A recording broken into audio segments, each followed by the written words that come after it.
House will be in order. The chair lays before the House a communication from the Speaker. The Speaker's Rooms, Washington, D.C., November 13th, 2023. I hereby appoint the Honorable Mike Collins to act as Speaker pro tempore on this day. Signed, Mike Johnson, Speaker of the House of Representatives.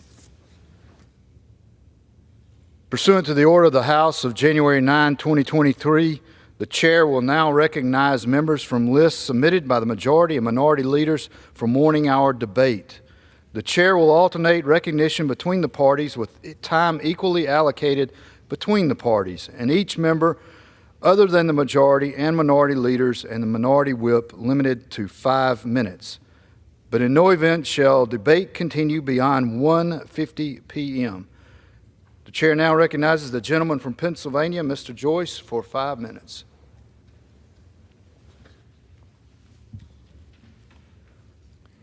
Mr. Speaker, today, our national debt stands at over $33 trillion, an increase of nearly $5 trillion since President Joe Biden took office.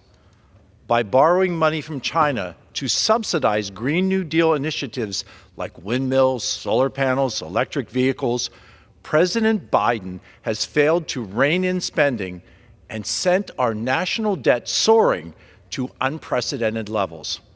Now, as Congress looks to address next year's funding, it is clear that a change needs to be made and that cuts to government waste are needed in order to right the ship and restore sanity to our budget. Right now, we are on an unsustainable trajectory, which would put making interest payments on our debt the largest single line item in the federal budget, surpassing Social Security, Medicare, and all other spending programs. It is time to chart a new course and help return to fiscal solvency while supporting the priorities that matter the most. Priorities like protecting seniors, funding our military, and securing our border. Pennsylvania families, and in fact, all American families, cannot afford President Biden's reckless spending, and I call on my colleagues to join me in working to pass a budget that is responsible and shows that Congress is working to be solid stewards of the American taxpayer dollars. Thank you. Mr. Speaker, this November, as we recognize National Lung Cancer Awareness Month, Congress must look to find a new and innovative solutions to treat this terrible disease. Each year, lung cancer takes lives of over 127,000 Americans, more than any other type of cancer in America. Unfortunately, at a time when we should be looking for new innovation, the Inflation Reduction Act, or the IRA, has led to a slowdown in research and development into new drugs and therapies that could be critical to saving American lives. New price controls, which were established by the IRA, create a system of disincentives for smaller, innovative drug manufacturers who are working to treat rare diseases, including cancer. To address this issue, I've been joined by a bipartisan group of my colleagues to introduce the Orphan Cures Act. This legislation would amend the IRA to create a new exemption which would incentivize researchers to explore the development of new medications to treat rare diseases and cancers. The clock is ticking, and now is the time for Congress to pass this bipartisan solution for our constituents and for the patients who are currently battling cancer and other rare diseases. Thank you, Mr. Speaker, and I yield. The Chair recognizes the gentlewoman from Iowa, Ms. Miller Meeks, for 5 minutes.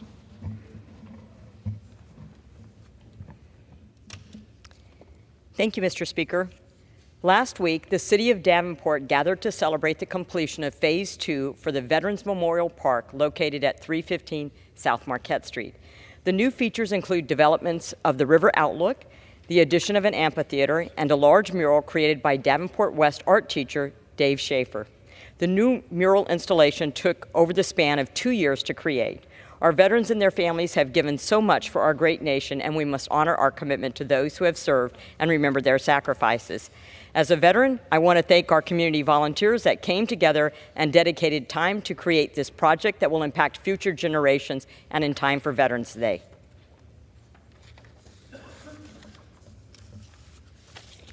Thank you, Mr. Speaker. I rise today to recognize Cameron Sattler, a standout senior cross-country athlete from Clinton High School who demonstrated her exceptional talent and determination at the Class 4A state meet on October 27th. Cameron not only set her high school's record earlier in the year, but she went on to smash her own personal best by almost 23 seconds. Congratulations, Cameron, on your 13th place finish at the state this year, and congratulations to your younger sister, Karen Sattler, for making her sophomore debut, finishing 65th. Best of luck to you on your future competitions and endeavors.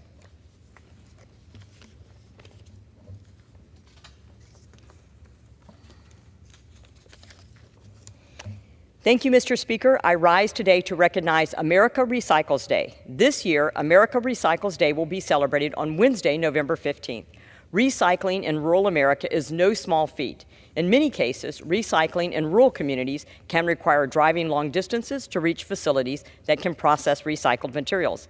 That is why I was proud to introduce the Recycling Infrastructure and Accessibility Act with Representative Mickey Sherrill. This legislation rethinks rural recycling programs, works with states and local governments to support partnerships to process recyclable materials, and creates good-paying jobs for our rural and underserved communities. This year, on America Recycles Day, I urge my colleagues to expand access to recycling for all communities and support the Recycling Infrastructure and Accessibility Act.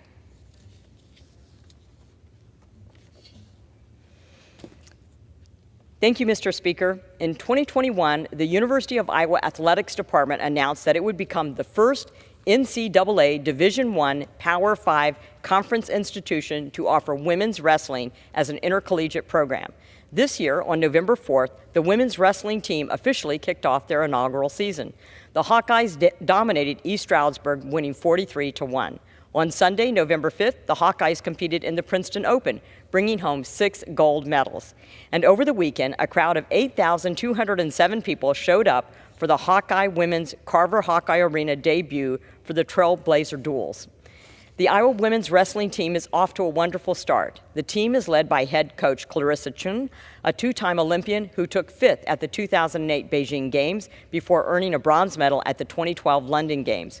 With the roster comprised of 28 impressive women, the Hawkeyes are sure to continue this dominance throughout the remainder of their 13-match season. Go Hawks! I'd also like to wish a happy belated birthday to my very good friend and former Deputy Chief of Staff, Austin Harris. Happy birthday, Austin. With that, Mr. Speaker, I yield back.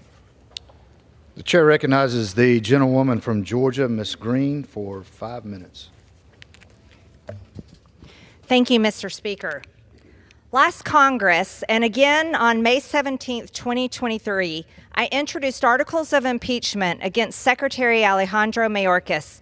We have been waiting for regular order for 6 months, and the Committee of Jurisdiction in Congress has failed to act. My articles of impeachment sit collecting dust with the others while Americans die every single day. The American people support impeachment. Members of Congress support impeachment. And even our esteemed Majority Whip, Tom Emmer, has endorsed this impeachment resolution. Secretary Alejandro Mayorkas has aided and abetted the complete invasion of our country by deliberately flooding our nation with drugs, terrorists, and illegals from over 160 countries. How many more will he allow to invade our country? Rather than adhering to an oath he took to defend and secure our country and uphold the Constitution, Alejandro Nicolas Mayorkas has engaged in a pattern of conduct that is incompatible with the laws of the United States. Since assuming office, he has allowed approximately 10 million illegal border crossers to invade our country, 1.8 million of whom are known gotaways and have evaded U.S. authorities. Because of his open border policies, he's allowed more than 280 people on terrorist watch lists to be caught while attempting to cross the border between ports of entry, as well as approximately 73,000 special interest aliens who are aliens from a nation that promotes terrorist activity, harbors terrorists, or poses a security threat to the United States. These numbers do not even account for the approximately 1.8 million known gotaways who are roaming the interior of our country. How many of them are terrorists? Just last fiscal year alone, CBP arrested almost 18,000 individuals with criminal convictions and over 110 MS-13 gang members. How many of the 1.8 million gotaways are gang members? Just last week, 2 constituents of mine were killed in a human smuggling pursuit caused by Secretary Mayorkas's open border policies. Jose and Isabel Lerma's family will never get to see them again. His policies allow for approximately 300 Americans to die every single day from fentanyl poisoning. How many more days will this continue? His open border policies have allowed unaccompanied children to be exploited, and now 85,000 of them are completely missing. Tens of thousands of illegal children have been forced into slave labor. Thousands of others are being recycled by predatory illegal border crossers who use these children to become fake family units so they can receive expedited release into the interior of our country. Secretary Mayorkas has violated the law by directing DHS to mass parole illegal aliens into the U.S. when federal law specifically prohibits this. And he's been providing bus tickets, plane tickets, and hotel rooms at the expense of the American taxpayers for these illegal aliens. He's violated the Secure Fence Act of 2006 by not maintaining operational control of the border as required by law. He has violated the Guarantee Clause as set forth in Article 4, Section 4 of the Constitution, which requires the federal government to protect states against invasion. The Guarantee Clause clearly dictates that the federal government has a constitutional duty and obligation to protect each of the states from invasion. As Secretary of Department of Homeland Security, he has violated his oath to uphold this constitutional duty by allowing the invasion of approximately 10 million illegal aliens across our borders. He has encouraged asylum fraud, abused the credible fear standard, and exercised mass catch and release policies. Article 2 of the Constitution requires that the executive branch, which includes the Secretary of Homeland Security, ensure the laws passed by Congress and signed into law by the President are faithfully executed. Alejandro Nicholas Mayorkas, in his inability to enforce the law, has engaged in a pattern of conduct that is incompatible with his duties as a civil officer of the United States. Alejandro Nicholas Mayorkas thus warrants impeachment and trial, removal from office, and disqualification to hold and enjoy any office, trust, and profit under the United States. While some of my colleagues have argued that we need to proceed through regular order to pursue impeachment proceedings, the committee in jurisdiction and Congress has failed to act on the overwhelming evidence to impeach Secretary Mayorkas.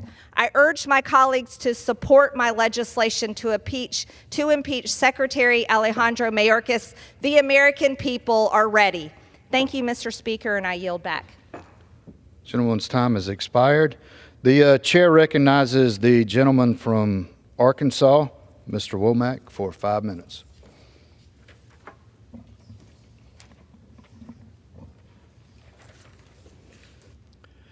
Thank you, Mr. Speaker. I rise today to recognize a legend in University of Arkansas athletics, Coach Lance Harder, the longtime coach of the Arkansas Razorback women's track and cross-country program. Coach Harder retired this past June after having won 7 NCAA championships, including a trifecta in 2019, winning the NCAA indoor, outdoor, and cross-country titles. His program has been named the Program of the Year twice, in 22 and 23, by the U.S. Track and Field and Cross Country Coaches Association. His career numbers are staggering: 9 National Coach of the Year honors, 45 conference championships, 25 regional championships, 46 SEC Coach of the Year awards, 654 All-Americans, 472 of them first-teamers, and 31 academic All-Americans. He's represented the United States 5 times on the international circuit, including the 1992 Summer Games in Barcelona, Team USA head coach in the 1999 World Outdoor Championships, and coached the U.S. women at the 2003 World Cross Country Championships in Brussels. Coach Harder came to Arkansas in 1990 after a very successful 11 years at Division II Cal Poly San Luis Obispo. There, he won a Division II record 14 national championships, 8 in cross country and 6 in track and field. He was a Division II Coach of the Year 10 times. Arkansas is legendary for its track and field programs. Lance Harder's name and reputation are the epitome of excellence. So much so that the University of Arkansas named the track at the Tyson Center in Fayetteville in his honor, with his signature near the finish line. Mr. Speaker, it has been an honor for me personally to know Lance Harder. The legacy of this Hall of Fame coach will endure forever in the Razorback Nation, and it is a high honor for me to recognize him for his contributions to the sport and to the young ladies he's mentored down through the years. I wish him and his wife Kim all the best as he settles into retirement after decades of remarkable accomplishment. Go Hogs! And I yield back the balance of my time.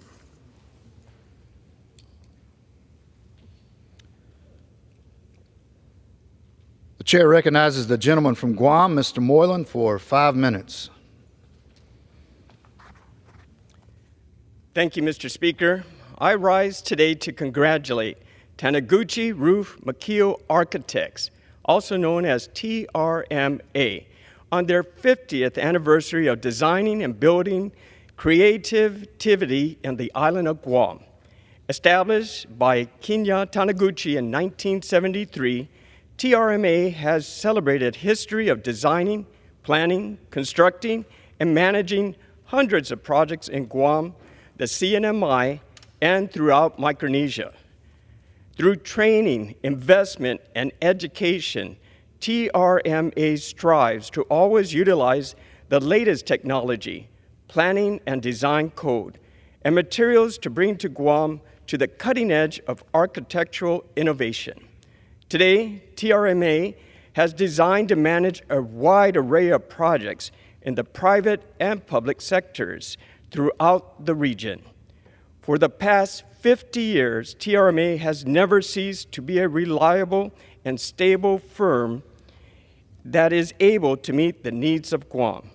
Mr. Speaker, I would like to once again congratulate Taniguchi Roof Makio Architects on their 50th anniversary and the new opportunities on the horizon. I send them my prayers and wish them the best of luck for the next 50 years.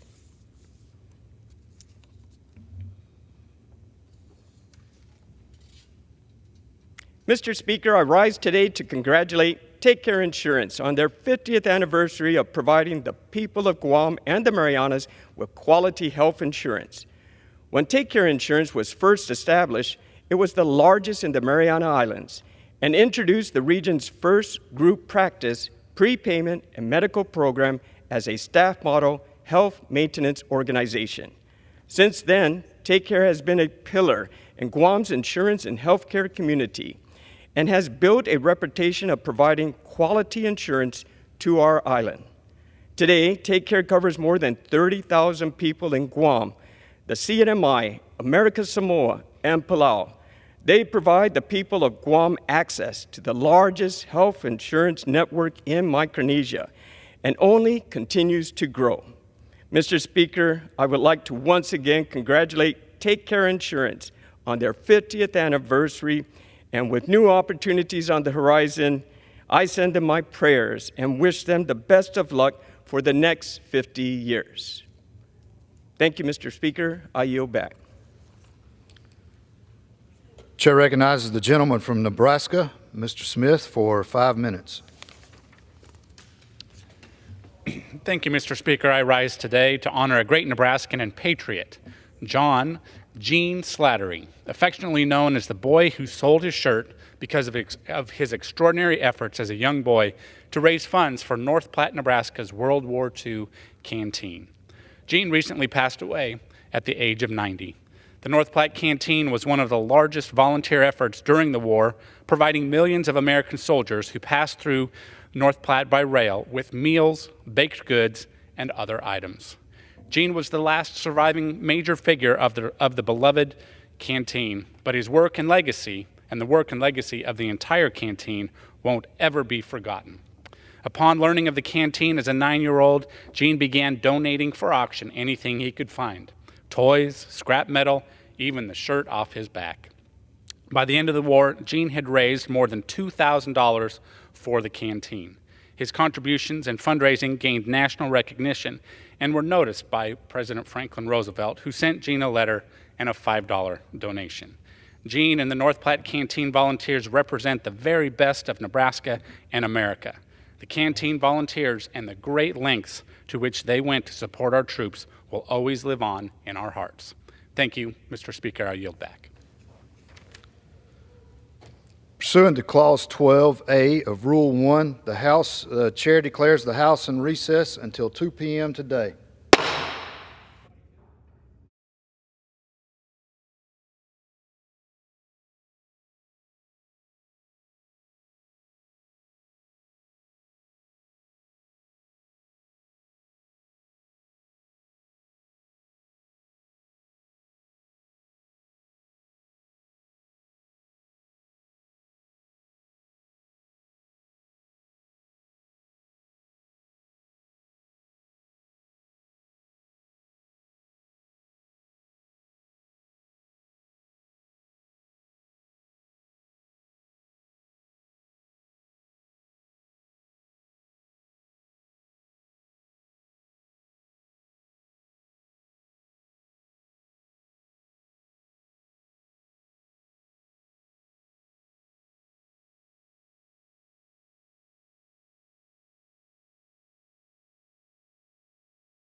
The House will be in order.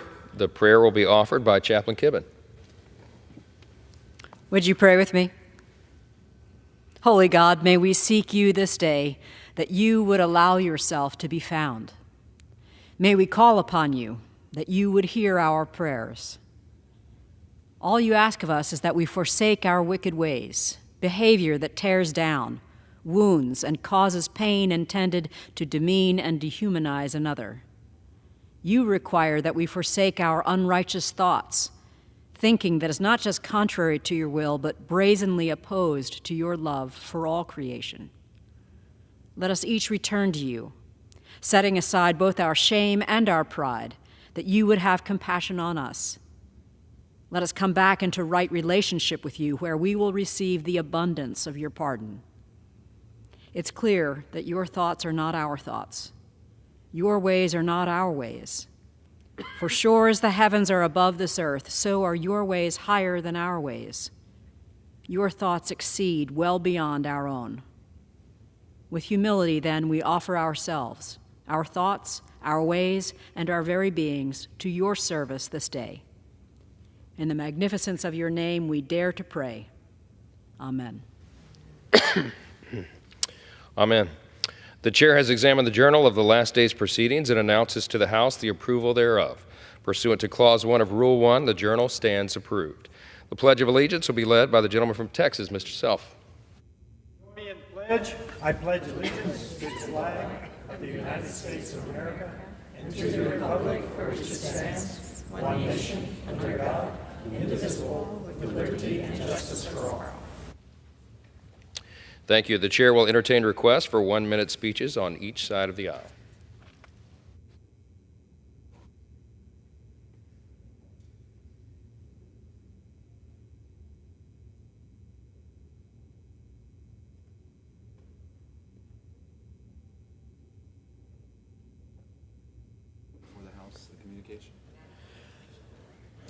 The chair lays before the House a communication.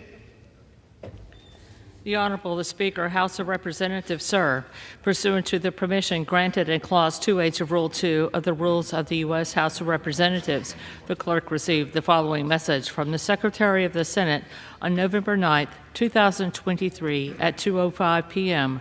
that the Senate agreed to Senate Joint Resolution 38, that the Senate passed Senate 41, Senate 311, Senate 670, Senate 749. Signed sincerely, Kevin F. McCumber, Acting Clerk. The chair lays before the House a communication. The Honorable the Speaker, House of Representatives, sir, this is to notify you formally, pursuant to Rule 8 of the Rules of the House of Representatives, that I, Daniel Burnell, San Francisco Chief of Staff for the Honorable Nancy Pelosi, Speaker Emerita and U.S. Representative for the 11th Congressional District of California, have been served with a subpoena from the defendant to testify in United States of America versus DePape in the United States District Court for the Northern District of California. After consultation with the Office of General Counsel, I have determined that compliance with this subpoena is consistent with the privileges and rights of the House to the extent it requires testimony about non-privileged information. Signed sincerely, Daniel Burnell. Pursuant to Clause 12A of Rule 1, the chair declares the House in recess, subject to the call of the chair.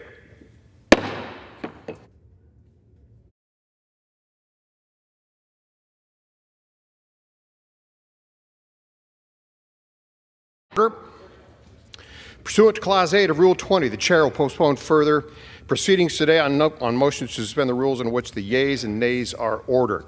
The House will resume proceedings on postponed questions at a later time.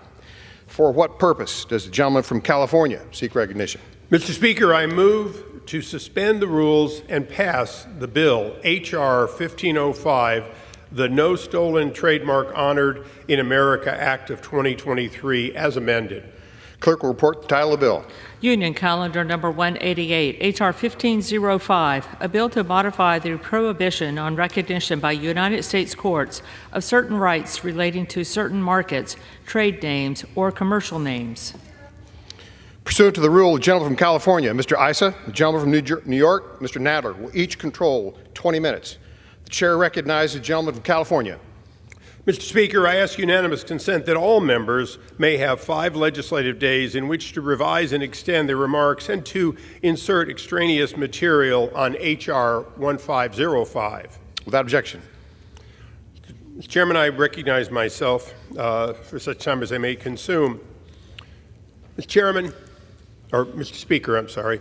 Mr. Speaker, it is hard for the American people to believe, but it is true that foreign actors, foreign countries, have in fact stolen trademarks, absconded with the actual factories and the ability to produce various items, and then had the gall to in fact use American law to in fact sell in America products that they in reality had already stolen. This is no more true than in the case of the communist nation of Cuba. Under Fidel Castro, Cuba took everything. They took Coca-Cola. They took every possible item they could take, and then they took trade names. In some cases, like Coca-Cola, Coke would continue to produce in the United States, so it had no rights. In the case of Bacardi, Bacardi moved to the U.S., Puerto Rico, and began making there and selling in the United States. But in the case, for example, of Havana Club, they found themselves without any factories. So they worked together with other producers to continue their brand. But, well, their brand was in fact being produced in America. The Castro regime and now the Cuba government continued to apply year after year until eventually, due to what we would consider to be a wrongful act by the Patent and Trademark Office, awarded this country who had stolen and still to this day uses the factories and the lands belonging to the family that produced Havana Club. They continue to intend to and to sell Havana Club. Now, to make matters worse, we're only talking about the United States because most of the world, in fact, took that brand name and was able to sell it in other countries. So the family that owned worldwide rights lost all but the United States. And if not for this piece of legislation, they and others would lose even their right here. So I'm delighted to join with my colleague, Ms. Wasserman Schultz of Florida, to introduce this bill. It has 17 co-sponsors and passed through the Judiciary Committee on a bipartisan basis. We all agree that the U.S. government should not award those who steal, exploit trademarks, or any other intellectual property from its legitimate owners to then benefit from U.S. law. Allowing Cuba to propagate its misappropriations would be and is currently a travesty. I urge my colleagues to support this bipartisan legislation, and I reserve the balance of my time. Gentleman from California reserves. The gentleman from New York is recognized. Mr. Speaker, I yield myself such time as I may consume. Gentleman's recognized. Mr. Speaker, I rise in support of H.R. 1505, the No Stolen Trademarks Honored in America Act. H.R. 1505 would build on existing law to ensure that executive agencies do not recognize, enforce, or otherwise validate the assertion of trademark rights used in connection with a business whose assets were confiscated by the Cuban regime, unless the original owner expressly consented to the transfer of that mark. It also makes technical amendments to ensure that we are in compliance with certain international obligations. This legislation largely involves a long-running dispute over the rightful ownership of a specific landmark, of a specific trademark, that has played out over the course of many decades. It is a tale with more twists and turns than a John Grisham novel. But this bill is really about a much larger principle, that we stand with the Cuban people whose property was seized by the Castro regime, and we will not give the protection and benefits of the U.S. trademark system to the holders of stolen property. Our trademark system must not be allowed to be a vehicle for the perpetrators of stolen property to profit from their theft. I want to thank the gentleman from California, Mr. Issa, and the gentlewoman from Florida, Ms. Wasserman Schultz, for bringing this legislation forwards. I urge all members to support it, and I reserve the balance of my time. Gentleman from New York reserves. Gentleman from California is recognized. I continue to reserve. Gentleman from California reserves. Mr. Speaker, I now yield 3 minutes to the co-sponsor of this legislation, the distinguished gentlelady from Florida, Ms. Wasserman Schultz. Gentlelady is recognized. Thank you, Mr. Speaker, and I thank the gentleman for yielding and for his longstanding support of this important legislation that really reflects the values that we stand for here in the United States of America. And I particularly want to thank the gentleman from California for for the back and forth, depending on who is in the majority in our chamber. In each successive Congress, we sort of trade responsibility for who leads this bill. In addition, I have also previously co-led this with our former colleague, Congresswoman Ileana Ros-Lehtinen, and Mr. Diaz-Balart also joins us as well. And there's really broad bipartisan support, and I'm so proud to lead this legislation on our side of the aisle, because it is legislation that would ensure that our government is never complicit in theft and expropriation ordered by autocracies. By prohibiting U.S. recognition of illegally confiscated trademarks, this bill stands strongly against attempts by the Cuban regime to profit from hijacked intellectual property. Representing a diaspora community as I do, I've heard countless constituents recount how their home countries stripped them of hard-earned wealth. Many Cuban families had to start from scratch when they arrived. They had property and their businesses confiscated. Our nation has benefited immeasurably from their cultural contributions and entrepreneurial spirit. We are not just a nation of immigrants. We are a nation of innovators. We should always reward creativity and punish piracy. Our most fundamental responsibility is protecting Americans and those living in our country from being victimized by our adversaries. Our failure to do so would only embolden global despots who seek to target their exiles. I hope our colleagues join us in refusing to tolerate trademarks being held hostage, as there is one in particular, and many others that are held hostage by the Cuban regime and other regimes as well. And I'm hopeful that our friends on the other side of the Capitol, once we send this bill to them, will send it to the President of the United States for his signature. Thank you, Mr. Speaker. I yield back the balance of my time. I reserve. Gentleman from New York reserves. Gentleman from California is recognized. I might inquire if you have any further speakers. Prepared to close. I'm prepared to close. Mr. Speaker. Gentleman from New York is recognized. Mr. Speaker, this legislation makes a minor clarification to our trademark laws while serving notice to corrupt regimes across the world that America's intellectual property system must not be used to further their efforts to steal property from their own people. I urge all members to support the bill, and I yield back the balance of my time. Gentleman from New York yields. Gentleman from California is recognized. Thank you, Mr. Speaker. In closing, I want to make it very clear, if this product, trademark, becomes available to its rightful owners again, the well-known company Bacardi will in fact have this product on the shelves again. If it is not passed, Cuba will not be able to sell under this name. In fact, these products would be prohibited if they came from Cuba. The only purpose of Cuba trying to take this was to deny Cuban Americans the ability to sell a product that they owned before it was taken from the country. There is an injustice that occurred before many in this room were born.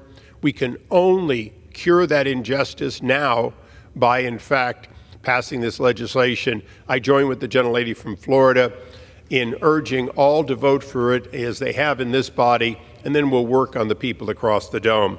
And with that, I urge its passage and yield back. Gentleman from California yields. The question is, will the House suspend the rules and pass the bill H.R. 1505 as amended? Those in favor say aye. Those opposed, no. In the opinion of the chair, 2/3 being affirmative, the rules are suspended. The bill is passed, and without objection, the motion to reconsider is laid on the table.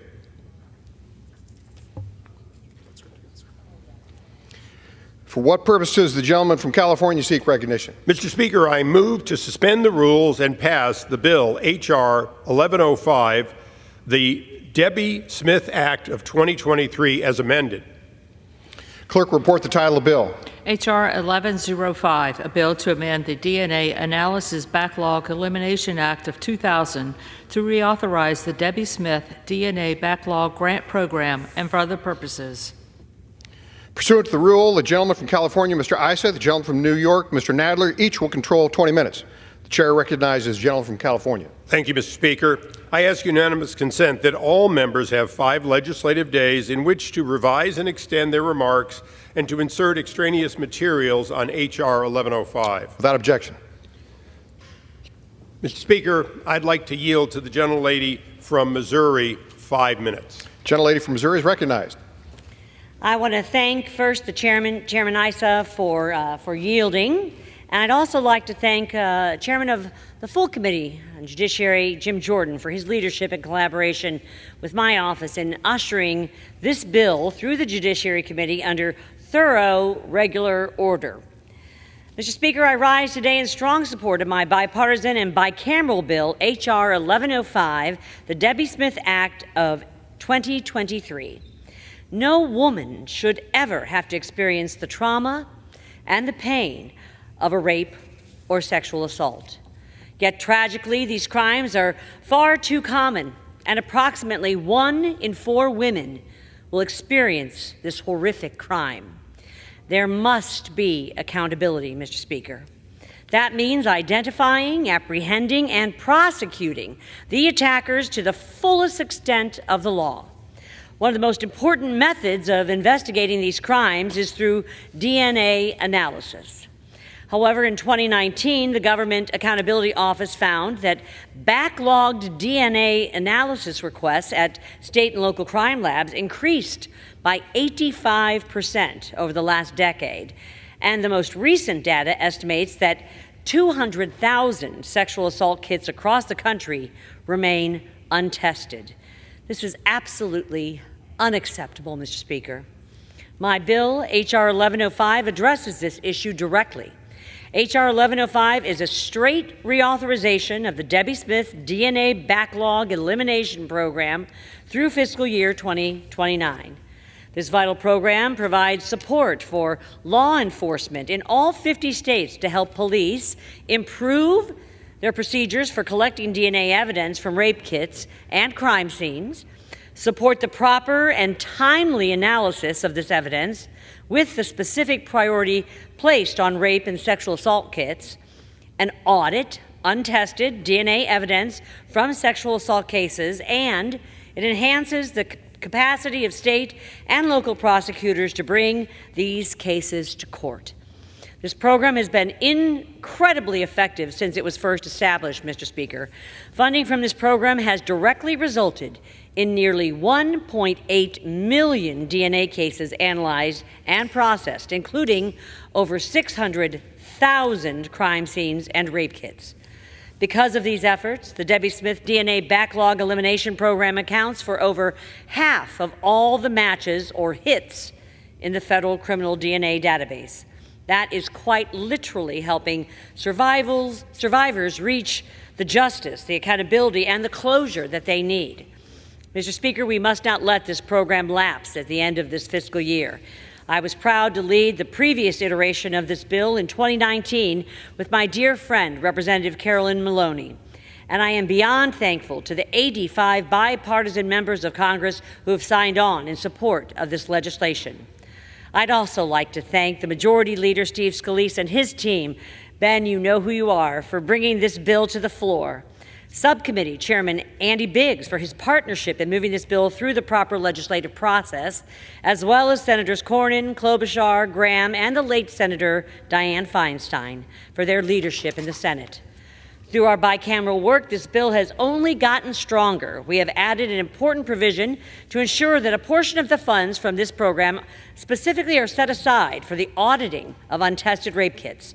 This will support law enforcement's efforts to fully account for the rape kits in their possession so that they can be more efficiently analyzed, processed, and used to put rapists behind bars. I want to thank Senator Rand Paul for this legislative contribution, and I look forward to seeing an overwhelming bipartisan show of support for this bill and this program on the floor of the U.S. House of Representatives. To Debbie Smith, I have heard your calls, ma'am, to get this done, and I promise you this program will be reauthorized as soon as possible. I thank you, Mr. Speaker, and as Chairman, I yield back. I'll reserve. Gentleman from California reserves. Gentleman from New York is recognized. Mr. Speaker, I yield myself such time as I may consume. Gentleman's recognized. Mr. Speaker, H.R. 1105, the Debbie Smith Act of 2023, would reauthorize landmark legislation first enacted 19 years ago in 2004, which has been instrumental in addressing the backlog of untested rape kits sitting in evidence rooms and crime labs across the country. Nearly 20 years ago, When I helped lead efforts to enact the original version of this legislation, I said, and I quote, "It is imperative that we eliminate the shameful backlog of untested rape kits." Despite our best efforts, the backlog still exists, and my thoughts remain the same. It is imperative that we eliminate the rape kit backlog, full stop. For every rape kit that is yet to be tested, there is a victim of an unspeakable crime who has yet to see justice or find closure. And in some cases, there is an individual languishing in prison who does not belong there. It is for these reasons that we must continue the crucial mission of this legislation and ensure justice for survivors and for the wrongfully convicted. Over the past 2 decades, the Debbie Smith DNA Backlog Grant Program has been vital in supporting the processing and analysis of rape kits, DNA evidence collection and analysis, and victim resources. Millions of dollars have been allocated to increase the capacity of forensic laboratories in countless jurisdictions, provide DNA training and education to thousands of law enforcement personnel, and provide support services to a multitude of victims. As a result of this legislation, thousands of cases have been solved, and countless survivors have finally received the justice they so rightfully deserve. While we laud the numerous achievements made possible by this legislation, ultimately we know that funding is vital to the success of this grant program. That is why I offered an amendment to similar legislation during the 107th Congress that would increase the authorization of funds to address the backlog to $150 million. Although the Debbie Smith program is authorized to provide up to $151 million in grant funds during the following Congress, the full amount has never been appropriated, and it appears that the amounts appropriated are decreasing each year. Failure to fully fund this program limits the capacity to address the backlog, which often numbers in the thousands and has worsened largely due to the pandemic. If we really want to solve this problem, we will appropriate $151 million, the full amount of the authorization, in this year's budget. Delays in testing undermine public safety, allowing dangerous criminals to evade apprehension and potentially commit additional crimes. It is my hope that the appropriators will fully fund this critical program going forward. Reauthorizing the Debbie Smith program makes our community safer. By investing in DNA testing and forensic technology, this legislation ensures law enforcement agencies are empowered to identify perpetrators more efficiently and to link them to other unsolved cases. These identifications and connections not only bring closure to victims and their families, but they also prevent future crimes by removing serial offenders from our streets. Above all, reauthorizing the Debbie Smith program sends a clear message to survivors of sexual assault, domestic violence, and other crimes that we stand with them. And while Congress has recognized the urgency of addressing the backlog and dispersed millions of dollars in grant funds through the Debbie Smith program and other grant programs in response to this problem, we must be certain that these funds are put to good use. That is why H.R. 1105 would also reauthorize for 5 years the allocation of grants for states and local governments that receive funding under the Debbie Smith program to conduct an audit of sexual assault evidence that is in their possession and awaiting testing. This particular provision promotes the collection of data to help us better understand the nature and extent of the backlog and why it persists, while providing grantees with the resources they need to perform the audit and comply with other conditions and requirements set forth in the statute, without reducing the total funds available to carry out the primary purposes of the Debbie Smith program. The Debbie Smith Act of 2023 is an important measure that ensures our continued support of state and local governments in reducing the nationwide backlog of untested rape kits, protecting victims, closing cases, preventing crime, exonerating the wrongfully accused and convicted, and holding perpetrators of crime accountable, while promoting the thoughtful allocation and use of federal funds. But again, I want to emphasize that this will not work as well as it should. We will not protect as many victims as we should. We will not exonerate as many wrongfully convicted people as we should if we don't fully fund the program, if we don't convince the appropriators to appropriate the $151 million authorized in this bill. I want to thank Representative Ann Wagner for introducing this legislation, along with Representatives Sheila Jackson Lee, Steve Cohen, Wesley Hunt, Ben Klein, and I encourage my colleagues to join me and a broad bipartisan coalition of co-sponsors in support of H.R. 1105. Thank you, and I reserve the balance of my time. Gentleman from New York reserves. Gentleman from California is recognized. Mr. Speaker, our side is prepared to close. Gentleman's recognized. Gentleman reserves. Gentleman from New York is recognized. I'm prepared to close. Gentleman from New York is recognized. Mr. Speaker, the Debbie Smith DNA Backlog Grant Program has proven to be a bipartisan beacon of hope, shining a light on justice, sometimes long denied. This legislation would reauthorize this crucial program and other safeguards and emphasize our commitment not only to public safety, but also to survivor support and crime prevention. I urge my colleagues on both sides of the aisle to do the same. Thank you, Mr. Speaker. I yield back the balance of my time. Gentleman from New York yields. Gentleman from California is recognized. Thank you, Mr. Speaker.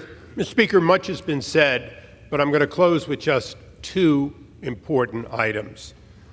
One is that there's no question at all but that this has been a good reauthorization because it calls for the accountability and the audit to find out why the backlog persists and to find ways to eliminate it.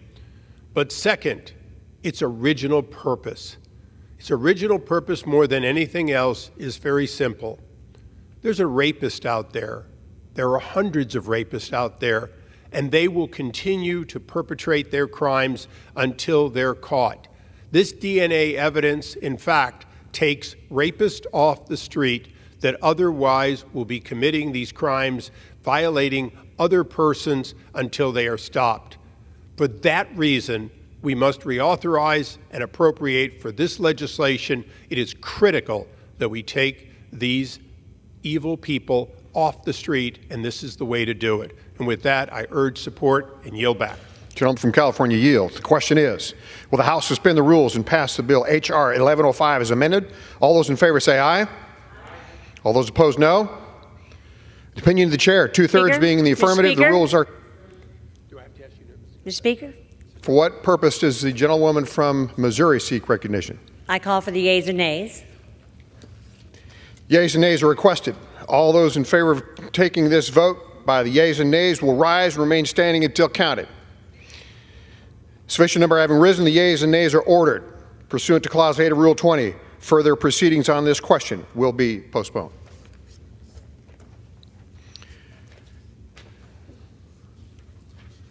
For what purpose does the gentleman from Virginia seek recognition?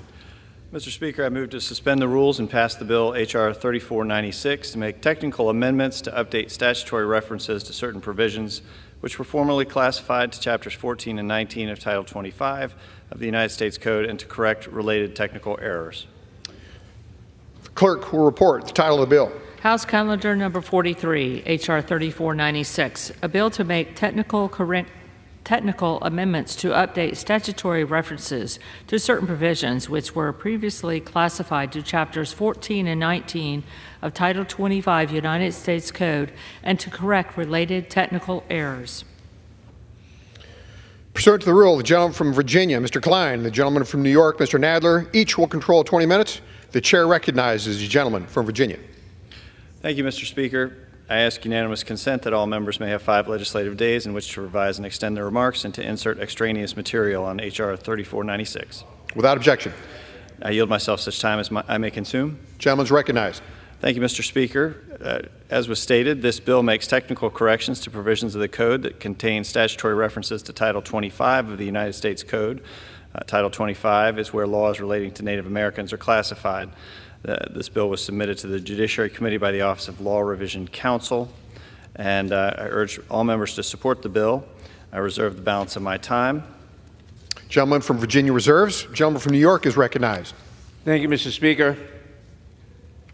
Gentleman is recognized. Mr. Speaker, one of the important responsibilities the House gives the Judiciary Committee is to oversee the revision and codification of the statutes of the United States.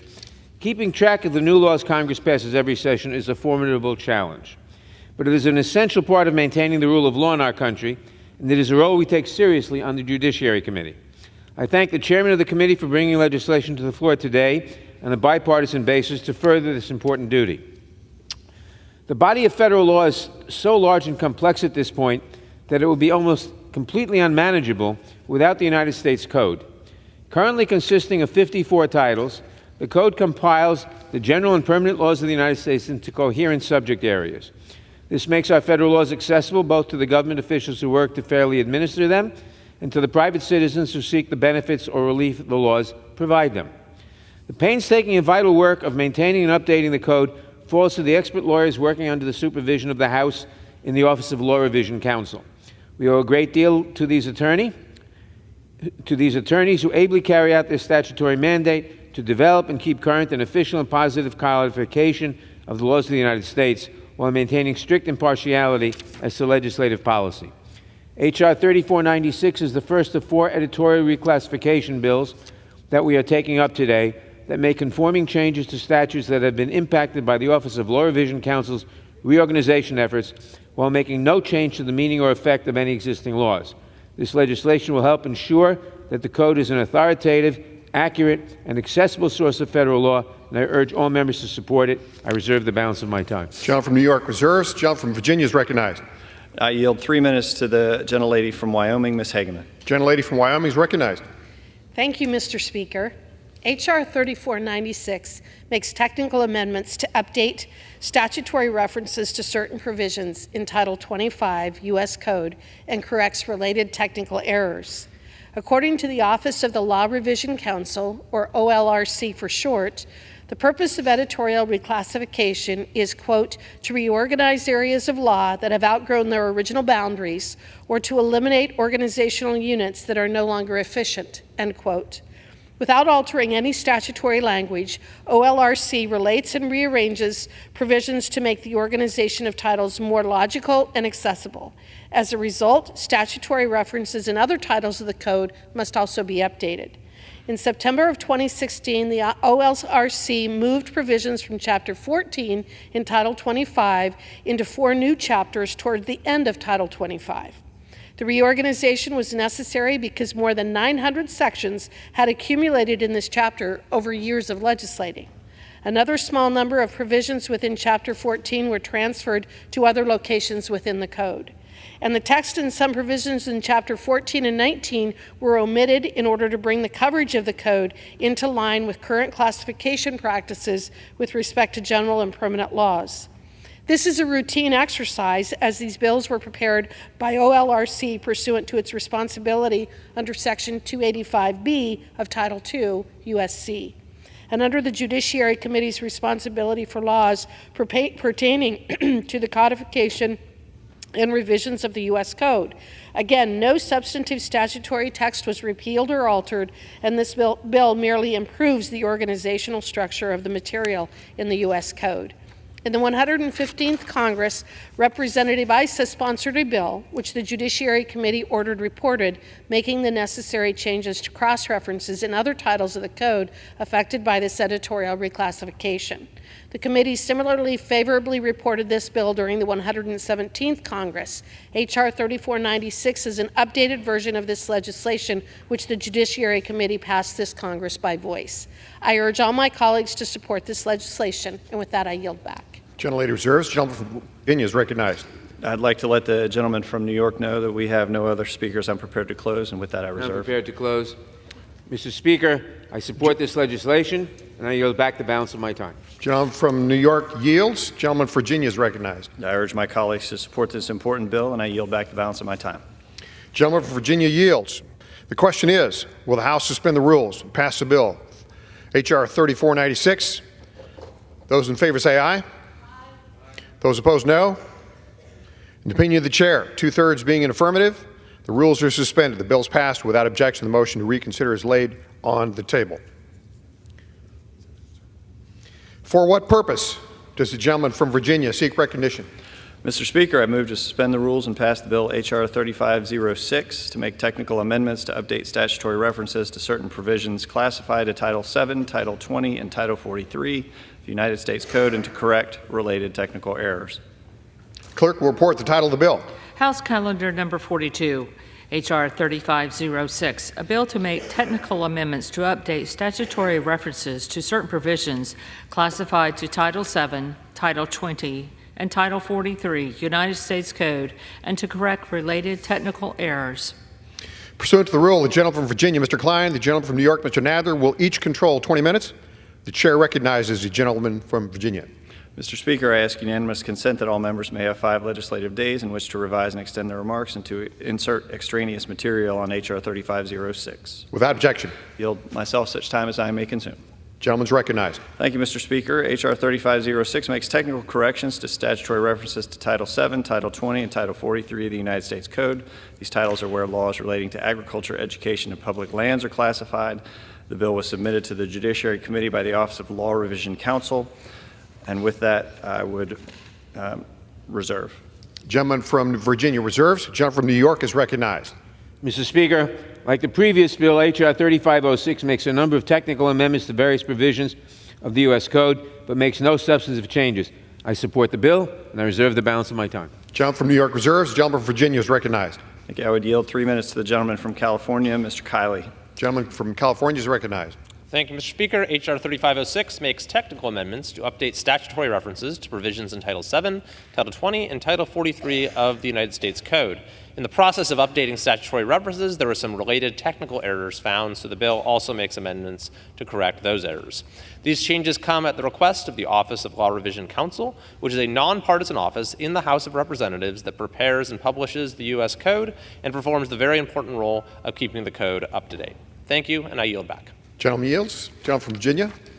We reserve and are prepared to close. Gentleman from Virginia reserves. Gentleman from New York is recognized. Prepared to close. Gentleman is recognized. Mr. Speaker, I support this legislation, and I yield back the balance of my time. Gentleman from New York yields. Gentleman from Virginia is recognized. Thank you, Mr. Speaker. I urge my colleagues to support the bill, and I yield back the balance of my time. Gentleman yields. The question is, will the House suspend the rules and pass the bill H.R. 3506? Those in favor say aye. Aye. Those opposed, no. In the opinion of the chair, 2/3 being in affirmative, the rules are suspended. The bill is passed, and without objection, the motion to reconsider is laid on the table. For what purpose does the gentleman from Virginia seek recognition? Mr. Speaker, I move to suspend the rules and pass the bill H.R. 3578 to make technical amendments to update statutory references to provisions reclassified to Title 34 of the United States Code and to correct related technical errors. Clerk will report the title of the bill. House Calendar Number 41, H.R. 3578, a bill to make technical amendments to update statutory references to provisions reclassified to Title 34 United States Code and to correct related technical errors. Pursuant to the rule, the gentleman from Virginia, Mr. Klein, the gentleman from New York, Mr. Nadler, will each control 20 minutes. Chair recognizes the gentleman for Virginia. Mr. Speaker, I ask unanimous consent that all members may have 5 legislative days in which to revise and extend their remarks and to insert extraneous material on H.R. 3578. Without objection. I yield myself such time as I may consume. Gentleman is recognized. Thank you, Mr. Speaker. This bill makes technical corrections to statutory references to Title 34 of United States Code. The title contains laws pertaining to crime control and law enforcement. The bill was submitted to the Judiciary Committee by the nonpartisan Office of Law Revision Counsel, the office that helps the committee with its responsibility to oversee and maintain the United States Code. As laws passed by Congress are incorporated into the code, statutory references may no longer be accurate. The bill does not substantively change any law on the books, it simply makes technical corrections to ensure that statutory references are kept up to date. I urge all members to support the bill, and I reserve the balance of my time. Gentleman from Virginia reserves. The gentleman from New York is recognized. Mr. Speaker, I yield myself such time as I may consume. Gentleman is recognized. Mr. Speaker, I rise in support of H.R. 3578, which makes a number of technical amendments to various provisions of the U.S. Code while making no substantive changes. I thank the gentleman from Maryland, Mr. Ivey, for introducing the bill, and I reserve the balance of my time. Gentleman from New York reserves. The gentleman from Virginia is recognized. We're prepared to close. Gentleman is recognized. And I reserve. Reserves. The gentleman from New York is recognized. Prepared to close, Mr. Speaker. I support this legislation, and I yield back the balance of my time. Gentleman from New York yields. Gentleman from Virginia is recognized. I urge my colleagues to support the bill, and I yield back the balance of my time. Gentleman yields. The question is, will the House suspend the rules and pass H.R. 3578? Those in favor say aye. Aye. Those opposed, no. In the opinion of the chair, 2/3 being affirmative, the rules are suspended. The bill is passed without objection. The motion to reconsider is laid on the table. For what purpose does the gentleman from Virginia seek recognition? Mr. Speaker, I move to suspend the rules and pass the bill H.R. 3571 to make technical amendments to update statutory references to certain provisions classified to Title II of United States Code, Title 50 of United States Code, and Title 52 of United States Code, and to correct related technical errors. Clerk will report the title of the bill. H.R. 3571, a bill to make technical amendments to update statutory references to certain provisions classified to Title II, United States Code, Title 50, United States Code, and Title 52, United States Code, and to correct related technical errors. Pursuant to the rule, the gentleman from New York, the gentleman from Virginia, Mr. Klein, and the gentleman from New York, Mr. Nadler, each will control 20 minutes. The chair recognizes the gentleman from Virginia. Mr. Speaker, I ask unanimous consent that all members may have 5 legislative days in which to revise and extend their remarks and to insert extraneous material on H.R. 3571. Without objection. I yield myself such time as I may consume. Gentleman is recognized. Thank you, Mr. Speaker. H.R. 3571 makes technical corrections to statutory references to Title II, Title 50, and Title 52 of the United States Code. These titles are where laws related to Congress, war, and national defense, and voting and elections are classified. This bill was submitted to the Judiciary Committee by the Office of Law Revision Counsel. These titles have been editorially reorganized to make them more accessible and clear. When titles of the code are reorganized, statutory references may no longer be accurate. This bill does not substantively change any law on the books. It simply updates statutory references in the code to ensure that they are correct. I urge all members to support this bill, and I reserve the balance of my time. Gentleman from Virginia reserves. Gentleman from New York is recognized. Mr. Speaker, I yield myself such time as I may consume. Gentleman is recognized. Mr. Speaker, I rise in support of H.R. 3571, which makes a number of technical amendments to various provisions of the U.S. Code while making no substantive changes. I thank the gentlewoman from Pennsylvania, Ms. Dean, for introducing the bill, and I reserve the balance of my time. Gentleman reserves. Gentleman from Virginia is recognized. We reserve and are prepared to close. Gentleman reserves. Gentleman from New York. I'm prepared to close. Gentleman is recognized. Mr. Speaker, I support this legislation, and I yield back the balance of my time. Gentleman yields. Gentleman from Virginia is recognized. I urge my colleagues to support the bill, and I yield back the balance of my time. Gentleman yields. The question is, will the House suspend the rules and pass the bill H.R. 3571? Those in favor say aye.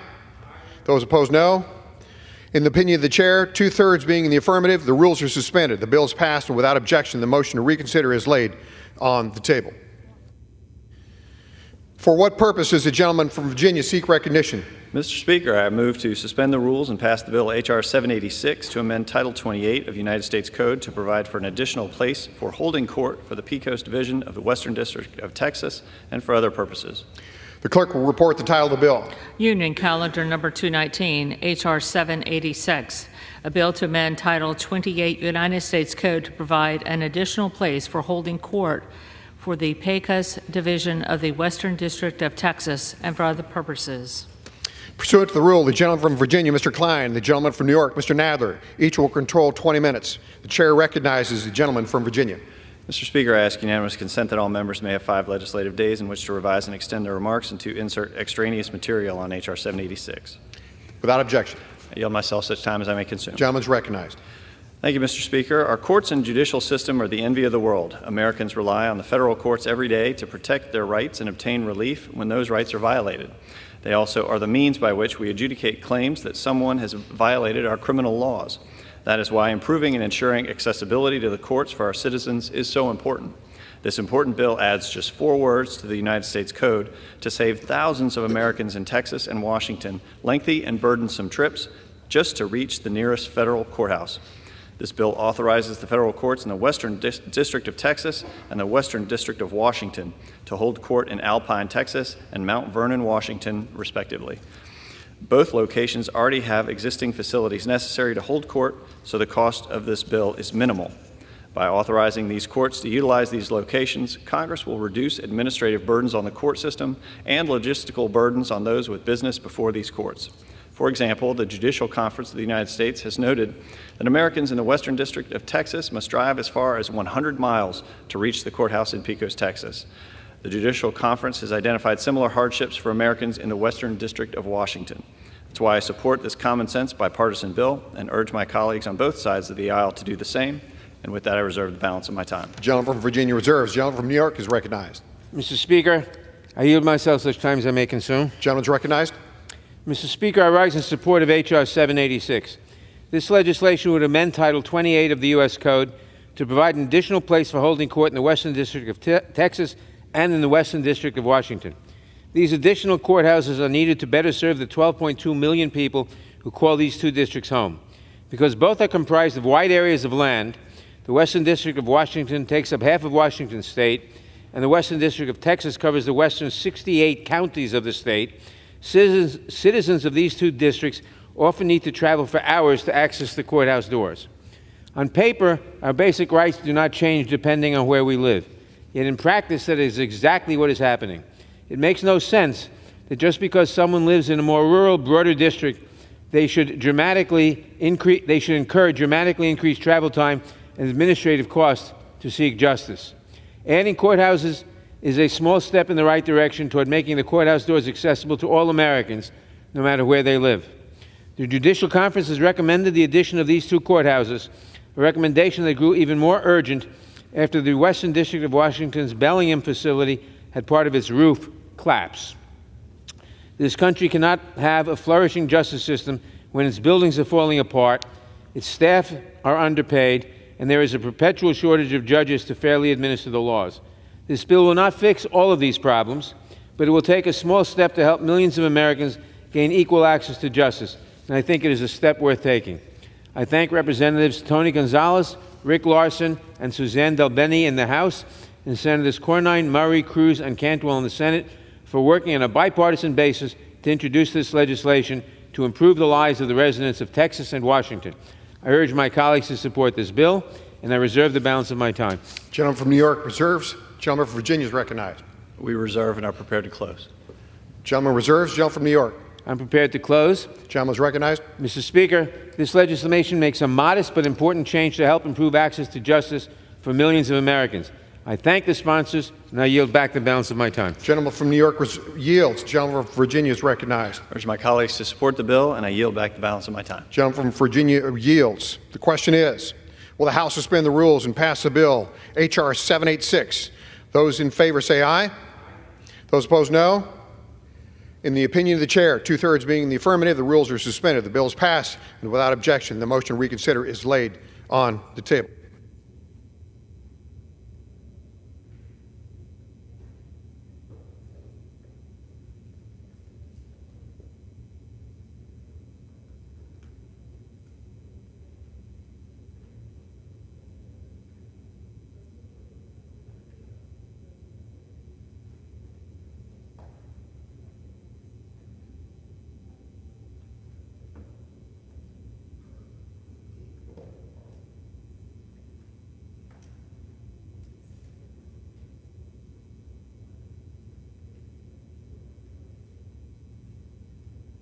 Does the gentleman from Illinois seek recognition? Mr. Speaker, I move to suspend the rules and pass House Resolution 848. The clerk will report the title of the resolution. House Resolution 848, resolution encouraging the connecting of members of the armed forces in the United States to support structures necessary to transition from the battlefield. Pursuant to the rule, the gentleman from Illinois, Mr. Bost, and the gentleman from California, Mr. Takano, each will control 20 minutes. The chair recognizes the gentleman from Illinois. Speaker, I ask unanimous consent that all members have 5 legislative days in which to revise and extend their remarks on H.Res. 848. Without objection. Speaker, I now yield myself as much time I may consume. Gentleman is recognized. Thank you, Mr. Speaker. Speaker, I rise today in support of H.Res. 848, and I thank my fellow veteran Representative Van Orton for his leadership on this resolution. As the chairman of the Committee on Veterans Affairs, I believe that we should celebrate the service of our veterans every day, not just like we did this weekend for Veterans Day. Every day, I'm grateful to our veterans for their service to our country. Now, that is why this resolution is so important. Too many of our veterans are suffering in silence. Too many of our veterans are struggling to find their way. We owe it to them to do our part and reach out to let them know they are not alone. This resolution encourages all Americans to connect with the persons in their lives who have served and offer a listening ear. Representative Van Orden's resolution employs all Americans to help service members and veterans find solutions and treatment for the wounds of battle that may not be visible. This resolution also highlights the importance of taking care of our brothers and sisters in arms before and during and after their service. Now, I'm grateful to my colleague for introducing it, and I urge all members to support it. And to any veteran who may be watching, please reach out to talk. Hope and help is available by dialing 988 and pressing 1. We need you, and we want to help you. With that, Mr. Speaker, I reserve the balance of my time. Gentleman from Illinois reserves. Gentleman from California is recognized. Mr. Speaker, I rise to express my support for House Resolution 848, encouraging the connecting of members of the armed forces in the United States to support structures necessary to transition from the battlefield. Now, while I support this resolution and urge my colleagues to vote in support of it, I must register my disappointment that this is one of only 2 veteran or service member related measures that House leadership has chosen to work on this week, the week following Veterans Day. The resolution asks members of the public to join Congress in thanking and supporting service members in their transition out of the military into civilian life. That is worthwhile, but it does not come with any concrete action. Our committee has favorably reported several bills to help our most vulnerable veterans. These bills are waiting for action and have been for months now. If we really wanted to honor service members and veterans, we would be voting on those bills this week. Mr. Speaker, we know that homeless veterans are 8 times more likely to die by suicide. So we urgently need to get homeless veterans housed before the coldest, cruelest months of the year come upon us. And every day we fail to act, more disabled and elderly veterans are forced into the care of nursing homes and other institutional long-term care settings, even though they would prefer to be taken care of at home, surrounded by their loved ones. I would also like to point out that I find it telling that while jurisdiction over this resolution about service member transition lies primarily with the House Armed Services Committee, the House Committee on Veterans Affairs is here managing floor time. I'm glad for this because our committee has been pushing to take primary oversight responsibility of the administration of the TAP program for years. We hear from countless veterans that administration of TAP by DoD falls flat. DoD is focused on readiness and making sure that service members are focused on their mission of protecting our country, as DoD should be. But the bookend to that mission is helping service members find success as civilians.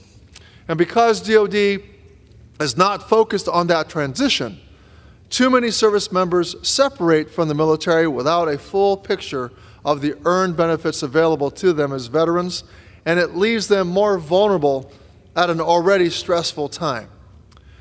I believe it would make more sense for us to have primary jurisdiction over the TAP program to make sure the transition from military to civilian life is as smooth as possible.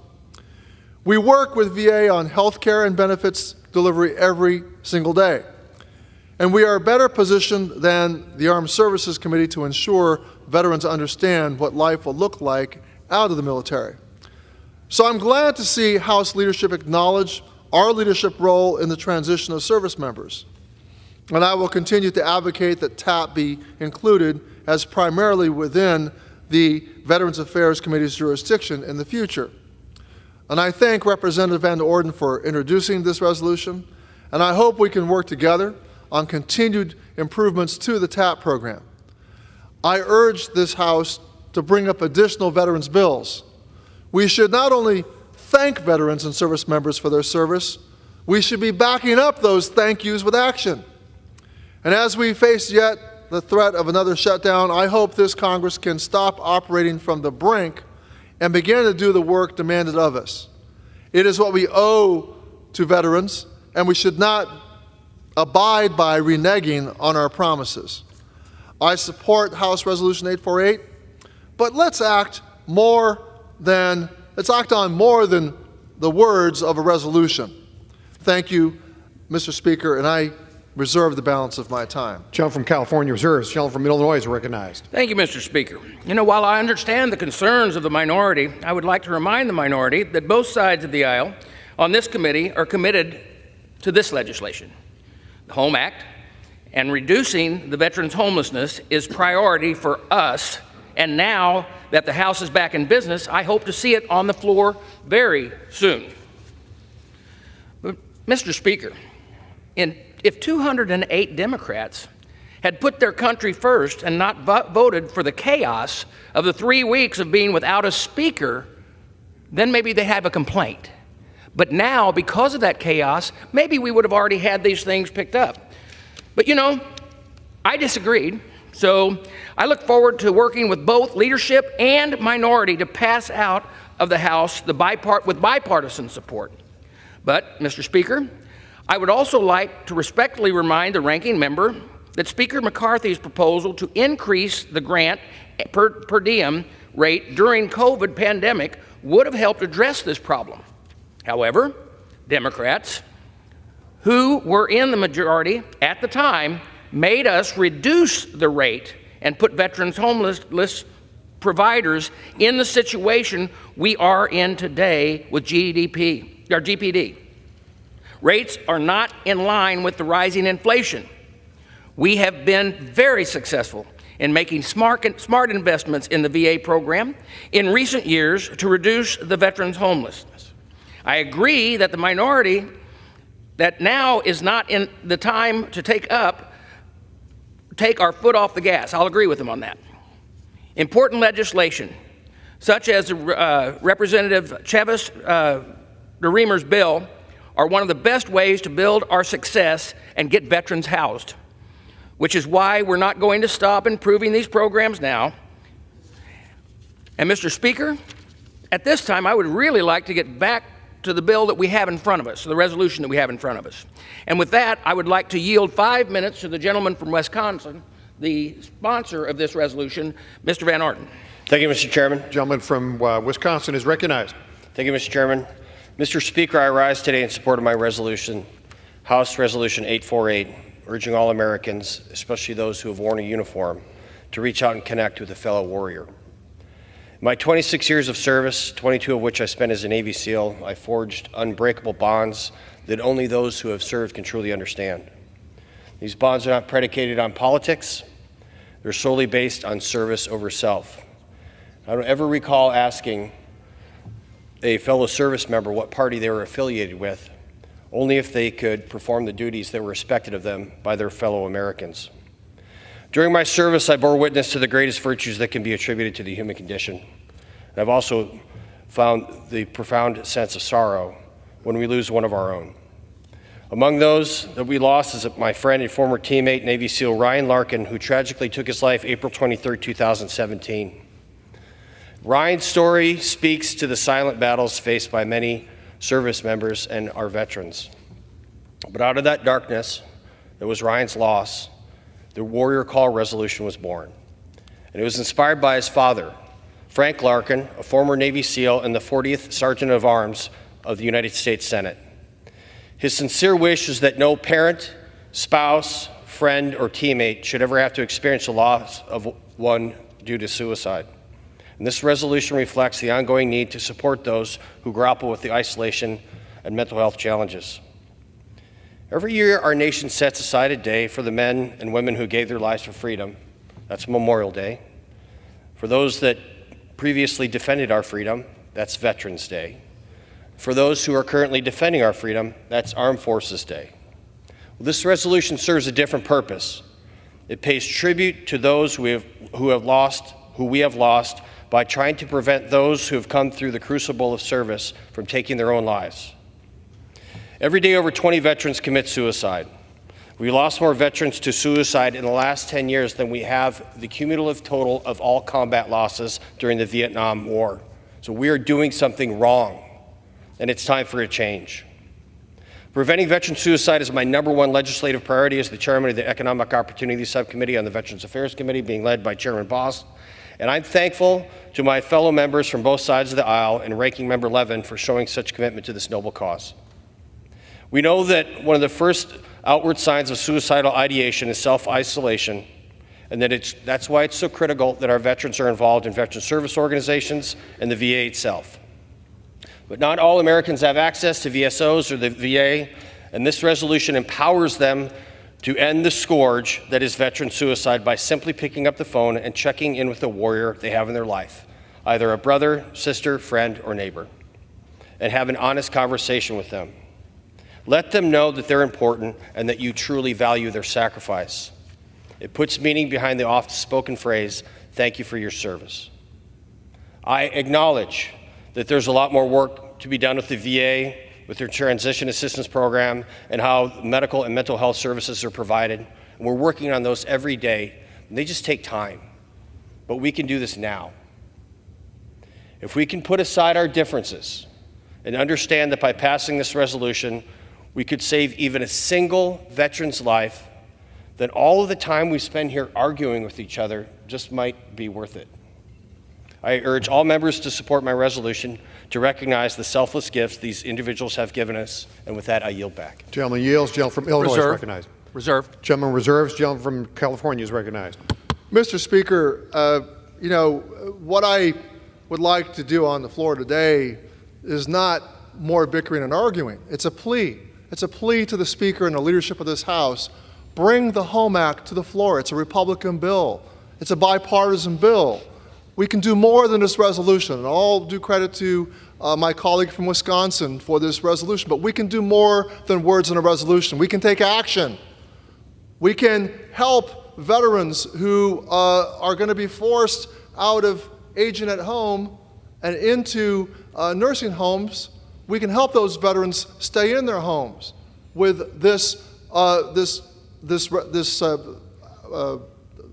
with the legislation offered by my colleague from California, Julia Brownlee, the Elizabeth Dole Act. What I would respond to my colleague, the chairman, that I did not bring up the issue of the lost time of the lost time of a speakerless House, and I would reject the suggestion that the 21 days we lost of floor time was because Democrats voted to do what they would normally do, which is they vote for their own nominee for Speaker. So how the lost time is going to be assigned to us, but I'm not even arguing about lost time. I'm arguing that that we do have time that could be better used. Instead of endless 2-minute votes on amendments that both sides have voted against, stacked on top of each other, we could have used time to bring the HOME Act to the floor. We could have used time to bring the Elizabeth Dole Act to the floor. Both bills are bipartisan. Both bills have wide support by the veteran service organization community. And I just say to the chairman, and I know the chairman himself has urged the Speaker to do this. My question is, we had an opportunity this past week, even with all of these useless votes on amendments. We had time this week, even with all the votes on amendments. It would take no time to bring, or very little time. We have enough time to bring those bills to the floor. Let's bring them to the floor immediately as winter sets in. We need to get veterans housed before the winter sets in. With that, I am prepared to close, but I urge all of my colleagues to vote in favor of the resolution, and I reserve. Gentleman reserves. Gentleman from Illinois is recognized. I have no more speakers, and I'm ready to close. Gentleman reserves. Gentleman from California.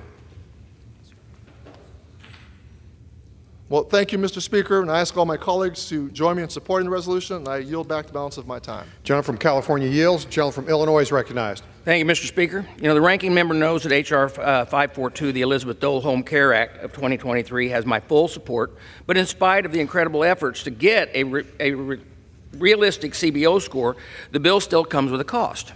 And the cost is that one that we need to resolve along with the Toxic Exposure Fund, or the TEF issue. Now, we're working closely with our Senate counterparts to get this bill and several other high-priority pieces of legislation through both chambers by the end of the year. And you know that I support them. But with that, Mr. Speaker, let me talk about the bill, or about the resolution that's in front of us. I do know and understand that this is an excellent bill. So, Speaker, once again, I encourage all members to support this resolution, and I yield back the balance of my time. Gentleman yields. The question is, will the House suspend the rules and agree to Resolution 848? Those in favor say aye. Those opposed, no.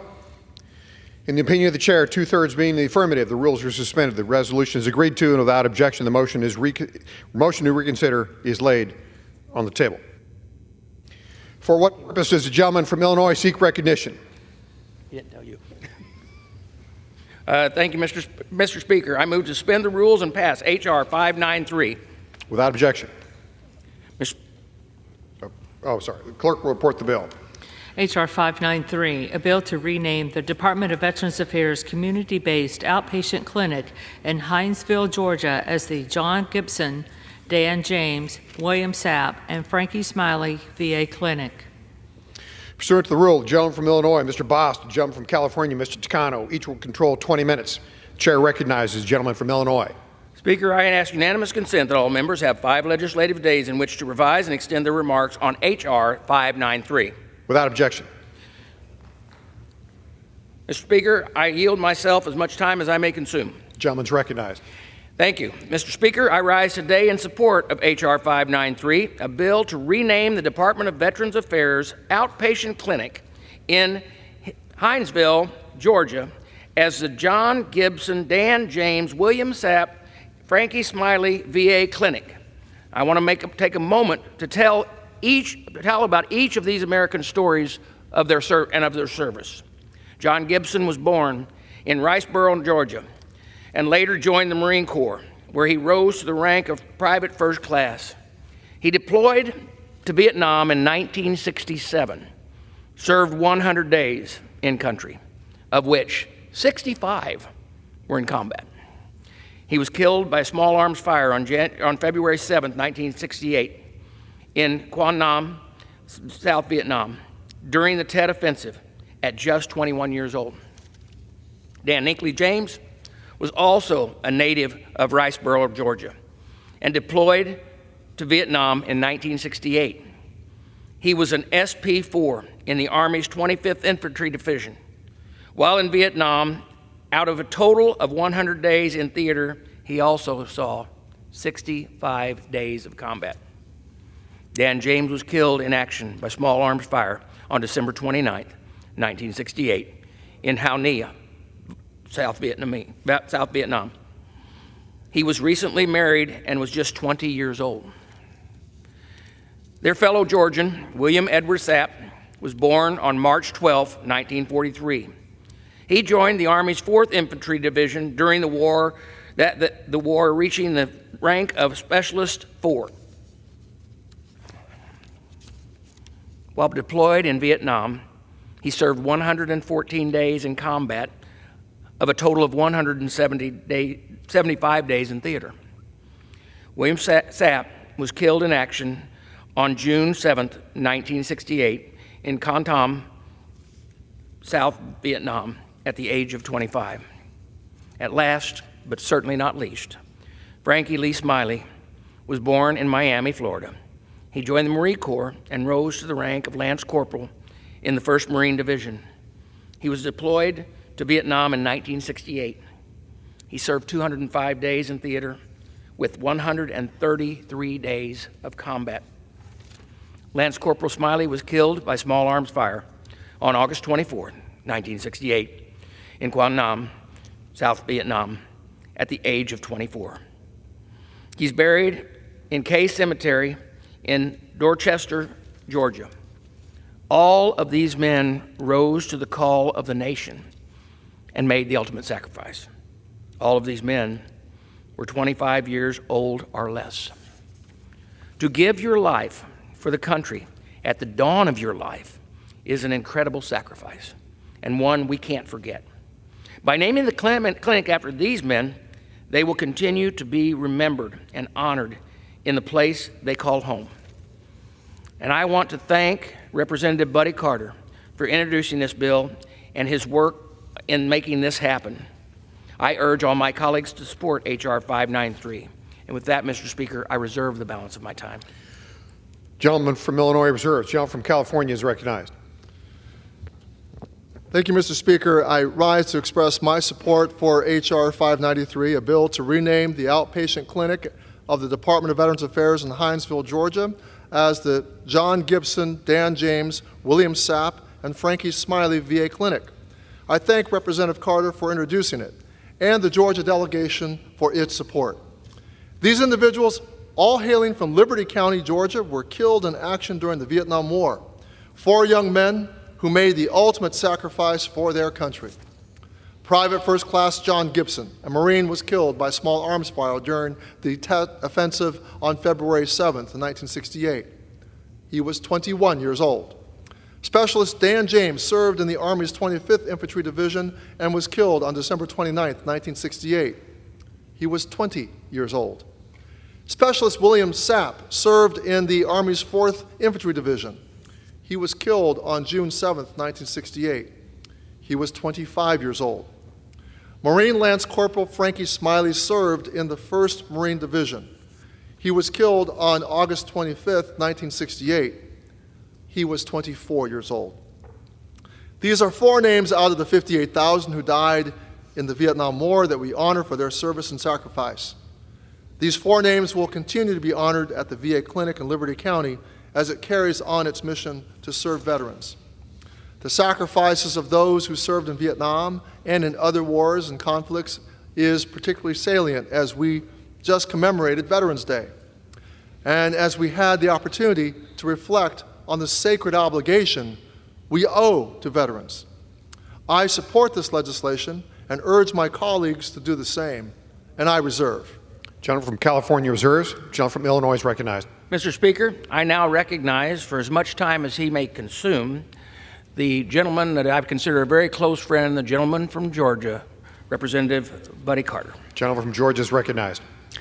Thank you, Mr. Speaker, and I thank the gentleman for yielding. Mr. Speaker, I rise today in support of my bill, H.R. 593, which will rename the Department of Veteran Affairs, as you've heard, the community-based outpatient clinic in Hinesville as the John Gibson, Dan James, William Sapp, and Frankie Smiley VA Clinic. Mr. Speaker, I have the honor and privilege of representing the 1st Congressional District of Georgia. We have much to be proud of in the 1st Congressional District of Georgia. We have a strong military presence in our district. We're home to Hunter Army Airfield, to Kings Bay Naval Base, and to Fort Stewart. Fort Stewart is located in Hinesville, Georgia, in Liberty County. Whenever I travel to Fort Stewart, whenever I travel to Liberty County, I know that they know what they're talking about when they talk about military affairs. You see, I would submit to you that the community of Hinesville, Georgia, supports their military as much, if not more, than any community in America. But I got to be quite honest with you. Last fall, I was called to a meeting with them, with some community leaders in Liberty County. And they told me they wanted to name a VA clinic in Hinesville after 4 veterans who gave the ultimate sacrifice during the Vietnam War. And you know, when I went into that meeting, I was skeptical. We can't do this. We can't name a VA. We can't rename a VA clinic anyway, much less after 4 individuals. I have to tell you, when I left that meeting, not only was I convinced, but I was committed to making this happen. You heard the bios that Chairman Bose just read of these young men, all in their 20s, all of them with their life ahead of them. All of them gave the ultimate sacrifice. Think of what they could have experienced in their life.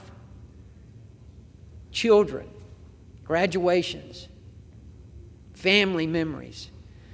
But they gave their lives All four of them gave their lives so that we can enjoy the freedoms that we enjoy in this country. I sat through that meeting that day, and I listened to the families. I listened to the friends tell the stories of their loved ones. I was convinced this needs to happen. Each of them made an incredible sacrifice on behalf of their country and on behalf of their community. They serve as righteous examples of patriotism and selflessness that are deserving of being memorialized permanently by naming the Hinesville Clinic after them. This effort is supported by the families and by the community. And we believe that all four deserve to be memorialized for their extraordinary sacrifice and their valor. I want to thank the community members in Liberty County and in Hinesville, the local elected officials who brought this idea to our attention. Secondly, I want to thank the Disabled Veterans of America Southeast Georgia chapter, the American Legion, the Veterans of Foreign Wars, and the Georgia State Department of Veteran Affairs for their support as well. Last but not least, I'd like to thank the entire Georgia delegation, Republican and Democrat, the House Committee on Veteran Affairs, and all the staff involved for their diligent work in getting this bill to the floor. I want to urge my colleagues to support this bill, and I look forward to working with my friends in the Senate to bring this piece of legislation to passage and to signed into law. Mr. Speaker, last weekend we celebrated Veterans Day. These four weren't with us to celebrate Veterans Day. But what they did gave us the opportunity to celebrate Veterans Day. Let's at least do this for the family, for the memory of these four heroes who gave the ultimate sacrifice. Thank you, Mr. Speaker, and I yield back. Gentleman yields. Gentleman from Illinois. Reserve. Gentleman for Illinois reserves. Gentleman from California. Mr. Speaker, I do believe it is important to remember the service and sacrifice of service members and veterans because we must keep close to mind our duty to repay that service and uphold the promises we have made to those that swore an oath to our country to protect and defend it. However, I fear that we have fallen short this year.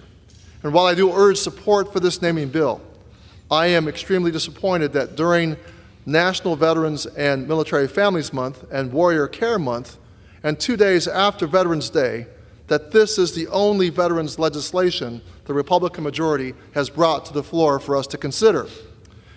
These young men who lost their lives in the Vietnam War sacrificed everything they had for our country. And if we really wanted to honor them and the millions of Americans who have risked their life and limb in service, we should be doing even more. So far in this Congress, our committee has only originated 3 bills that have been signed into law. By comparison, in the last 2 Congresses, under Democratic leadership, we passed more than 70 bills to expand access to care and benefits that are now law. This inaction is unconscionable when there is such an acute need for assistance among veterans and survivors. And it is not for a lack of good ideas. There are several worthwhile bills that are ready to be voted on right now. Bills that would change and improve the lives of veterans and their families across the country. For example, H.R. 3848, the Bipartisan Housing Our Military Veterans Effectively, or HOME Act of 2023, sponsored by Republican Representative Chavez DeRemer, would restore authorities that were essential to ensuring America's most vulnerable veterans found or stayed in housing during the pandemic. For the period of the public health emergency, the Department of Veterans Affairs was able to provide food, clothing, bedding, hygiene items, shelter, transportation services, and communication devices to veterans experiencing homelessness. VA also had temporary authority to increase reimbursements to grant and per diem providers, which ensured veterans in transitional housing receive the care and services they need. Unfortunately, these authorities and funding expired with the end of the COVID-19 public health emergency declaration in May 2023, and there has been since no congressional action to restore them. To aid in this effort, Representative Nikema Williams introduced H.R. 491, the Return Home to Housing Act, and Representative Sheila Sherfullis McCormick introduced H.R. 645, the Healthy Foundations for Homeless Veterans Act. These bills are both included in the HOME Act, which was reported out of our committee by voice vote on July 26, 2023. That's right, a bill with strong unanimous support has been languishing for months for no clear reason. Earlier this year, Chairman Boss and I were standing in these exact spots, and he made a promise to me that we would pass this legislation. And I understand from staff conversations that Chairman Boss has been imploring the Speaker to schedule that bill for a vote. I too sent to the newly elected Speaker, imploring him, I sent a letter to the newly elected Speaker, a letter imploring him to bring this bill to the floor. In the book of Matthew, chapter 25, verse 35, it says, quote, "For I was hungry, and you gave me something to eat. I was thirsty, and you gave me something to drink. I was a stranger, and you invited me in. I needed clothes, and you clothed me. I was sick, and you looked after me." Then the righteous will answer him, "Lord, when did we see you hungry and feed you, or thirsty and give you something to drink? When did we see you a stranger and invite you in, or needing clothes and clothe you? When did we see you sick or in prison and go visit you?" End quote. Do we not take these words as a call to action? There are homeless veterans suffering as we speak. It is our responsibility to take care of the most vulnerable veterans. Every night a veteran spends on the street is a night this Congress could have acted to shelter them. And you can feel the cold setting in here in Washington, D.C.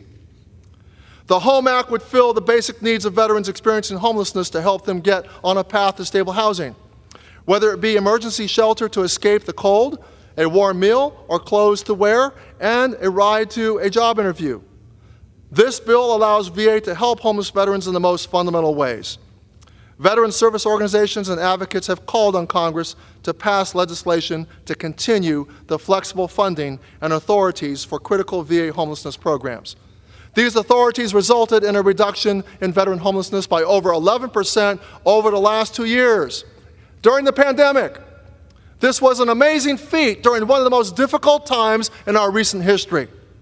And yet this House has not seen fit to bring this bill to the floor. If the House fails to act or continues to delay action, I fear that veteran homelessness will undoubtedly increase and critical gains made during the pandemic will be lost.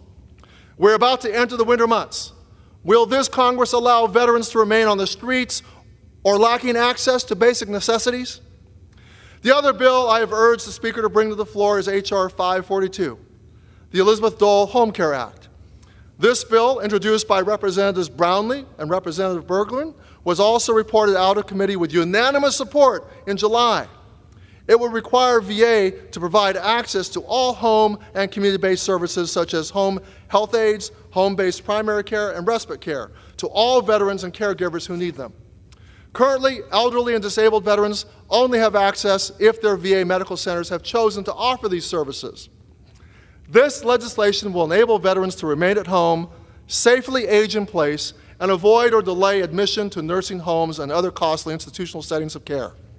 It will also help connect veterans' caregivers to respite care and other supportive services that help them care for veterans at home and improve VA's coordination with other federal long-term care programs that promote aging at home.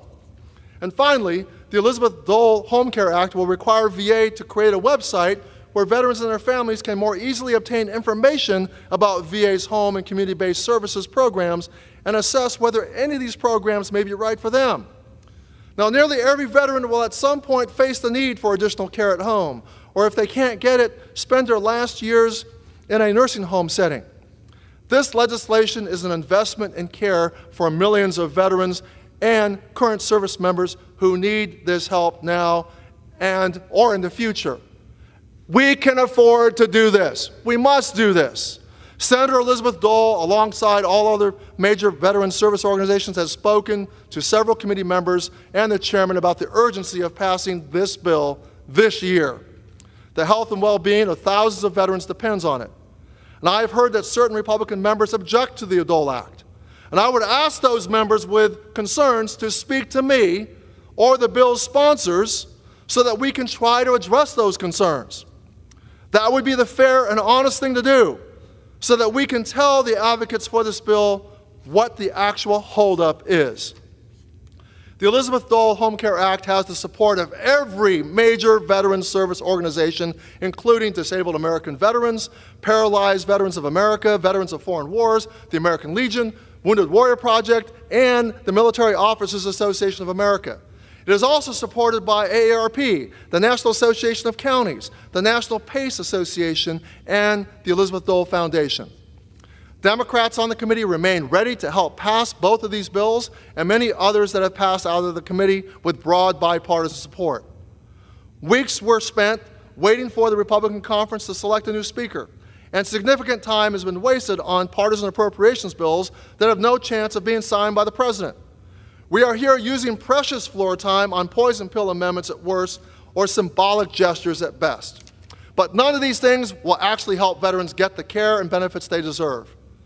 Last year, we came together to pass the largest expansion of veterans' benefits in a generation, my Honoring Our Pact Act. But we cannot and should not stop there. Every bill brought to the House floor represents a choice and makes a statement about priorities. And from my experience, whenever I had a veterans bill that was ready or timely, Speaker Emerita Pelosi made way for it because for her, veterans' issues are sacred. They are not fodder for negotiation or collateral. And I hope our current speaker comes to that same understanding. There is always time for veterans legislation. We ask service members to leave their families to protect our country, and we have a responsibility to honor our pact with them, that we will take care of them when they come home. And that includes our most vulnerable veterans, such as homeless, elderly, and disabled veterans. We must get these bills passed and honor our commitment to veterans. Mr. Speaker, I support H.R. 593. I ask my colleagues to do the same, and I reserve the balance of my time. Gentleman from California reserved. Gentleman from Illinois is recognized. Reserve. Gentleman from Illinois reserves. Gentleman from California. At this time, Mr. Speaker, I would like to yield to my friend as much time as she may consume, the ranking member of the Subcommittee on Health, Julia Brownlee, from my own home great state of California. Gentlelady is recognized. Thank you to the ranking member Takano. I appreciate it. I, too, support the renaming of the VA outpatient clinic in Hinesville, Georgia, after the 4 service members who made the ultimate sacrifice for our country in Vietnam. And like a majority of my colleagues on both sides of the aisle, I will support this bill because it is the right thing to do. This weekend, so many of us return to our districts to honor the men and women who have served our nation in uniform in theaters and eras from World War II to our veterans who served multiple deployments in Iraq and Afghanistan. We recognized every man and woman that has answered the call to duty because it is the right thing to do. However, it is incumbent upon all of us in this chamber to do more and to do better. Our words ring hollow if we don't do our part to fulfill our nation's solemn promise to serve our veterans and their families as well as they have served our country. These words cannot only be spoken, but we must act upon them, live upon them. While I believe it's important that we recognize John Gibson, Dan James, William Sapp, and Frankie Smiley, I ask myself, how do we best serve the next generation of our nation's veterans? How do we show them the respect that they have shown us? How do we let them age with as much dignity as they deserve and as possible? Long-term care is one of the biggest challenges facing our aging population and their families. That is why I'm calling on Speaker Johnson to bring before the House my bill, the Elizabeth Dole Home Care Bill, H.R. 542, for a vote. This bill, which has overwhelming bipartisan bicameral support and passed out of the House Veterans Affairs Committee unanimously almost 4 months ago, would be a fitting honor for the service and sacrifice of the Vietnam veterans advocating for this bill. It would be the single largest expansion of long-term care services at VA in decades. It would impact nearly every veteran living with catastrophic disabilities or living with the effects of aging. Currently, every veteran enrolled in VA has the right to nursing home care if clinically eligible. But it is important to note that nursing homes are not where veterans want to live their golden years. They want to be home. They want to be with their families. They want to be in their communities and with their communities. I doubt there is a person here today who has not grappled with how best to care for an aging or disabled loved one. Every veteran should have the right to dignity in their later years. VA home and community-based services enable veterans to do just that. But these services are not available at all VA medical centers, and my bill changes that. In addition to listening to what veterans want, home and community-based services are also a far less expensive option for taxpayers and an investment in the elder care infrastructure this country so desperately needs. And even more important is the health outcomes of those who are cared for at home are far, far better than the outcomes of those who receive care in an institution. And I would just like to say, the chairman spoke about the Elizabeth Dole bill and said that CBO has scored it in a way that has caused him to have to relook it or revisit the bill. I don't know what he means, because we got a CBO score. We had one CBO score that was astronomical. And then finally we won with CBO, and CBO went back and looked at the bill again and said, oh no, it's just a very minimal cost. And so the beauty of this bill is the health outcomes of veterans are much better. It's less expensive than institutionalized care, and we can use that money to invest in other programs for our veterans. As you all know too well, our healthcare system is facing a silver tsunami as the largest generation, baby boomers, enter their later years. VA is not exempt from this tsunami, and preparation is critical. Almost half of VA's patient population is over 65. Without an aggressive expansion of home care in the next 15 years, VA will have doubled its spending on institutional long-term care services, nearing $15 billion to meet these needs. Without the option of receiving care at home, veterans will have to languish on wait lists or move to facilities far, far away from their families. All this aside, the Elizabeth Dole Act is the right thing to do right now. As both Chairman Bost and Ranking Member Takano have stated, this is the right time. The Elizabeth Dole bill is the right bill for this Congress to pass and move forward. It is too late for this bill to go to the President's desk before Veterans Day, as I had hoped, but we cannot delay any further. Our veterans, their caregivers, and their families cannot wait any longer. To further delay this bill is really absolutely cruel. Let us work together. Let's work with Senator Elizabeth Dole to fulfill our promise to Americans' veterans. Let us act and let us act now, Mr. Speaker. I yield back. Gentlelady yields. Gentleman from California. Mr. Speaker, I have no further speakers. I'm prepared to close, and I reserve. Gentleman reserves. Gentleman from Illinois. Gentleman from Illinois reserves. Gentleman from California. Thank you, Mr. Speaker. I ask all my colleagues to join me in supporting this bill, and I yield back the balance of my time. Gentleman from California yields. Gentleman from Illinois. Thank you, Mr. Speaker.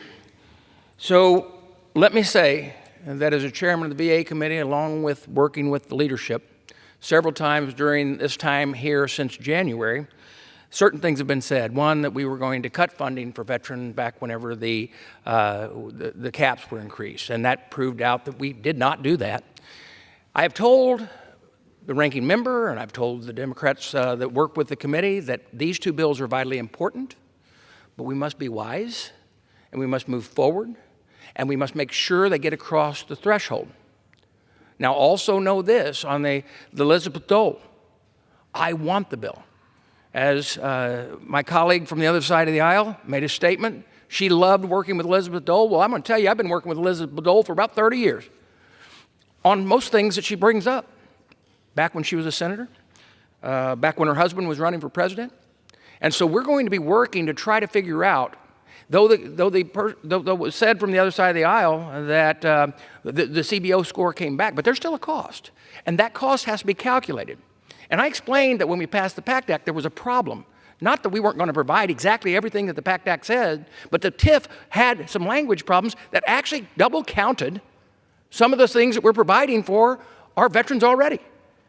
Now, if someone will work with me, and let's get this working with this side of the aisle and across the rotunda to try to figure this out so that we can make sure we can provide all of these other things that we're wanting to provide.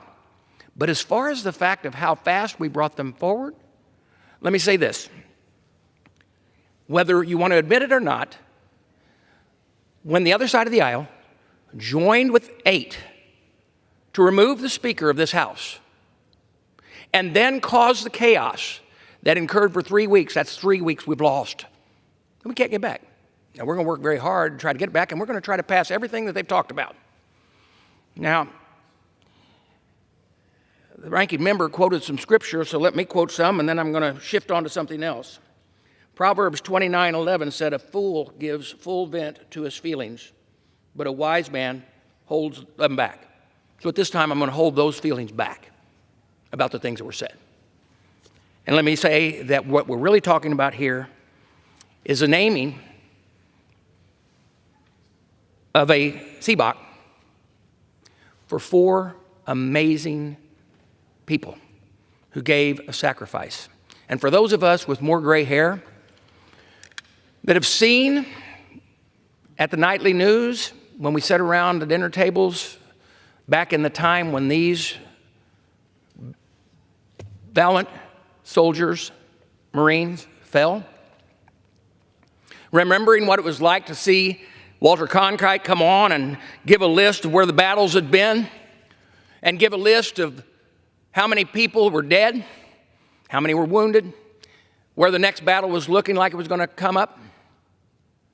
And then later on, right after, you followed up with your local news and there was a list of the young service members who wouldn't be coming home at the local level. Good heavens, with that war for the first 13 years of my life, I thought you were born, raised, got out of high school, and then you went to Vietnam, and if you survived Vietnam, you could actually go home and live a real life. These guys didn't get a chance to do that.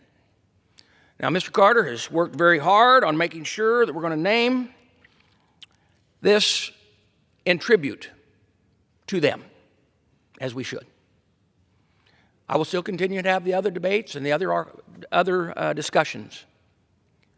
I'm sorry we had to do that now, that we had to, at the sacrifice of what we were debating here, that all of this floor time couldn't have been given to those 4 heroes.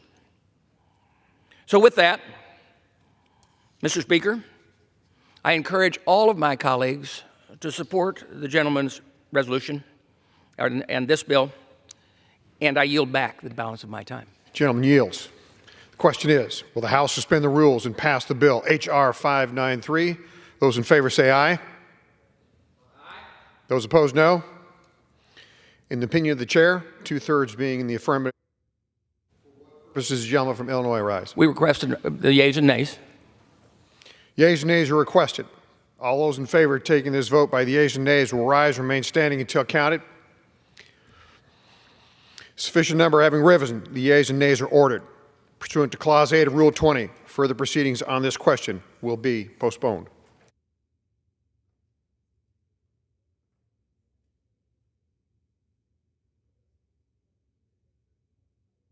Pursuant to Clause 12A, Rule 1, the chair declares the House in recess until approximately 6:30 p.m.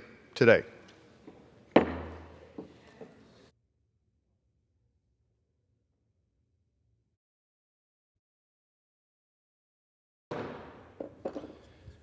Proceedings will resume on questions previously postponed.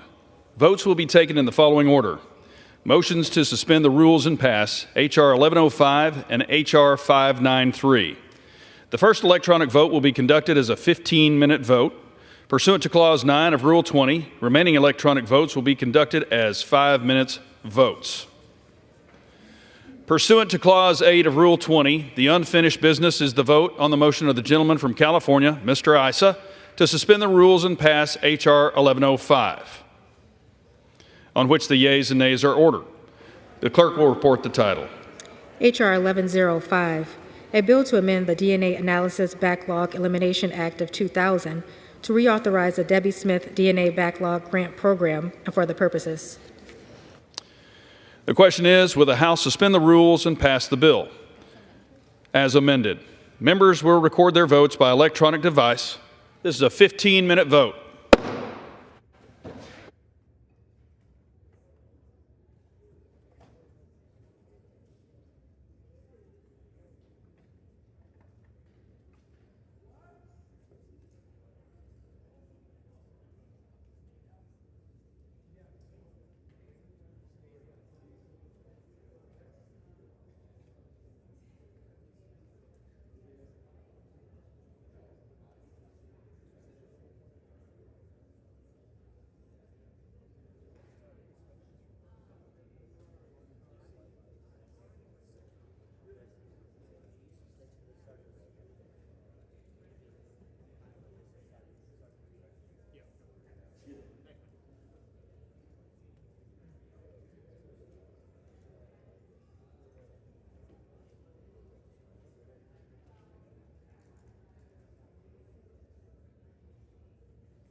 On this vote, the yeas are 405, the nays are 0. Two-thirds being in the affirmative, the rules are suspended, the bill's passed, and without objection, the motion to reconsider is laid on the table. He's going to switch with you now. Yeah, I was going to do that for him, too. Mr. Speaker.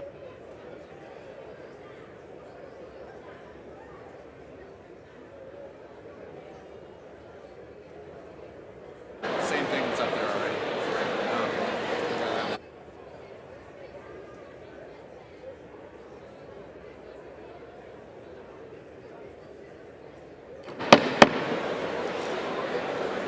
The House will be in order.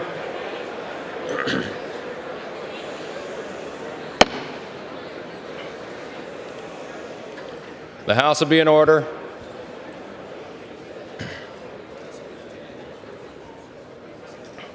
The chair lays before the House a communication. The Honorable, the Speaker, House of Representatives, sir, have the honor to transmit herewith. The House will be in order, please. Clerks are recognized. Have the honor to transmit herewith a copy of a letter received from Mr. Greg M. Amore, Secretary of State, State of Rhode Island, indicating that according to the unofficial results of the special election held on November 7th, 2023, the Honorable Gabriel Amo was elected representative to Congress for the 1st Congressional District of Rhode Island. Signed sincerely, Kevin F. McCumber, Acting Clerk. For what purpose does the gentleman from Rhode Island, Mr. Magaziner, seek recognition? Mr. Speaker, I ask unanimous consent that the gentleman from Rhode Island, the Honorable Gabe Amo, be permitted to take the oath of office today. His certificate of election has not arrived, but there is no contest and no question has been raised with regard to his election. Without objection, will Representative-elect Amo and the member of the Rhode Island delegation present themselves in the well? The member.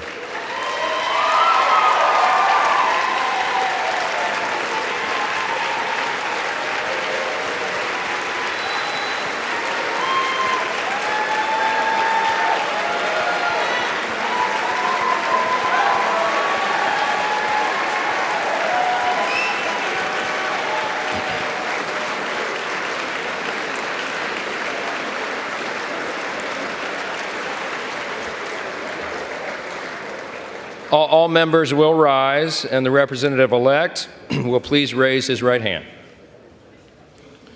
Do you solemnly swear or affirm that you will support and defend the Constitution of the United States against all enemies, foreign and domestic, that you will bear true faith and allegiance to the same, that you take this obligation freely without any mental reservation or purpose of evasion, and that you will well and faithfully discharge the duties of the office on which you are about to enter, so help you God? I will. Congratulations, you are now a member of the 118th Congress.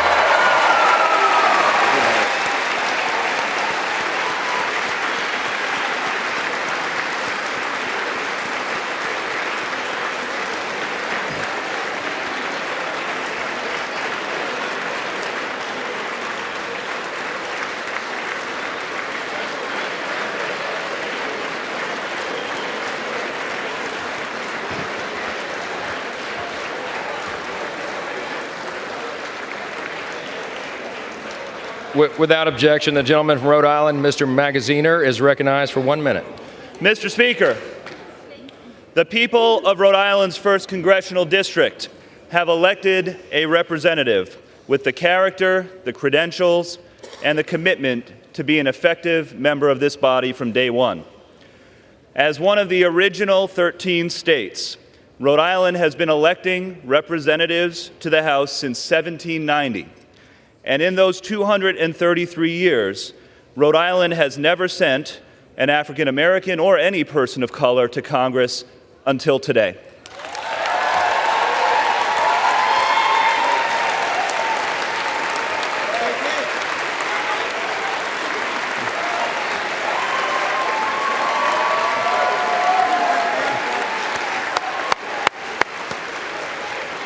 But Gabe Amo will be the first to tell you, he did not come here to make history. He came here to make a difference.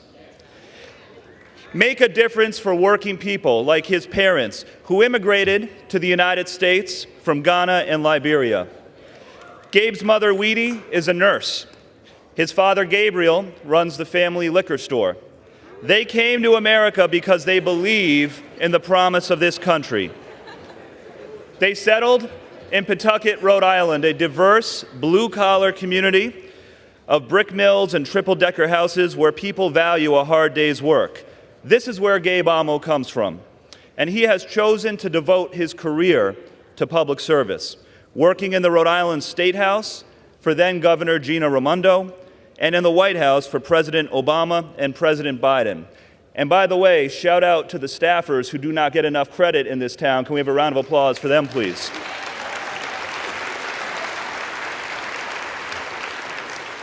Now in Congress, Gabe is ready to fight for the America that inspired his parents all those years ago.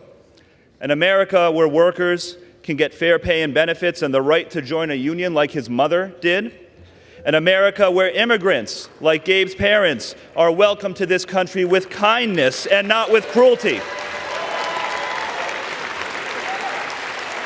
An America that stands with democracies and not dictators. An America where freedom means freedom for everybody, including women to make their own health care decisions and LGBTQ Americans to marry the person they love. And an America where we have the God-given right to choose our own leaders and not have the results challenged and denied by the losing side. Now, I have known Gabe Amo since we were both teenagers, and I can tell you, he has the values, he has the commitment to America, and he has a love for service that runs deep. He is the right person to serve in this House at this moment. And it gives me great pleasure to introduce for the first time as our colleague, the gentleman from Rhode Island, Gabe Amo.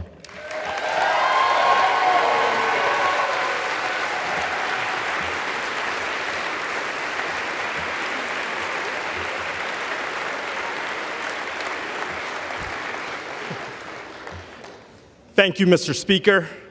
Thank you, Representative Magaziner, for the warm introduction. And thank you to Senators Jack Reed and Sheldon Whitehouse, who, alongside Representative Magaziner and I, make up our small but very mighty Rhode Island congressional delegation. And of course, to my predecessor, former Representative David Cicilline.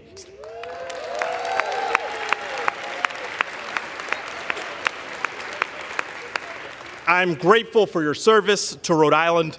I look forward to our work together in both of our new roles. To my family, friends, community leaders, and all those who have supported me along the way, thank you. And of course, thank you to the people of the 1st Congressional District and those across Rhode Island for giving me the opportunity to serve in the People's House. I want to tell you a story about Rhode Island.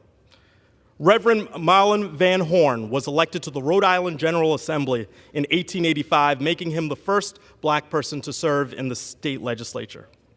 Just think, Reverend Van Horn was elected as a black man nearly 2 decades after the end of the Civil War.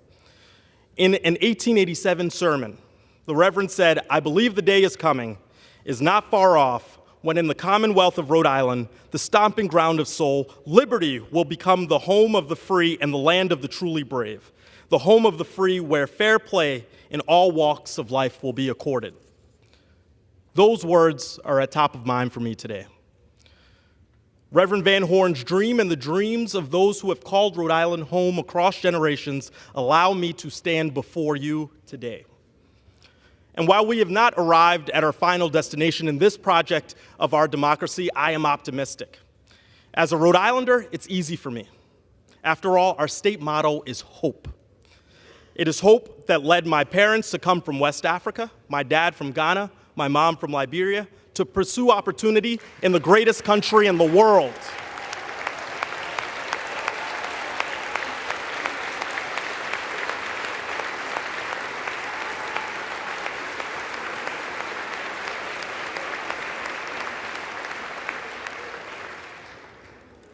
But this is not just my story. It's a Rhode Island story. It's an American story. And that shared story is why today I am proud to be the representative from Rhode Island's 1st Congressional District. And what is beautiful about Hope is that it cares not about your race, your religion, your gender, or where your ancestors came from. This belief has inspired people who arrived in Rhode Island from Italy and Ireland, Portugal and France, Dominican Republic and Haiti and Colombia, Armenia, and yes, countries in West Africa, and so many places in between. And I, of course, must acknowledge those whose family branches extend from the native tribes of our shores to the settlers who came for religious freedom, to those who did not choose their journey because they were enslaved people, but whose hope persisted nonetheless.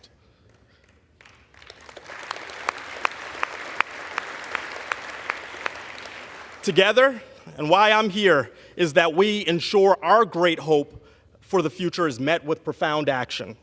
Action to protect and strengthen retirement security, support our seniors, create economic opportunity and good-paying jobs, secure reproductive freedom and keep politics out of the doctor's office, ensure the livability of our planet for our children and their grandchildren, ban assault weapons and end gun violence, and stand up to the threats facing our democracy.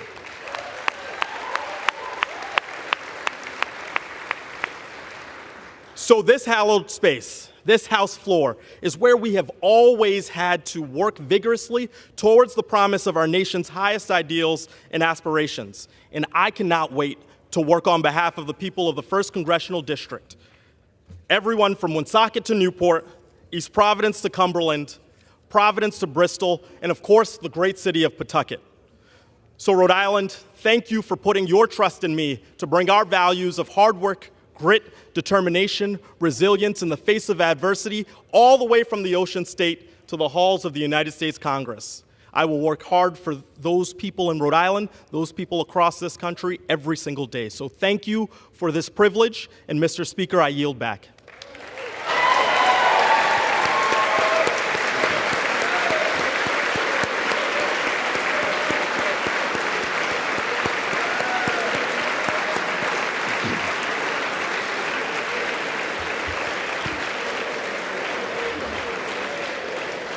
Under Clause 5D of Rule 20, the chair announces to the House that in light of the administration of the oath of the gentleman from Rhode Island, the whole number of the House is now 434.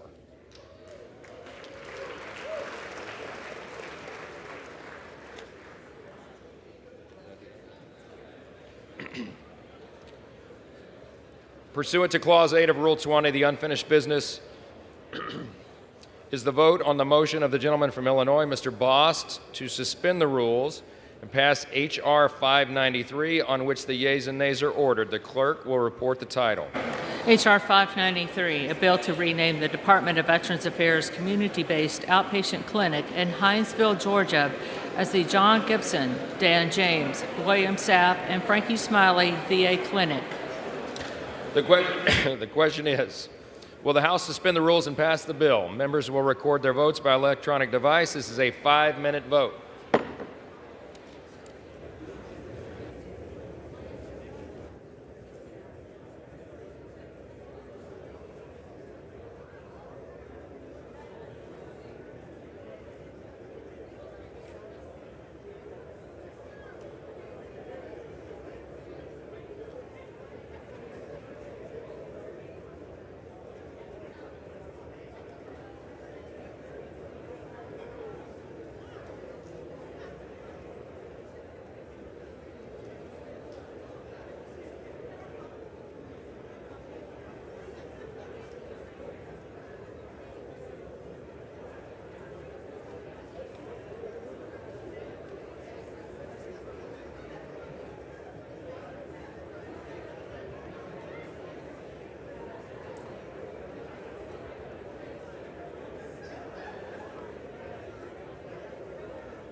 still voting? Does anyone wish to change their vote?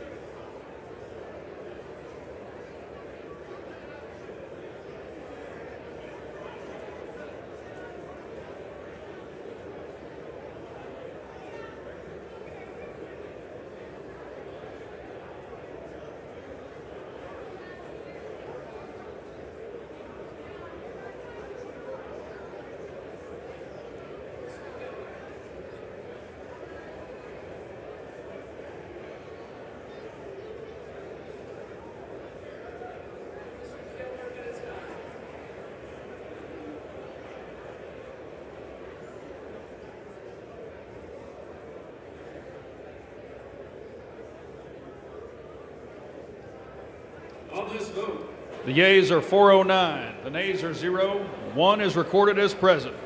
2/3 being in the affirmative, the rules are suspended. The bill is passed, and without objection, the motion to reconsider is laid on the table.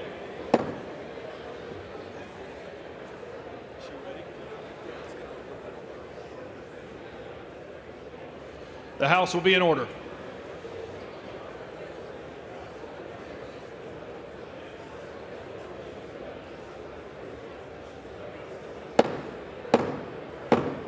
The House will be in order.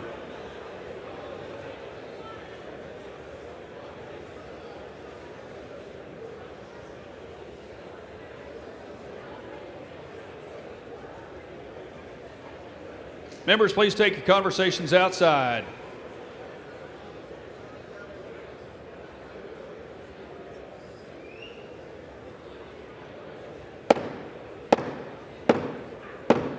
The House will be in order.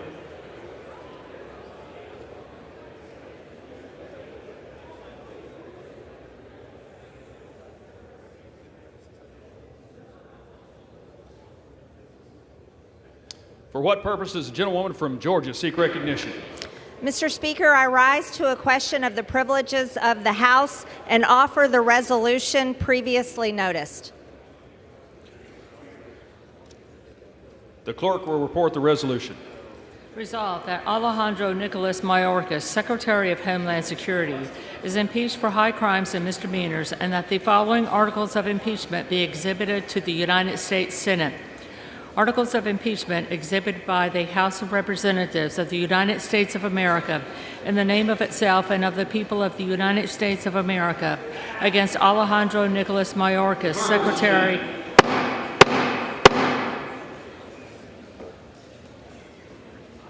Clerk will report.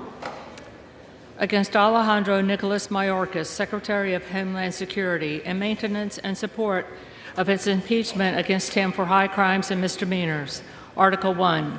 Rather than adhering to an oath he took to defend and secure our country and uphold the Constitution when he was sworn in as Secretary of Homeland Security, Alejandro Nicolas Mayorkas has engaged in a pattern of conduct that is incompatible with the laws of the United States as follows.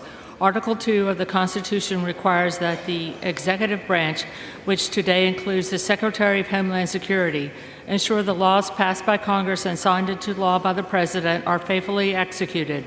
The Secure Fence Act of 2006, Public Law 109-367, requires that the Secretary of Homeland Security maintain operational control over the entire international land and maritime borders of the United States.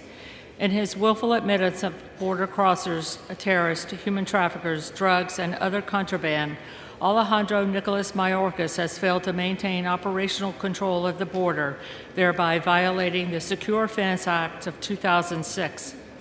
The guarantee clause set forth in Article 4, Section 4 of the Constitution dictates, the United States shall guarantee to every state in this union a Republican form of government and shall protect each of them against invasion, and on application of the legislature or of the executive, when the legislature cannot be convened, against domestic violence. The guarantee clause clearly dictates that the federal government has a constitutional duty and obligation to protect each of the states from invasion. As Secretary of the Department of Homeland Security, Alejandro Mayorkas has violated his oath to uphold constitutional duty by allowing the invasion of approximately 10 million illegals across our borders. The ongoing invasion at our southern border is a direct national security threat against the states and against the citizens therein. Secretary Mayorkas has willfully abandoned his duty to secure the border and protect states against invasion, thereby violating Article 4, Section 4 of the Constitution. To wit, since Mayorkas has headed the Department of Homeland Security, there have been 1. Approximately 10 million illegal border crossers who have invaded our country at our border. This is broken down between 8 million encounters and approximately 1,800,000 known gotaways who have invaded United States authorities and are roaming the interior of the United States. 2. At least 280 people on terrorist watch lists caught while attempting to cross the border between ports of entry. 3. Approximately 400,000 unaccompanied illegal children encountered at the southern border, with at least 85,000 of these children having gone missing. 4. At least 1,424 deaths of illegals at the southern border. 5. Approximately 73,000 special interest aliens arrested at our border, which are aliens from a nation that promotes terrorist activity, harbors terrorists, or poses a security threat to the United States. This is the number arrested at the border, not counting however many of the 1,800,000 known gotaways are special interest aliens. 6. Approximately 659 special interest aliens from Iran. 7. Approximately 6,386 special interest aliens from Afghanistan. 8. Approximately 538 special interest aliens from Syria. 9. Approximately 3,153 special interest aliens from Egypt. 10. Approximately 12,624 special interest aliens from Uzbekistan. 11. Approximately 30,830 special interest aliens from Turkey. 12. Approximately 1,613 special interest aliens from Pakistan. 13. Approximately 164 special interest aliens from Lebanon. 14. Approximately 185 special interest aliens from Jordan. 15. Approximately 123 special interest aliens from Iraq. And 16. Approximately 15,594 special interest aliens from Mauritania. In fiscal year 2021, Customs and Border Patrol, CBP, seized approximately 11,200 pounds of fentanyl. In fiscal year 2022, CBP seized approximately 14,700 pounds of fentanyl. In fiscal year 2023, CBP has seized a record of approximately 27,000 pounds of fentanyl. Over 70,000 Americans died from fentanyl in fiscal year 2022. Fentanyl is now the #1 killer of Americans between the ages of 18 and 45. Fentanyl kills approximately 300 Americans a day. This is the amount of fentanyl that has been seized at the border, yet 300 Americans are still being killed by fentanyl poisoning every day. The amount of unseized fentanyl has not even been taken into account. The Constitution also requires the Secretary of the Homeland Security to observe the Immigration and Nationality Act, 8 U.S.C. 1101. This law requires Homeland Security to detain inadmissible aliens arriving in the United States or illegal aliens presently in the United States. Members, please take your conversations outside. Clerk will report. Instead, the Department of Homeland Security under Secretary Mayorkas has practiced catch and release policies whereby illegals are detained but then released without any mechanism to ensure they show up to court for processing. By terminating contracts for border wall construction, ending the migrant protection protocols, remain in Mexico, unlawfully granting categorical parole, and being complicit and ending Title 42, Mayorkas has made it easier for illegal people and drugs to enter the United States, endangering American citizens, and has made it harder for CBP to expel such threats. Alejandro Nicolas Mayorkas, in his inability to enforce the law, has engaged in a pattern of conduct that is incompatible with his duties as a civil officer of the United States. Alejandro Nicolas Mayorkas, in his failure to uphold the oath he took, has, by his actions, lost the trust of citizens of the United States to faithfully execute the laws of the United States. Wherefore, Alejandro Nicolas Mayorkas thus warrants impeachment and trial, removal from office, and disqualification to hold and enjoy any office of honor, trust, or profit under the United States. The resolution qualifies.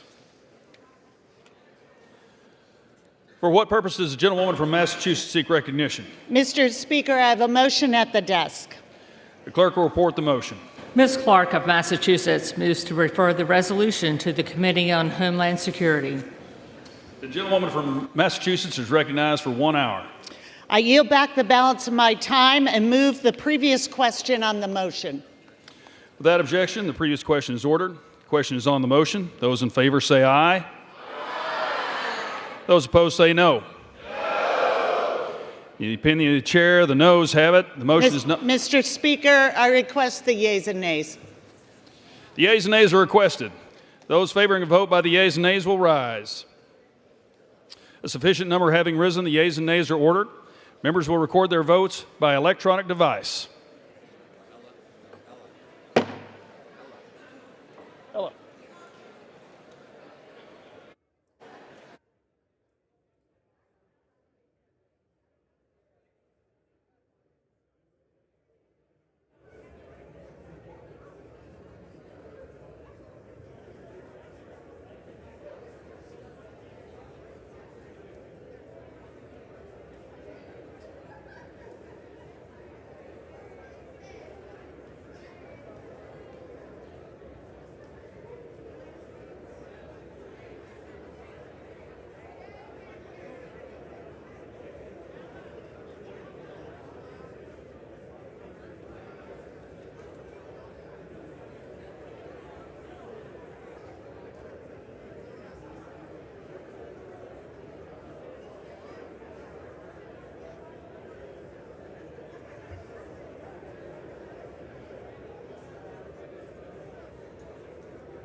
all members voted? Does any member wish to change their vote?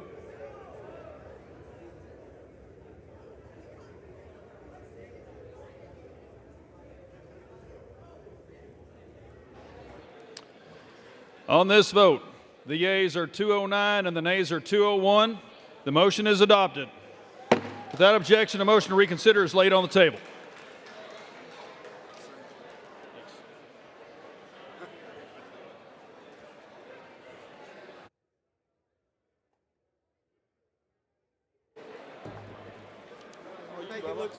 Up here, man. Yes, sir. All right.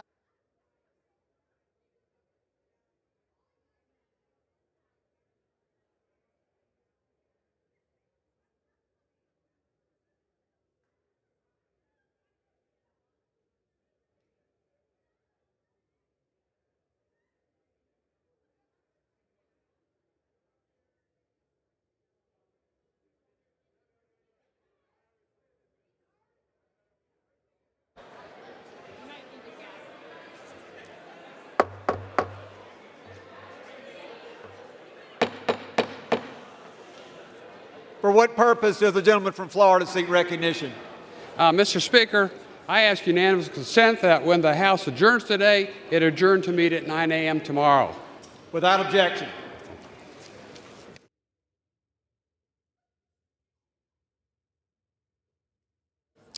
The chair will now entertain requests for 1-minute speeches.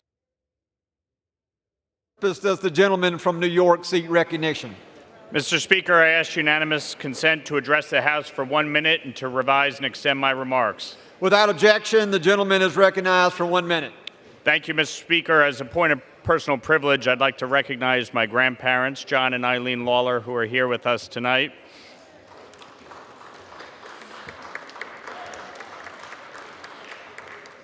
Mr. Speaker, I just returned from a bipartisan delegation trip to Israel where we met with Prime Minister Netanyahu, Defense Minister Gallant, and U.S. Ambassador Jack Lew. We also met with the family members of some of the 240 hostages currently being held by Hamas. And we viewed raw footage of the barbaric terrorist attack of October 7th. Mr. Speaker, let's be clear. Hamas is a terrorist organization that not only wants to wipe Israel off the face of the earth, they want to eliminate the Jewish people. They must not only be defeated, they must be destroyed. I support Israel's right to defend itself and denounce the ludicrous calls for a ceasefire. No one in this room would have called for a ceasefire after September 11th, and no one should hold Israel to a standard we would not hold ourselves. The United States must stand resolute in our support for Israel. This is a battle of good versus evil. As Edmund Burke said, the only thing necessary for the triumph of evil is for good men to do nothing. Let us not be Neville Chamberlains. Let us be Winston Churchills. Victory at all costs, for without victory, there is no survival. I yield back. For what purpose does the gentleman from New Jersey seek recognition? Without objection, the gentleman is recognized for 1 minute.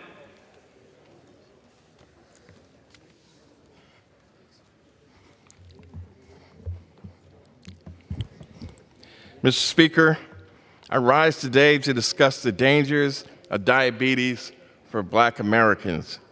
November is National Diabetes Awareness Month. Today, more than 37 million Americans suffer from diabetes, and that number includes almost 5 million Black Americans. Right now, 1 of every 5 Black Americans over 20 years of age has diagnosed or undiagnosed diabetes.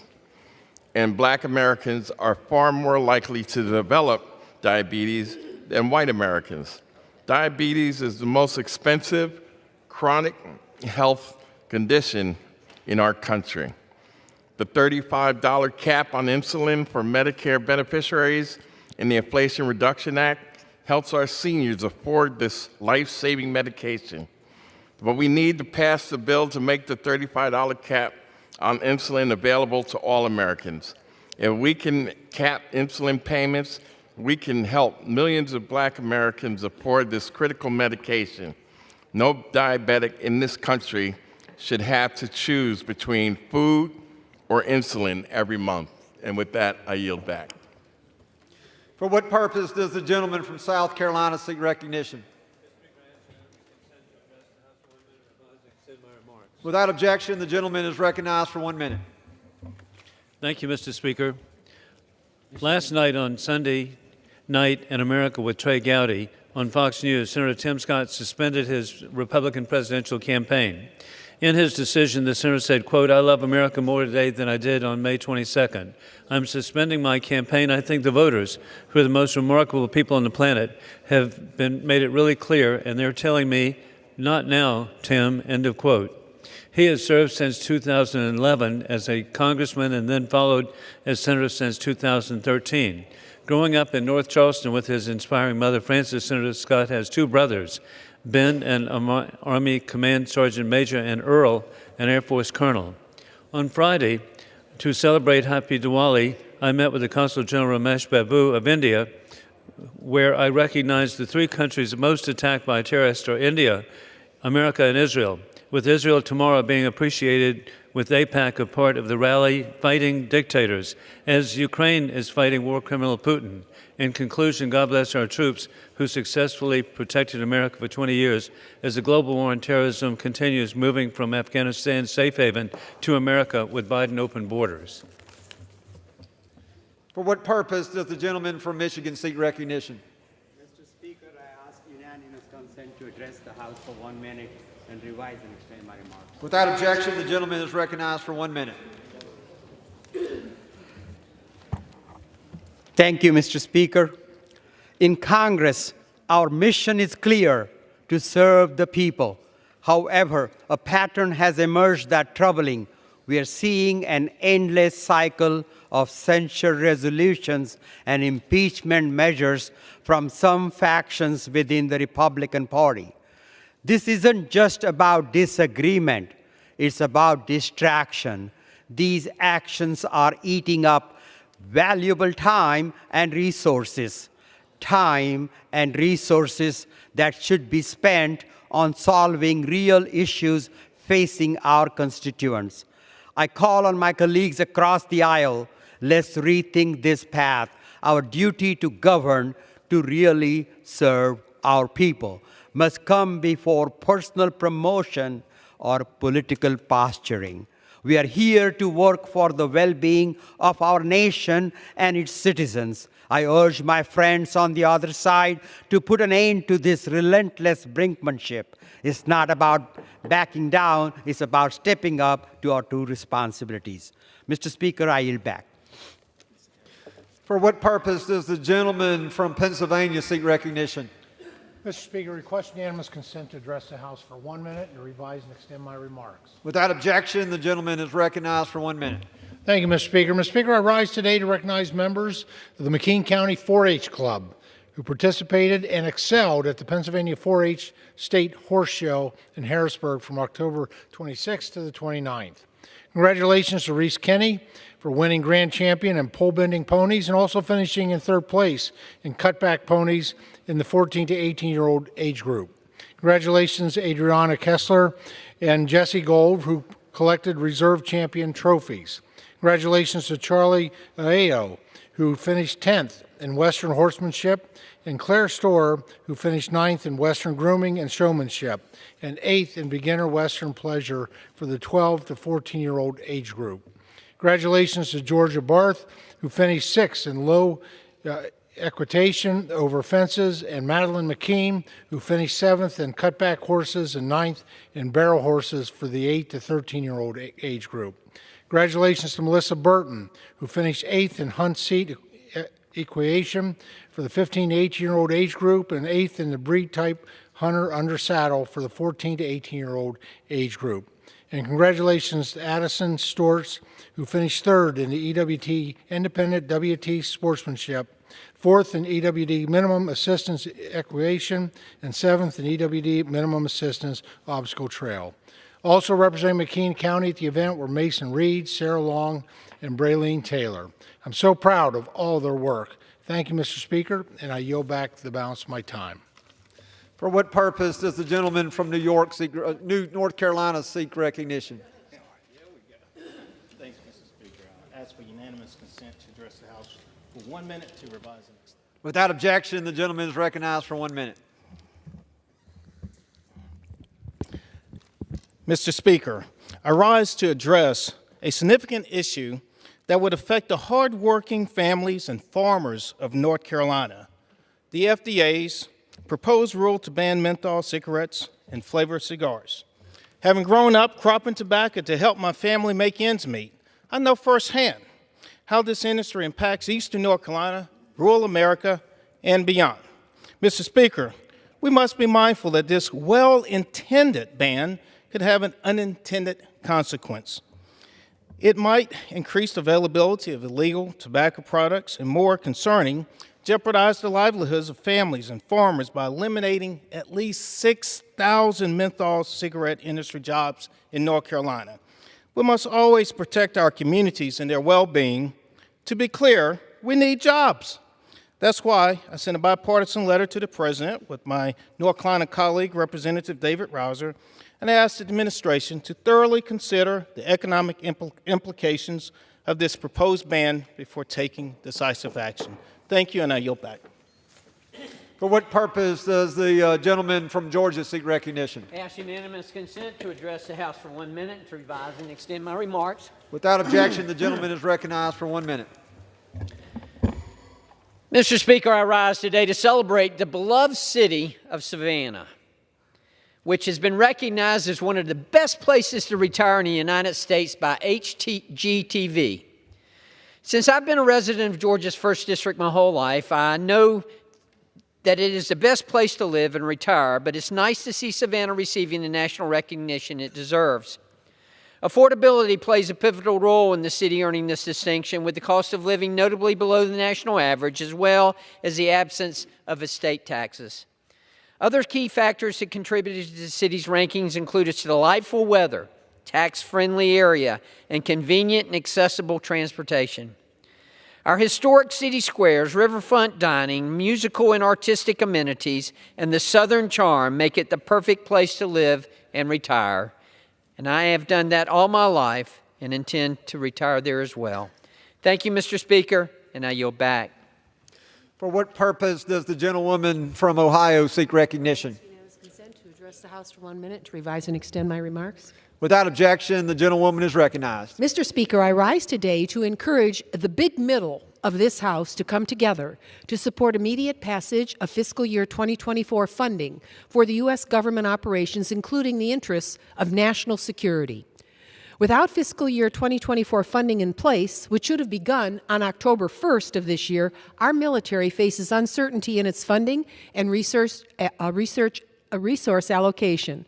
Funding delays waste time, leading to impaired military operations, decreased training, delayed procurement, reduced vehicle maintenance, yielding lower readiness. These unnecessary delays undermine our military's ability to respond to threats effectively at home and abroad. I hope the American people are noticing which extremist members of this House are responsible for this long-delayed funding compromise. Vladimir Putin, he's applauding them.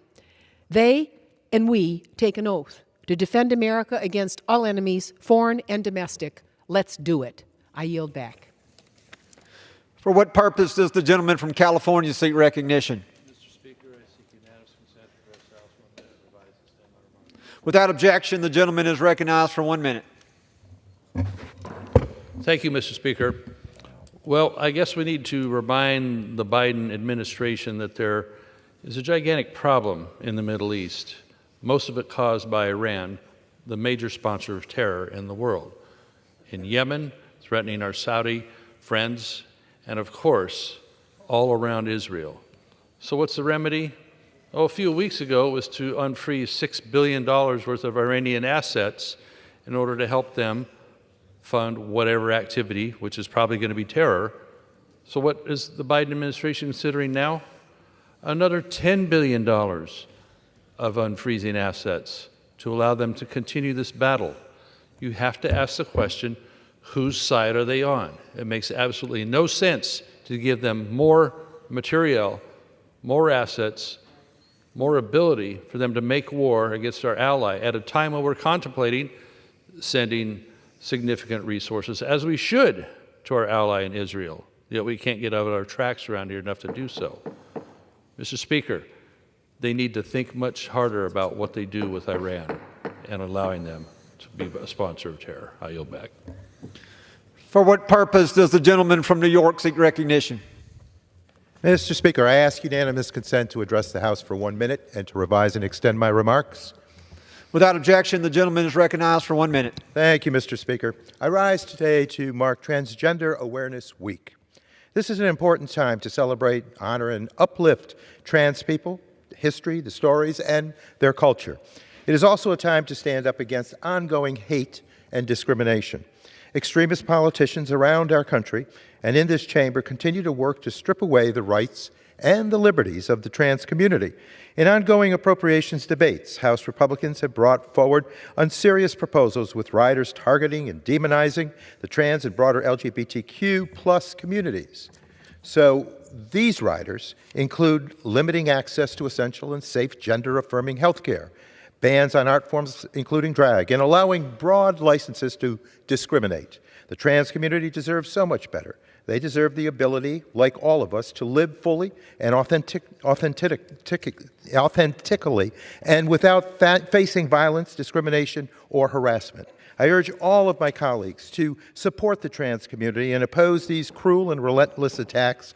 As a member of Congress, as a member of the Equality Caucus, I vow to continue to fight for the cause. With that, I yield back, Mr. Speaker. For what purpose does the gentleman from Illinois seek recognition? Mr. Speaker, I ask to address the House for 1 minute and revise and extend my remarks. Without objection, the gentleman is recognized for 1 minute. Mr. Speaker, I rise today to honor and congratulate Jim DeRose on his retirement as Bradley University's men's soccer coach after 28 successful seasons. Beginning his career in 1996 at the age of 28 and as the youngest coach in NCAA Division I men's soccer, Jim quickly emerged as a dominant figure in college soccer. Under Jim's leadership, Bradley's soccer program reached new heights and resulted in a 2007 run to the NCAA Elite Eight, where Jim was chosen as the National Coach of the Year. During his tenure as head coach, Jim held a record of 267 wins, 227 losses, and 66 ties, with 7 NCAA tournament appearances, the highest of any coach in Bradley University athletics history. In addition to his accomplishments on the pitch, the accolades of his players in the classroom and post-graduation are a testament to his ability to grow his players into successful young men. Jim has been an integral part of the growing game of soccer throughout Central Illinois and in college soccer, and his legacy will last for years to come. It is my privilege to congratulate Coach Jim DeRose on his retirement after 28 years with Bradley University. We wish him well, his wife Robin, and his 2 children, Raleigh and JR, all the best. I yield back. For what purpose does the gentlewoman from Illinois seek recognition? I ask for unanimous consent to address the House for 1 minute. Without objection, the gentlewoman is recognized for 1 minute. Mr. Speaker, I rise today to acknowledge National Diabetes Month. As chair of the CBC Health Brain Trust, I have long been focused on how diabetes disproportionately affects Black Americans. From lack of investment to a racist healthcare culture, Black Americans face significant obstacles to treating and preventing diabetes. Black Americans undeniably face unique and significant stressors because of racial discrimination. Research shows a clear link between social stress and health outcomes, emphasizing we must not only address the physical aspects of diabetes, but also its underlying social determinants. We can address risk factors from diabetes from the earliest moments: exposure before birth, such as undernutrition, maternal stress, and maternal obesity, can substantially increase the risk of developing type 2 diabetes in adulthood. And our efforts can continue outside of the traditional medical system by increasing access to healthy food, reducing food insecurities, and expanding opportunities for nutrition therapy and counseling. We can reduce the risk for diabetes without first turning to a more costly and time-consuming treatment. I want to give a special shout out to Chantel Brown for bringing CBC members together to highlight this issue. Now, he spoke for a long minute. Under the Speaker's announced policy of January the 9th, 2023. The gentleman from Arizona, Mr. Schweikert, is recognized for 60 minutes as the designee of the Majority Leader. Thank you, Mr. Speaker Pro Tem. Feels like it's been a while since we had these. I think it's been 6 weeks since I've been behind this microphone, 6 weeks since we basically shot ourselves in the temple and all the other craziness that went on. And the amazing thing is, in that 6 weeks, you'd be stunned how much the numbers, the debt numbers, have moved against us. And this is just a fascinating time. Think of this, within a month or so, we've actually been having to recalculate our projections of debt deficits and what was going on. If that doesn't give you a sense of this thing called interest rate fragility, basically meaning as interest rates go up, it's consuming more and more and more of the available resources that you would have either put into your communities or maybe into military or other things. But right now, I'm going to show you a couple charts in a moment. Interest and the Office of Management Budget, Treasury, just a couple hours ago did an update that shows that gross interest this fiscal year will not be the fourth biggest expense, it will be the second biggest expense. Social Security, interest, Medicare, defense. Now that's a gross number, but we're going to talk about what gross and net means in the U.S. government interest rate world. So let's actually walk through some of the primers here. And once again, our basic rule is if you don't like math and don't want to deal with reality, please stop watching. This is our update from 2023. 73% of the spending members of Congress get functionally have no voice on. We don't vote on it. That's mandatory. That's Social Security, that's Medicare, that's certain veterans benefits, certain tribal benefits, those things that are formula. We call mandatory. They're mostly earned benefits. Some are benefits that you get because you fell below a certain income, but they're a formula. You see this green and this blue. The blue is defense. The green, 15%, that's all other, let's call it non-defense discretionary. The blue obviously is all of defense, that's 13%. All of this colored area right here, the green and the blue, is on borrowed money. Every dime members of Congress vote on is on borrowed money. And then last year, about $400 billion of this red was on borrowed money. So as we kick each other's heads in here, which a lot of it's well worth doing, fighting for a little here, a little there, we're borrowing about $6.5 billion a day. I think on average about $77,000, $78,000 a second.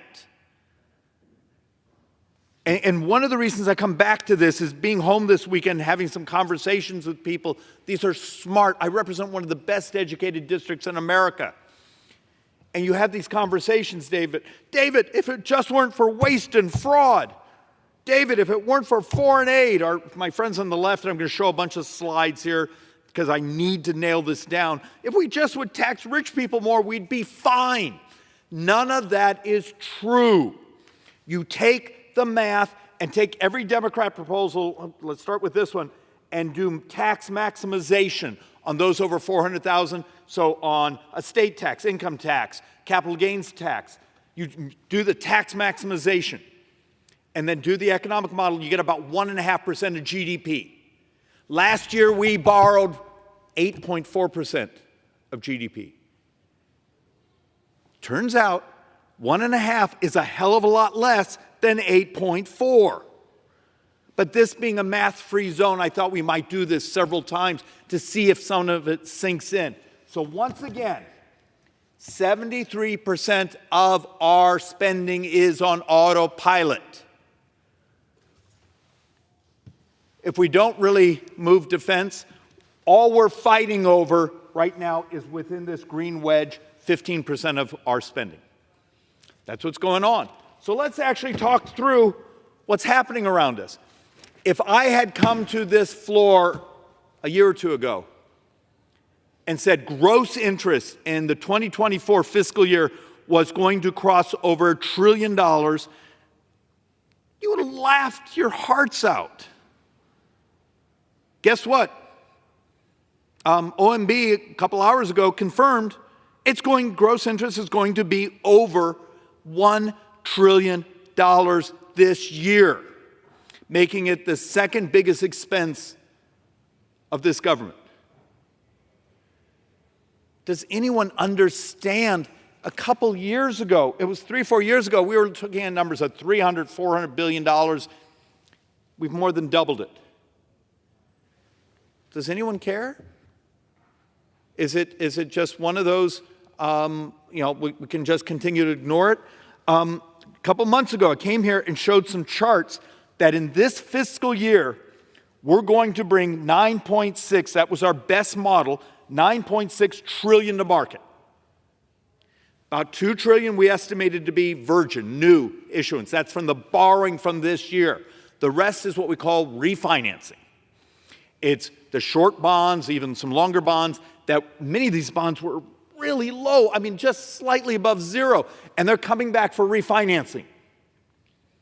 And all of a sudden you have, how many, trillions and trillions of dollars that are down here with almost no interest expense to this government, to our taxpayers, and now they're coming in and we're starting to see mean interests moving over 3%. And it keeps going up.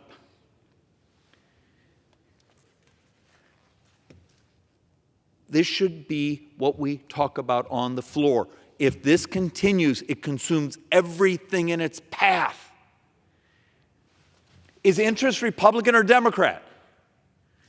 It's just something we have to pay. But trust me, we'll find a way to turn it partisan. And this is one of the punchlines I need us to try to get our heads around. We're modeling for the 2024 year, so the fiscal year we're in now. We just finished our first month of it. Social Security, we expect to come in about $1,450 billion. Gross interest, as of a couple hours ago, we adjusted it. We actually had it, our model was $2 billion over this, but CBO came in and said, hey, gross interest is now over $1 trillion. And if you want to do net, and now might be a time to explain the difference. What's the difference between net interest and gross interest? When Treasury reaches over to the Social Security Trust Fund, which is also gone in about 8-9 years, reaches over and grabs that money and spends it, we put special T-bills, Treasury bills over there, but we have to pay them interest. We pay them interest twice a year. It's still an expense. It's still money that got paid as for the rent of that money, and you take all the trust funds, and that's the difference between whether we're going to pay, as the Treasury is coming back and saying $839. I need to disclose my model, our joint economic model, is closer to $879, and we've been more accurate the last 2 years than Treasury has. But gross interest, money we will spend on interest as this government, is now over $1 trillion. The third biggest spend now is Medicare. Medicare moved up 12.3% last year. So for its scale, interest moved up 38%, Medicare moved up over 12%. Those are the primary growers in borrowing and spending. And then number 4, the fourth biggest expense now is defense. You run into someone at the grocery store back home and ask them, particularly if they lean on the left side, and they almost immediately, viscerally go straight to defense. How many of them will believe saying, hey, but defense is now the fourth biggest expenditure. It's no longer the first, it's not the second, it's not the third, it's the fourth. And interest now has become the second. If I had held up this chart a year ago, you would have stared at me like I was out of my mind. It's happened. It's happened, and we've talked about this was coming. And in some ways, it saddens me the predictions come true. And you got to understand, when you start seeing these, and we did it in chart fashion to try to make it more visual. Here's Social Security, here's interest, here's Medicare, here's defense now. Healthcare costs and interest. Your government is an insurance company with an army.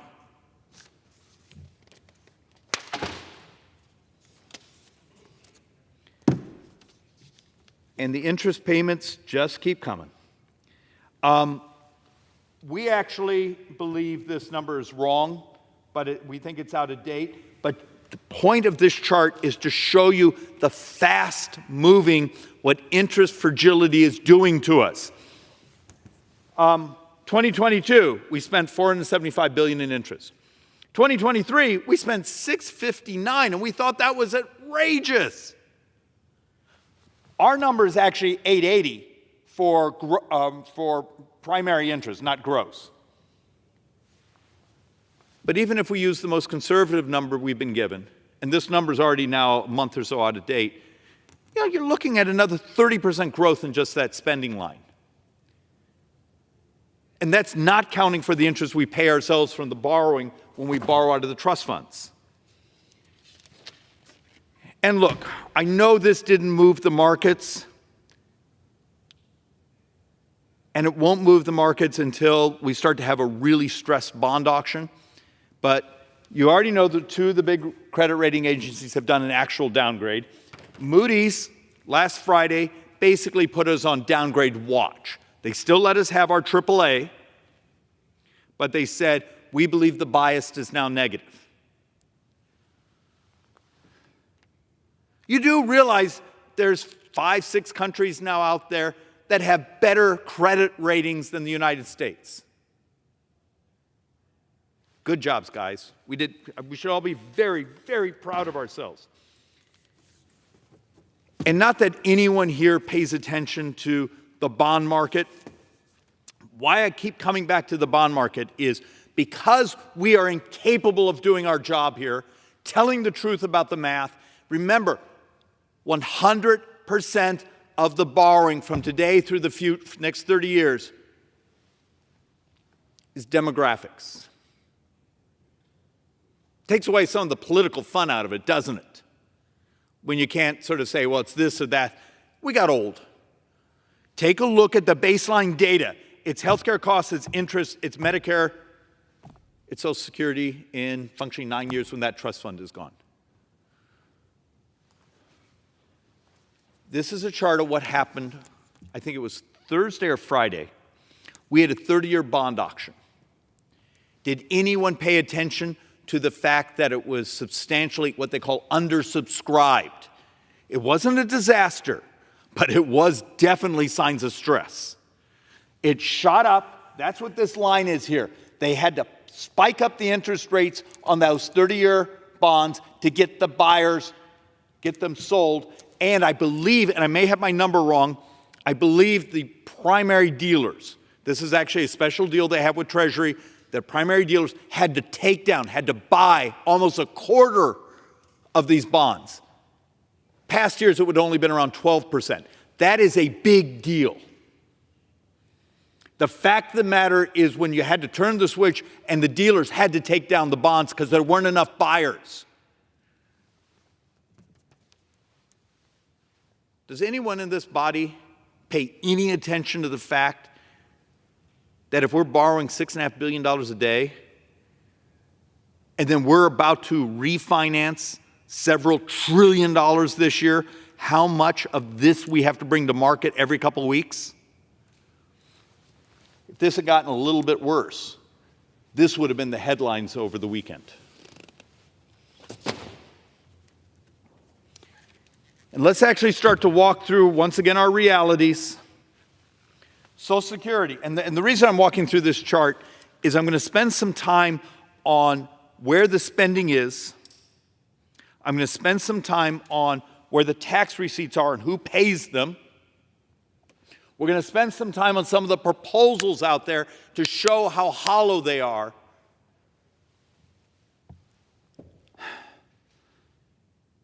Because I'm so tired of having conversations with people who I know are smart and they're so wrapped in folklore about the U.S. debt and deficits. And even this body, we will knife each other, which, trust me, I've been involved in those knife fights. I've offered some of the most brutal amendments on this floor for cutting spending. But we'll go to war with each other, and the debate time on the floor, if we're borrowing $77,000 a second, there was more borrowing during the time of the debate than the amendment would have saved. Social Security is about 21% of our spend. Now, you always need to think of Social Security as unique. It functionally has its own tax line, FICA taxes. But why do we keep coming back and paying attention to it? And this is one of the brutal dishonesties I get, particularly from our brothers and sisters on the left. I actually watched one Democrat member over here who I think she's running for Senate in California on one of the left-wing cable television shows, holding a little whiteboard going, you see, it adds nothing to the deficit. She's absolutely right. Social Security adds nothing to the deficit. Today, in 9 years, we double senior poverty. Because in 9 years, there's a 25% cut to Social Security. And I'm going to walk through some of those slides to understand the scale. That's one of the reasons, if you have someone talking about debt and deficits and they're talking about the future, if they're not talking about how to save Social Security, they're completely dishonest. They're absolutely hollow. They're immoral. And I'm going to show also the proposals being given to us by the left on what we could tax only get you about 20%. I'm going to show the charts that say, just get rid of the cap. Tax everyone to 12.4%, and you only cover about 20% of the shortfall. We have no concept the scale. Remember, the shortfall is functionally 3/4 of what we spend on defense. There's this lack of understanding how brutal the math is. And no, you can't actually tax your way out of this. And no, my brothers and sisters, we can't actually cut our way out of this because the growth is actually because we got old. We made promises and we haven't figured out how to finance them. And it's a moral imperative that this group gets off its heinies and starts putting some batteries in their calculator and starts understanding the scale of what we're talking about. Social Security is 21%. Medicare is 13%. National defense, 13%. Interest was 10%. That was last year. Guess what? That interest now is closer to 13, 14, 15% of our total budget. Just in that function 1 year, now that we're starting to refinance our bonds and the trillions we're having to sell that are new borrowing, those new interest rates, this whole hierarchy is changing. And we get what for paying the interest? And no, if you're one of the people that goes, well, we're paying China. China now only owns, we think, maybe $800–900 billion of our bonds. Still a lot of money. And yes, they may hold certain of our bonds on offshore. Our best guesstimate is Japan owns more, is our number one one we're indebted, but that's only like $1 trillion, $1.4 trillion. Everything, most of the rest is actually we finance ourselves. So we owe our own pension systems, your retirement. I bet you if you have a 401k, you'd find out that part of this U.S. sovereign debt is in it. And this is important to understand when we start talking about the growth of our obligations. This year, 12,000 of our brothers and sisters turned 65 a day. This was 65 years ago, this was one of the peak years of the baby boom. We get 12,000 baby boomers turn 65 a day right now. So our estimate is Social Security this year will pop up to $1.45 trillion. But you see, and that's about a 7.9% growth, even though the COLA is only a fraction of that. Last year the COLA was 8.3, and the spending went up 11.1. How to do that? Because of the increase in populations. A decade ago, 1 out of 8 Americans was 65. 2 years ago, 1 out of 6 was 65. It's demographics. How often do we ever talk about the reality of our demographics? How many of you saw the article, Census Bureau put out their report a couple days ago? Did you see what's happening on our fertility rates? Looks like in 15, 18 years, this country has more deaths than births. We have about 40, maybe 50 years, and actually then we roll over and the United States actually might start to have a declining population. It's demographics. And that's part of our job here. But it would require math. So let's actually walk through something that just frustrates me so much because I believe it's moral to fix it and immoral to avoid the conversation. And the fact I talk about saving Social Security, I get ads.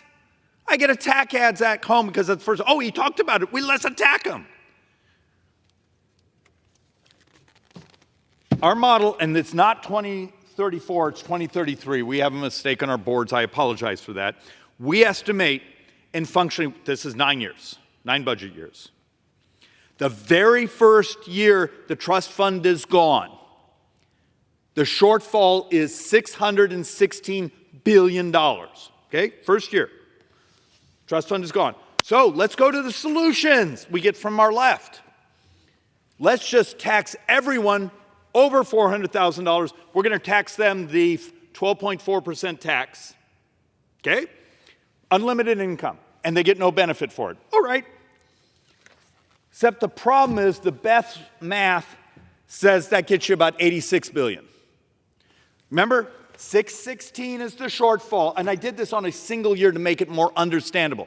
616 billion is my shortfall. It's our shortfall. In 2033, taxing everyone over 400,000, the 12.4% tax and giving them no benefit only produces about 86 billion. All right. So let's get rid of that. No cap at all. You get your benefits up to, what is it right now, 160, 200. Next year, I think it's 168. But we're going to tax everyone above that. That's to 12.3% or 12.4%, but you get no benefits. How much of that first year shortfall would it cover? Remember, the shortfall is $616 billion. You cover 164 of it. 20%? This is the solution we're being given. Does anyone understand the scale? And the fact that to recapitalize something that's burning through, in a few years, it's $750 billion a year shortfall. What does it take to recapitalize parts of that Social Security trust fund or to actually have enough taxes? I'm going to show you a slide now where you can, in a little while, where you can go to a 20% VAT tax in the United States with all the other taxes, and you still can't get close to covering the Social Security shortfall. Why isn't this place terrified about this? Because it's such a great political issue to attack people to try to save it. And is it moral, the fact that in 9 years you double senior poverty in America? Because that's what's being laid upon us. Yet you see these parasite groups that fill up our email boxes. You can't talk about that. Just tax rich people more. I'm going to keep showing you, it doesn't get you anywhere near what's required. We're going to have to do really difficult, but really complex problems all have simple solutions that are absolutely wrong. Turns out complex problems require complex solutions. And in this case, require a hell of a lot of math. Reason this chart, all the big trust funds are gone over the next 8.5, 9 years. Transportation's gone. Medicare Part A is gone. And the big behemoth Social Security Trust Fund is gone. But I'm glad we're spending lots of time working on the fact that how we're going to not dramatically increase senior poverty in this country, how we're not about to do what's necessary to protect our brothers and sisters, how what's necessary to grow the economy. That I have a 16-month-old son, I have an 8-year-old daughter. No making fun of being about an old dad. My wife's exactly my age. Do they have the right to live as well as we did? Because if you look at the math, the basic math from CBO says something like in 20 years, every single U.S. tax needs to double just to maintain baseline services.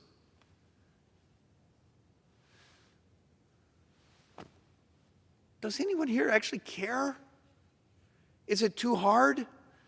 Is this too difficult? I thought this was what we were here for. To basically have common prosperity, and instead we lie. Or we lie through avoidance. And even 100% tax ratio, or tax rates on small businesses, upper income families, when we did the math, we're heading towards times. Remember, we borrowed 8.4% of GDP, so this slide is already out of date. You do 100% tax, which obviously is anyone who the most basic elementary school economics class, when you take everything, no one works at all. But if you took every dime of upper income families and small businesses, you might cover 5% of GDP. Think about that. If we borrowed 8.4% of GDP last year during a time when we're being told how wonderful Bidenomics was, how wonderful the economy was, does anyone see something's horribly wrong around us? And you start walking through the actual pay-fors. And the reason this slide is really important, this is just the Social Security and Medicare. Just Social Security and Medicare. The shortfall is about 5.5% of the economy. And we're using 2040 as the base year. So if you have 5.5%, that's the amount of the economy that it's short. And you start walking through. So one of the reasons I grabbed this board is there was something here, impose a 20% VAT tax, a national sales tax. It doesn't even come close to covering half of the Social Security shortfall. And that's a 20% VAT tax. And understand, VAT taxes basically crush the middle class.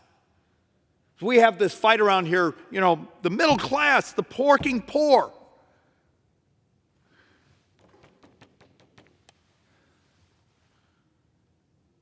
These numbers are terrifying. But we'll do everything we can to avoid telling the truth. In just 20 months, President Biden's added $4.8 trillion to the 10-year deficits. So all the people that spend their time attacking the 2017 tax reform that did an amazing job closing income inequality, and then this little pandemic thing hit, and it's outside, when it was first scored, might be $1.7 trillion, then add some interest on it, but it turns out it had dramatic impact on growing tax receipts. Okay. But in 20 months, our brothers and sisters on the left basically laid in $4.8 trillion. So like 2.5 times more than the tax reform. Are they willing to be intellectually honest and say, okay, maybe we're a little duplicitous in their language? And look, these start getting into geeky. And one of the problems is when you start dealing in very large numbers on U.S. budget issues, and then in a time of inflation, the most rational way to do it is you do it by percentages of GDP. Except no one knows what that means, but it's actually the proper way to do your comparisons because it basically normalizes what would be your inflationary growth. And this is just important to understand where the tax receipts come from. The top 20% have an effective tax rate of about 15% of their income. The second quartile, so then the next 20% down, functionally have 5.7% of their income. But you get to the bottom 40%, the bottom 40% of income earners in America actually get money from the government. They don't pay taxes, they get money on income taxes. And the working middle class, if you're on that third quartile of 20%, so you're in that 40 to 60%, you're paying 2.2% of your income.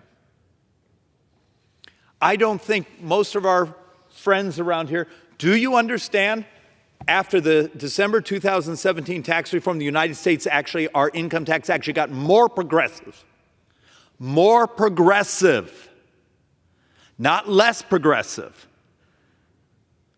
The working poor and the working middle class before tax reform actually paid a higher percentage of their income to income taxes than they do today. How many times have you ever heard that? Because we have a real trouble telling the truth about math around here, because when it doesn't actually fit one person's campaign ad. But the facts are the fact. And this next one, this is a new chart for us, trying to figure out how you think about where the tax receipts come from. So let's have a little fun. If you're part of that top 20%, and understand the top 20%, turns out it's a lot lower than 400,000. Depending on parts of the country. I think the top $400,000 and up you're in the top 5% of income earners. Okay, so understand what we're grabbing here. But they actually would pay about 209 days of the federal budget. Then the next group pays 44 days, next group 19 days. The bottom 40% pays 5 days. So if you go from people very, very poor up to the 40% of the population, they pay for 5 days of the federal budget. And then 88 days is borrowed. So you basically see 25, 30% of what we spend is borrowed. This is the math. Our brothers and sisters on the left believe we're going to finance the rest of government from this population up here. I'm going to show you the slide saying, okay, maximize their tax rates. Maximize them up and down, everything. And then normalize it for the economic effects. You get about a 1.5 points, 0.6, 1.6. It just doesn't get you there. Mr. Speaker Pro Tem, may I ask my time?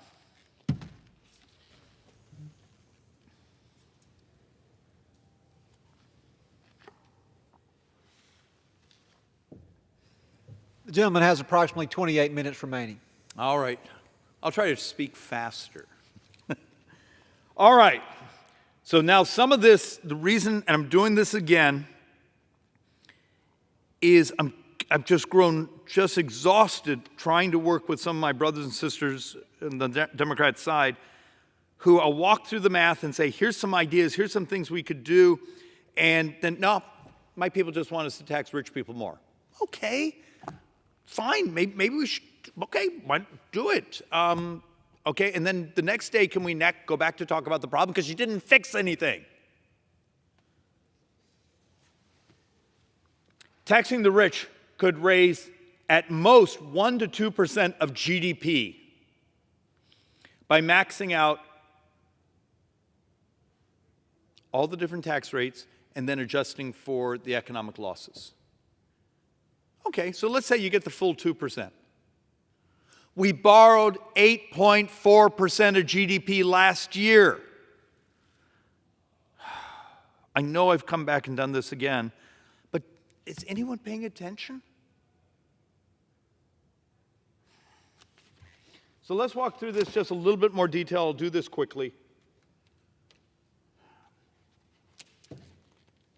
Maximizing sustainable revenues from taxing the rich. Okay, let's actually maximize income taxes. Raise the top 2 income tax brackets by another 10%. And there's actually a whole model out there where okay, and I need to probably explain this for someone that doesn't live in this economic world. There's this concept of you can raise taxes to a point where you maximize receipts. Technically, government doesn't have revenues, we get receipts.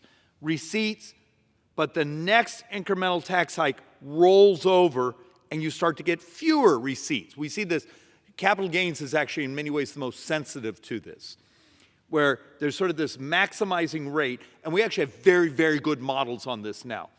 So if you took every single tax and did the maximizing of the rates, and that's what we've actually seen here, from removing itemized deductions to paring back retirement income, abuses and all the other things, everything you can do. And go up and down the list, and you start to see the calculations. And actually, if anyone wants to see Manhattan Institute, I think it's Brian Riedel, about 2 months ago actually has a fairly detailed paper, and it's all referenced. And it's not only just referenced from Tax Foundation, Joint Tax, CBO, but even some progressive groups are in the footnotes on how this math works. So this is if you maximized every single tax. And why this gets important is, why don't I just skip to the punchline? It looks like when you do the economic adjustment, you get 1.1 to 2% of GDP by taxing the rich. Okay, maybe we should do that. Maybe it'll make us feel better, because God knows we now make our public policy here by our feelings.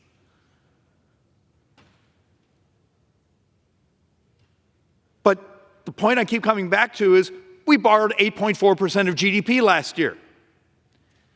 And if you actually do the blend, you get about 1.5 points. And that's how childish the discussion is here. You ask for real math, real policy decisions.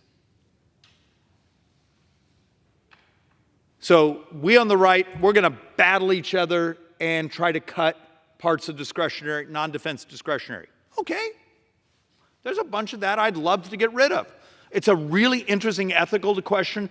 Is it ethical for us to borrow money and give it to entities around the country that have their own taxing authority? Now, that's going to be politically really unpopular, but it is sort of absurd we do that. And that's actually about 40% of non-defense discretionary is actually transfers to entities that have their own taxing authority. But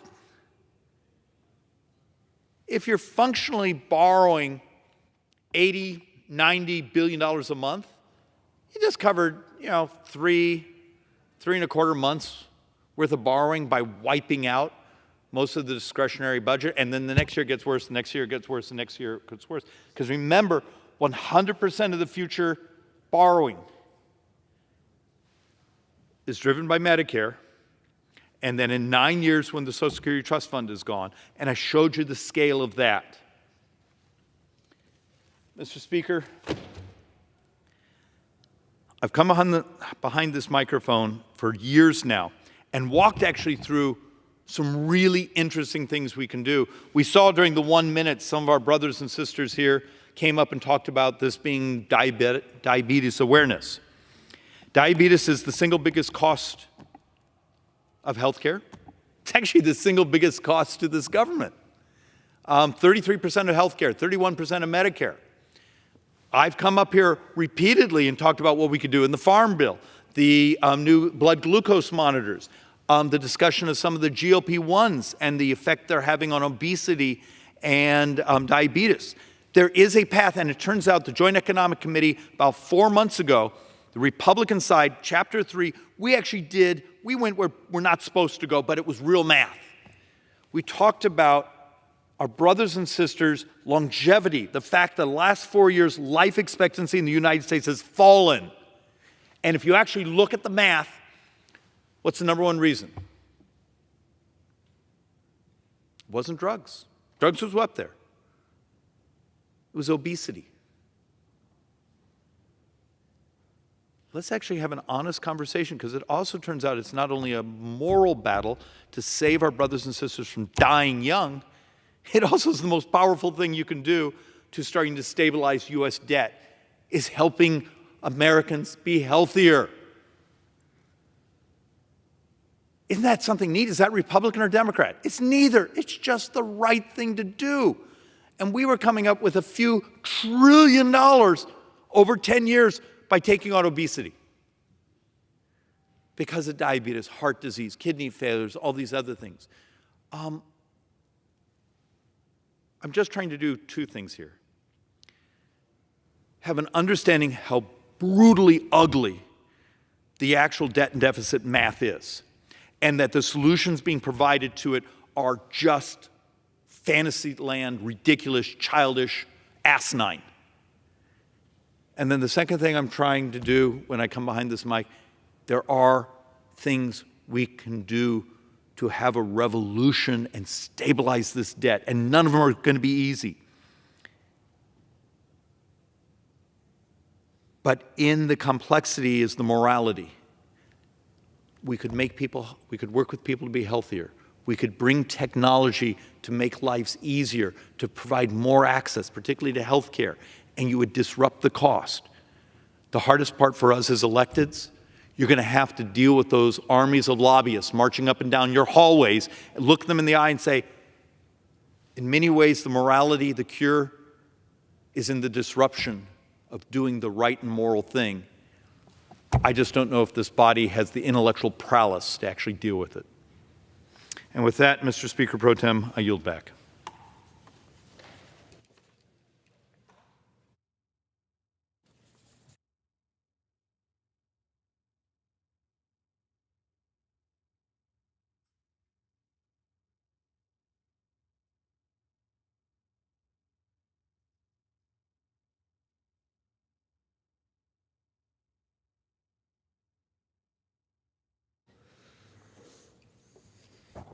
Under the Speaker's announced policy of January the 9th, 2023, the gentleman from Illinois, Mr. Jackson, is recognized for 60 minutes as a designee of the Minority Leader.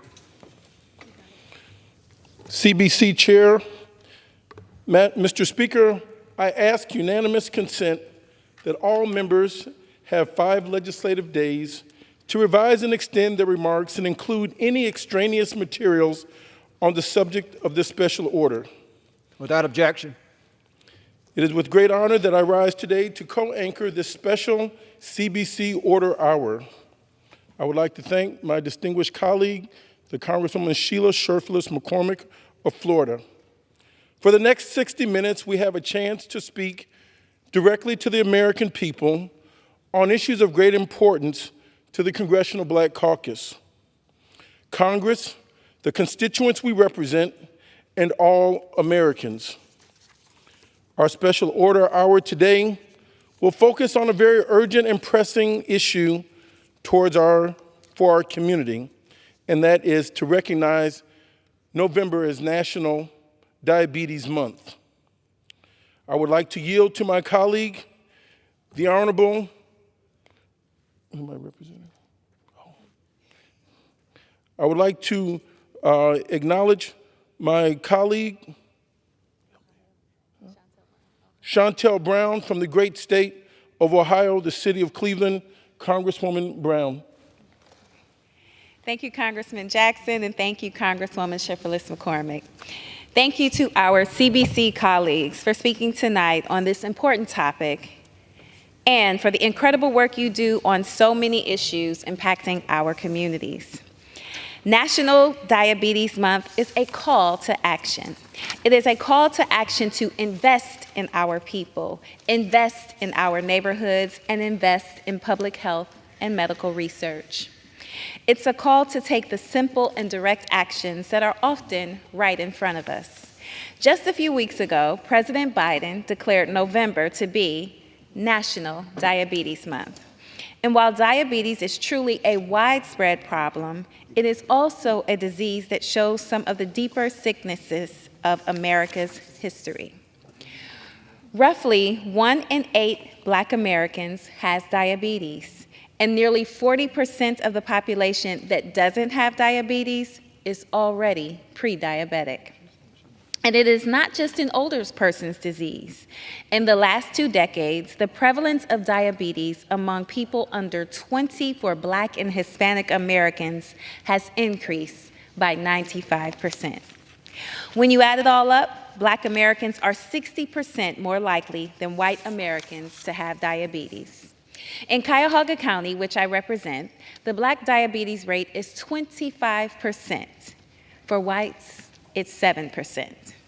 When the CDC released the census data track, it showed there were neighborhoods in Cleveland where the diabetes rate was nearly 40%. And we aren't just more likely to have the disease, it's also hitting Black people much harder.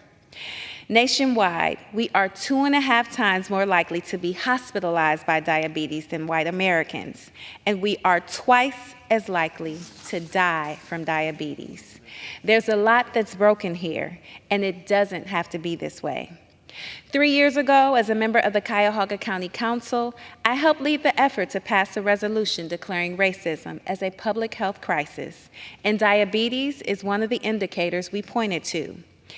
It's so many systemic and structural factors, the legacy of Jim Crow and slavery, poverty, and a lack of opportunity, denied access to health care, a lack of doctors and nurses from our community that can hear us and listen to us. It is so many different factors all coming together to produce a disparate impact. And in so many ways, this is the same story we see repeated with Black maternal health and other racial health disparities. Unfortunately, with diabetes rates this high, it's having a cascade effect on our overall well-being because diabetes is expensive, chronic, and potentially deadly. We just saw this with the pandemic. 4 in 10 adults who died from COVID-19 also had diabetes. But step 1 is identifying the problem, and that's why we're here this evening. Step 2 is action. We have real progress to celebrate thanks to the Inflation Reduction Act, which established a $35 per month cap on insulin costs for those on Medicare. And in response to the IRA, Eli Lilly and other pharmaceutical companies also announced price caps and price reductions for people with non-Medicare insurance. And not a single Republican in either chamber voted for the Inflation Reduction Act. But Democrats in Congress and the Biden-Harris administration stepped forward to deliver anyway. And just about every week, there's another effort by House Republicans to repeal some part of it. But the IRA is here to stay, and Black Americans are benefiting from this law. The IRA is lowering health care costs for seniors across the country and saving many of our constituents hundreds of dollars a year. While the data around diabetes is alarming, the Inflation Reduction Act shows that we don't have to accept the unacceptable. We've got a lot more work to do to address diabetes and public health disparities more broadly. The stark disparities of diabetes, those were centuries in the making. We can't change the past, but we can build a better future. We need to make healthcare more affordable, from drugs and treatment to coverage. We also need to ensure that healthcare providers look like America and look like the communities they serve. We need to help train the next generation of Black medical professionals. We need to invest in SNAP and WIC so people can afford healthy food. And we need to invest in and fully fund NIH and CDC efforts to study diabetes and treat diabetes so we can improve care. The budget fight we have been fighting for the past 6 months shows where each party is aligned and whose side they are on. If we cut funding for SNAP, push more people off of Medicaid, continue to cut investments in public health, and forbid every federal agency from even using the words equity, diversity, and inclusion, we know exactly what will happen and who will suffer. The stakes are clear, and my CBC colleagues and I are going to keep fighting for our constituents. Let's fight diabetes and help every American live a healthy life. And with that, I turn it back over to you, Mr. Jackson. Thank you. I would like to thank our distinguished colleague, Congresswoman Shontel Brown from Ohio's 11th Congressional District, for her leadership within the Congressional Black Caucus in highlighting and focusing our attention, and indeed the nation's attention, on this critical issue of diabetes. With that, I would like to yield to my colleague, the Honorable Mr. Payne, Congressman from the great state of New Jersey. Thank you, Mr. Speaker, and let me thank the gentleman from Illinois for the opportunity to speak, and also the gentlelady from Florida for the opportunity to speak. And I want to absolutely thank my colleague from the great state of Ohio for bringing this issue to the forefront and having a press conference this afternoon in discussing this dreaded disease. So I rise today to address the problem of diabetes in the Black communities nationwide. It is an honor to do it during National Diabetes Awareness Month. As a diabetic, daily life is a constant challenge. I will get up at 4 o'clock tomorrow morning to go to dialysis, a treatment that I need 3 times a week to survive. That means I risk exposure to the coronavirus and other ailments when I receive treatments in rooms full of patients. It is a problem that many Americans, 37 million diabetics to be exact, face every day. And that figure includes 5 million Black Americans with diabetes.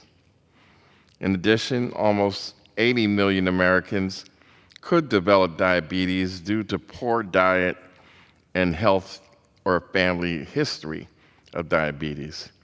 That is one reason that diabetes is the most expensive chronic health condition in our nation.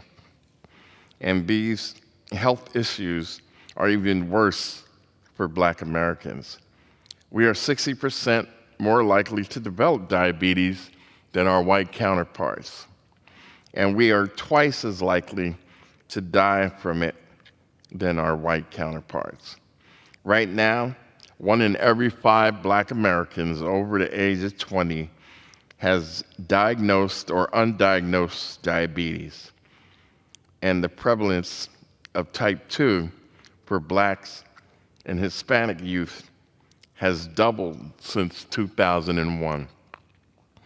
The risks are so high that Black Americans are less likely to donate a kidney because they fear of future health issues. That is why Black Americans are twice as likely to receive a kidney transplant from a deceased donor than a live one. This can lead to health issues that do not happen to patients who receive a kidney from a living donor. The more prominent issue is the price of insulin in America.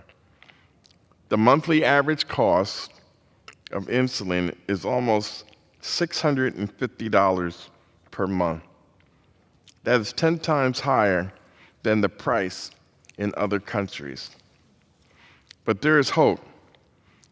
There is a $35 cap on insulin in the Inflation Reduction Act for Medicare beneficiaries.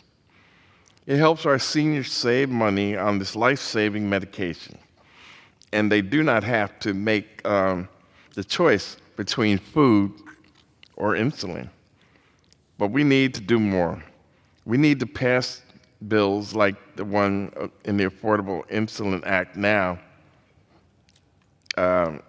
like that bill now. This bill would cap the out-of-pocket costs for insulin to the same $35 for all Americans.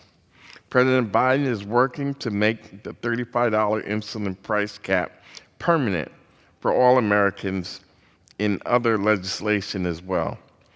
If we can cap insulin payments, we can help millions of Black Americans afford this critical medication.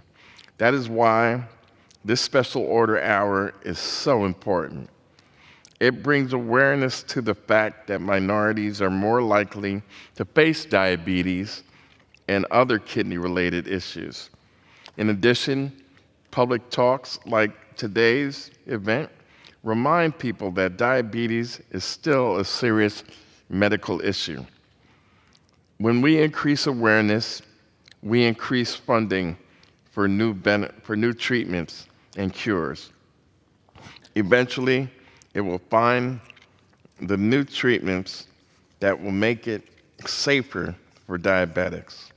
And I cannot wait for those new treatments to happen. That will be the day when I can walk out of the dialysis treatment clinic for the last time. And with that, Mr. Speaker, I yield back. Thank you very much, the Honorable Congressman Payne from the great state of Georgia. I would like to now yield to my colleague, the Honorable Chairman of the Congressional Black Caucus, Congressman Stephen Horsford of Nevada. I want to thank the gentleman for yielding. I want to thank both Congressman Jackson and Congresswoman Sheila Sherfilis McCormick for their leadership in co-chairing and co-anchoring the Special Order Hour for the Congressional Black Caucus, and to the former speaker and to my classmate, Representative Donald Payne Jr., for his tremendous leadership and personal lived experience on this very important topic, and to so many of the other members of the CBC who have spoken on the importance of recognizing November as National Diabetes Month, and to highlight the disparate impact that diabetes has on the Black community. According to the U.S. Department of Health and Human Services, Black Americans are 60% more likely than white Americans to be diagnosed with diabetes by a physician. Additionally, the health outcomes of Black Americans diagnosed with diabetes are worse than the outcomes experienced by white Americans. Black Americans are 2.5 times more likely to be hospitalized from long-term complications, 3.2 times more likely to be diagnosed with end-stage renal disease, and are twice as likely to die from this disease. And we know that the rate of diagnoses among Black Americans is on the rise. Over the past 2 decades, the prevalence of type 2 diabetes for Black and Hispanic youth has increased by 95%. Now, at the start of the 117th Congress, the Biden-Harris administration and Democrats in the majority in the House and the Senate made it our priority to lower everyday costs for the American people and to improve the affordability of life-saving prescription drugs like insulin. And we've delivered on that promise. With unanimous support from the Congressional Black Caucus and House and Senate Democrats, President Biden signed into law the Inflation Reduction Act, which capped the cost of insulin at $35 per month under Medicare prescription drug coverage, traditional Medicare, or Medicare Advantage. And because of this action, now some of these private companies have extended that reduced cost to others, including children. The IRA has significantly improved the affordability and accessibility of life-saving insulin for the 1 in 10 Americans with diabetes, including millions of seniors who in some cases were paying as much as $400 for a month's supply of insulin. And after the insulin cap for seniors went into effect, the top 3 insulin manufacturers reduced their prices for all Americans, as I indicated. This is what we can do when the government works for the people. This is what the Democrat Party does when we're in the majority. We put people over politics, and will continue to do that on behalf of the American people who deserve nothing less. I want to thank my colleagues of the Congressional Black Caucus, including Congresswoman Shontel Brown, who led the CBC in a press conference today by marking National Diabetes Month, as well as all of our members for their work in uplifting the stories of their constituents who are living with diabetes and who have benefited from the insulin cap under the Inflation Reduction Act. Thank you very much, and I yield back. I would like to thank our chairman of the Congressional Black Caucus, Chairman Stephen Horsford, for those powerful words, And again, would like to thank our esteemed colleague, Congresswoman Shontel Brown of Ohio, for having led this effort. Now I would like to yield to my colleague from the great state of Louisiana, the distinguished Congressman Troy Carter. Thank you very much. Thank you, Mr. Speaker. And a huge thank you to my colleague, Shontel Brown, for leading this effort. A huge thank you to my dear friends and colleague, Representative Sheila Shifless McCormick and Representative Jonathan Jackson for leading this special order hour on such an important and timely issue, one that impacts our community more than almost any other health matter. Today we're here to talk about a pressing matter, one that requires our collective efforts. National Diabetes Month. Diabetes is an epidemic gripping the United States. It resonates with me personally. According to the Centers for Disease Control and Prevention, over 34 million Americans face the consequences of diabetes, and Louisiana is not exempt from the staggering reality. In Louisiana alone, approximately 500,000 residents have been diagnosed with diabetes. Shockingly, an additional 113,000 individuals are unaware of their condition, heightening their high risks. Moreover, a significant portion of Louisiana adult population grapple with prediabetes, teetering on the edge of diagnosis that could alter their lives forever. The burden of diabetes is not just physical, but also economic. Each year, an estimated 30,000 Louisianians receive diabetes diagnosis, resulting in a financial toll of $5.7 billion for my state. These costs encompass not only medical expenses, but also additional complications that can arise, including heart disease, stroke, amputation, end-stage kidney disease, blindness, and tragically, death. The impact of diabetes disproportionately affects communities of color. Black Americans are 60% more likely than white Americans to be diagnosed with diabetes and are twice as likely to die from this dreaded disease. It's abundantly clear that the systemic racism is intensifying this crisis in the United States. We must ensure that all Americans have access to quality, affordable health care. In the face of this dire situation, there is hope. Last Congress, House Democrats passed the Inflation Reduction Act, which caps monthly insulin costs at $35 for 54,000 Louisianans covered under Medicare. I was proud to vote for and in support of this life-changing measure that's cutting costs for the people. This is a crucial step toward improving lives, preventing diabetes, and ultimately finding a cure. However, our responsibility does not end here. As a member of Congress, it's our duty to raise awareness, support prevention efforts, and stand united against this threat. Let's use this National Diabetes Month as a rallying point to spread awareness and make a meaningful impact on the lives of those affected by diabetes around our country, not just for Democrats, not for Republicans, but for people, for humans, people that breathe the air that we breathe, people that live in the communities that we live. This is indeed a bipartisan issue, one that does not see color, race, or any other distinction other than a community that desperately needs our leadership to live, to survive, and to thrive. Mr. Speaker, I yield back. I would like to thank the distinguished gentleman from the great state of Louisiana, Congressman Troy Carter. I would like to yield to my colleague, the Honorable Sheila Shifless McCormick of the great state of Florida. Mr. Speaker, I rise today in recognition of National Diabetes Month. This month is important for all of us in the United States. More than 37 million Americans with diabetes, and double down on our efforts More than 37 million Americans have diabetes. During this month, we cannot lose sight of the stark disparities when it comes to diabetes in the Black community. Black adults in the U.S. are 60% more likely than white adults to be diagnosed with this debilitating disease. This is a national health crisis that deserves our immediate attention.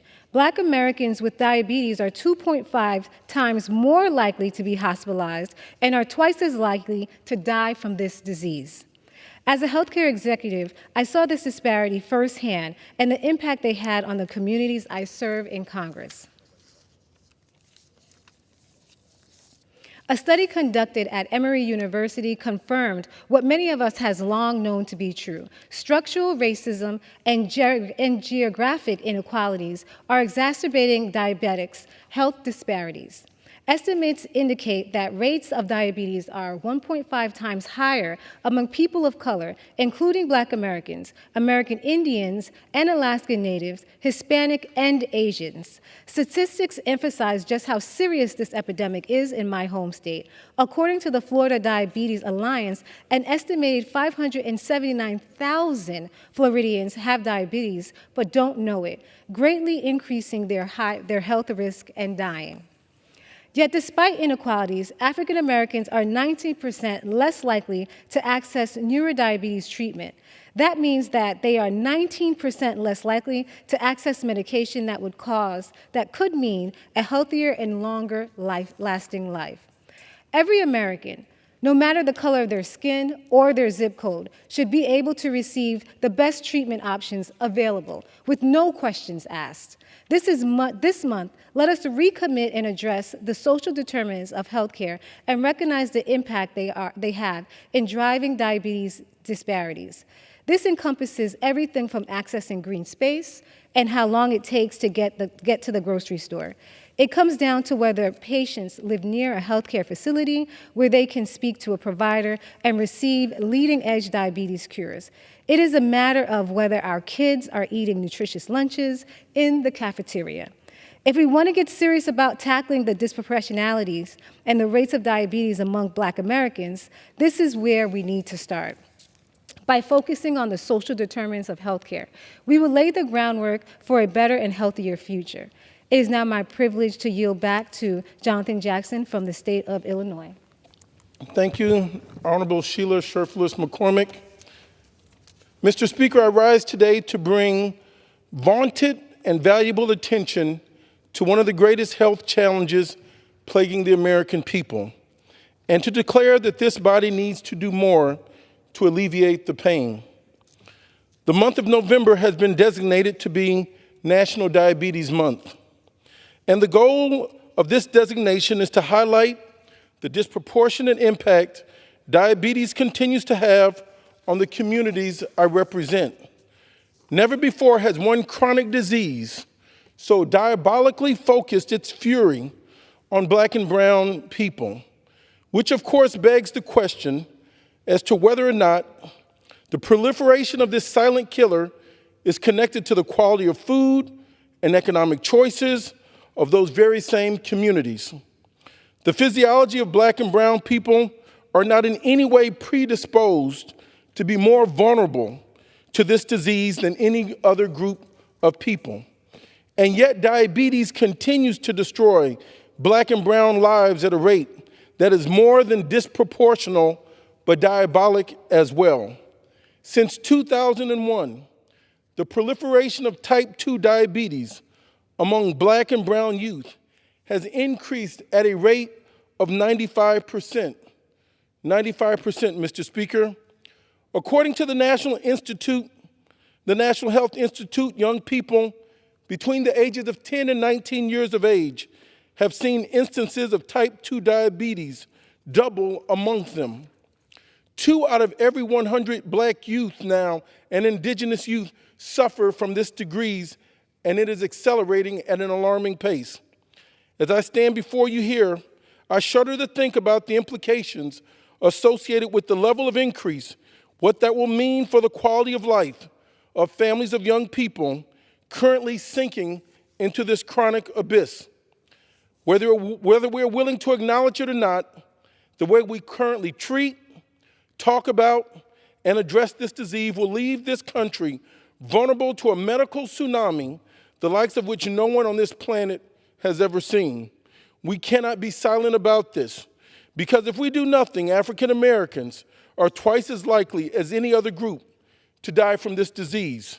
If we do nothing, African American adults are twice as likely to be hospitalized because of diabetes and suffer long-term complications more than any other group. If we do nothing, black people in this country are 3 times more likely to be diagnosed with renal disease, which of course is a portal that leads to a whole host of other debilitating morbidities.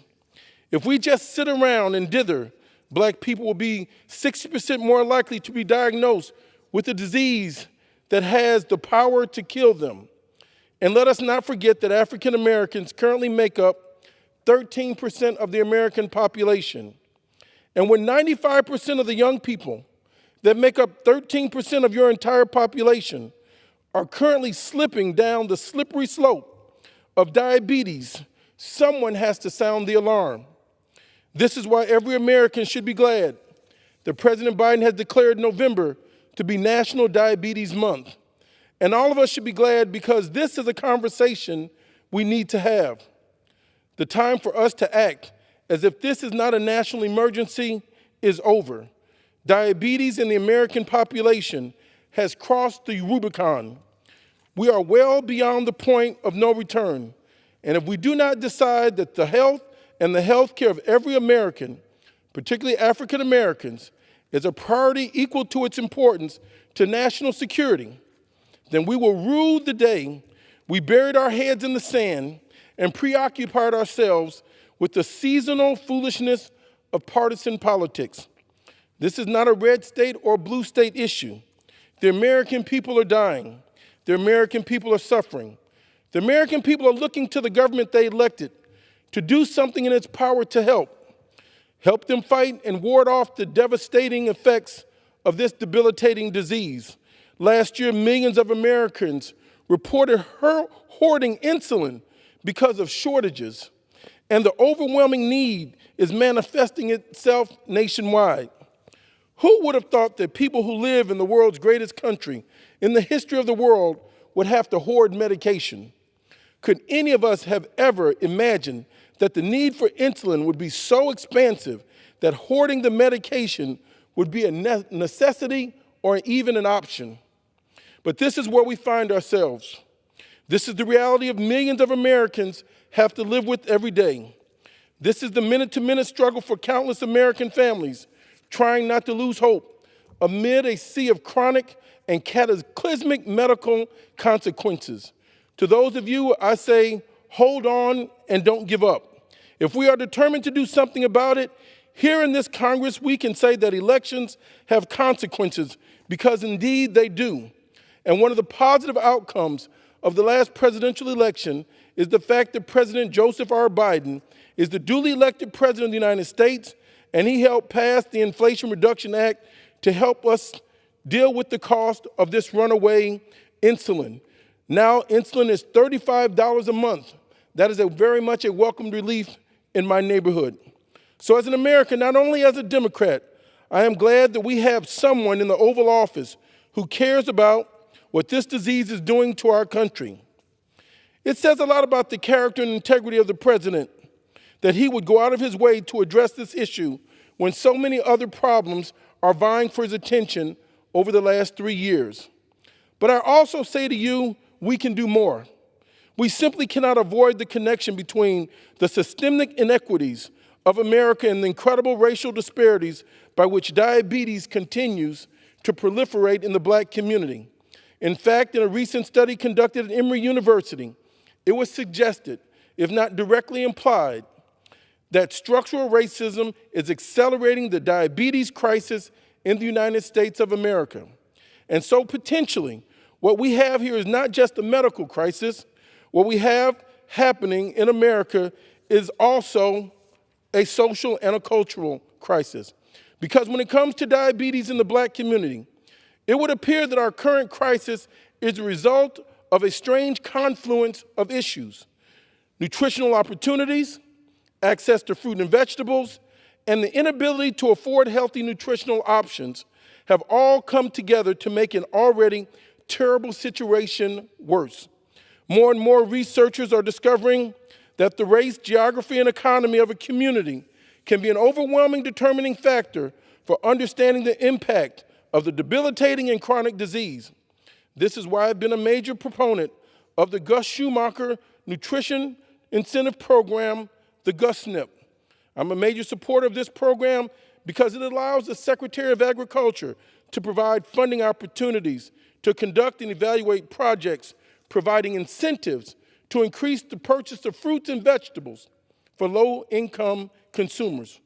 For many years, the other party has wanted us to believe that government is the problem, but what they forget to tell you is that sometimes national problems require national solutions, and there is a role indeed for government. In this program, it is critical for us to also understand that we cannot retreat on SNAP. There is too many Americans that need the supplemental nutritional assistance. Let us be clear, the same way we incentivize big corporations and wealthy individuals with tax breaks, we should have the moral courage to incentivize healthy choices for low-income Americans. What's good for the goose is also good for the gander. If incentives work for rich people, then let them also work to save the lives of working class and low-income Americans. And as I stand here tonight, I am actively working to see this program is fully funded this year. This is something we must do.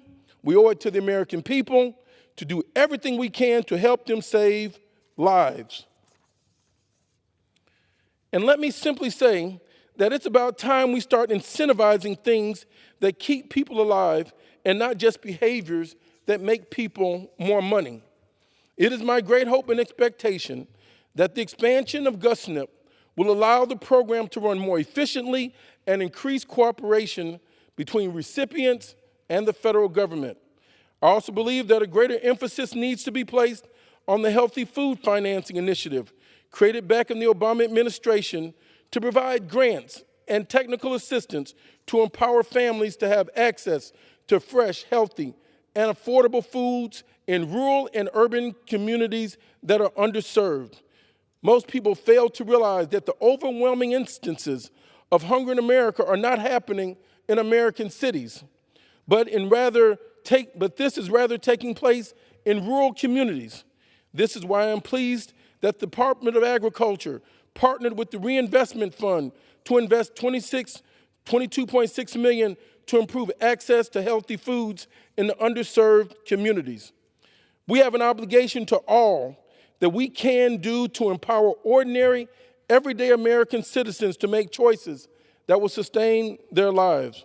As a government, we cannot make the choice for them, but we can create a better set of options for them to make life-saving decisions for themselves. Because what's good in balancing the budget, what good is it in balancing the budget if the American people are sick and are dying of chronic disease? What good is having a strong military or defense if the American people are withering away from diabetes and other morbidities that slowly eat away the health of the nation? A coherent and stringent immigration policy will mean absolutely nothing if the people who are already citizens of this country are dying from diseases that we can avoid. Everything that America is and everything we hope that America to be depends on the health and safety of our citizens. Because of this absence of being healthy, there is no American dream without health. I say to my colleagues, let us do everything we can to empower people to have greater health, longer life, and that every American deserves the best. Namely, 3 meals a day for their bodies, education and culture for their minds, and yes, freedom and dignity for their souls. Mr. Speaker, I would like to yield to the Honorable Sheila Shifless McCormick, and thank you, Congressman Crenshaw. Thank you so much to my co-anchor, Jonathan Jackson from Illinois. And I want to say a very special thank you to our CBC chair, Representative Horsford, and also to Congresswoman Shontel Brown for hosting a press conference we had earlier. Mr. Speaker, in recognition of Diabetes Month, I rise today to commend the Biden-Harris administration for their work to deliver lower insulin costs for the American people. Because of the administration's transformative Inflation Reduction Act, nearly 4 million seniors on Medicare with diabetes are seeing their insulin costs capped at $35 per month. Because of this, pharmaceutical companies like Eli Lilly and Novo Nordisk have followed suit and also capped their insulin prices at $35 a month.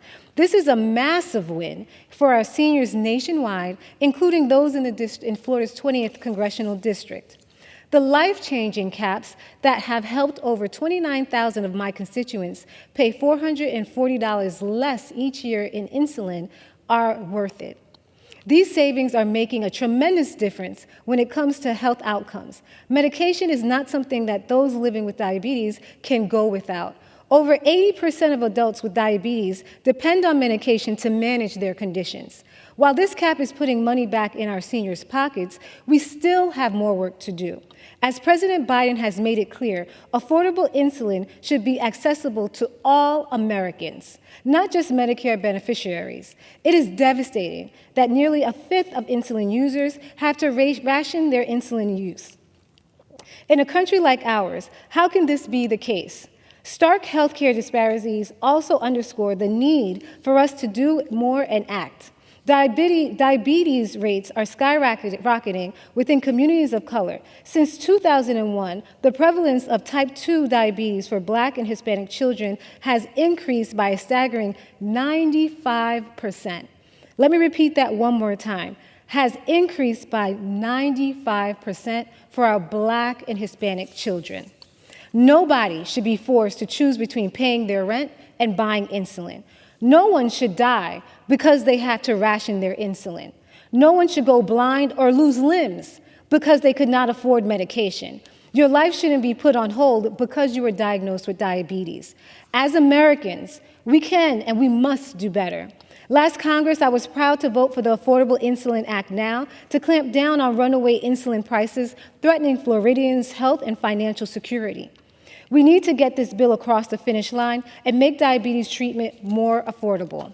Americans all over, no matter their political affiliations, stand to benefit from low insulin costs. Every American, no matter the color of their skin or their zip code, deserves a healthy and life-fulfilling and a dignified existence. Every American deserves to grow old with dignity. Diabetes is both preventable and manageable. Let's act now. Those living with diabetes cannot wait. Mr. Speaker, it's my privilege to yield back to my co-host, Congressman Jonathan Jackson. Mr. Speaker, these are the issues of the Congressional Black Caucus. I ask unanimous consent to yield back my time.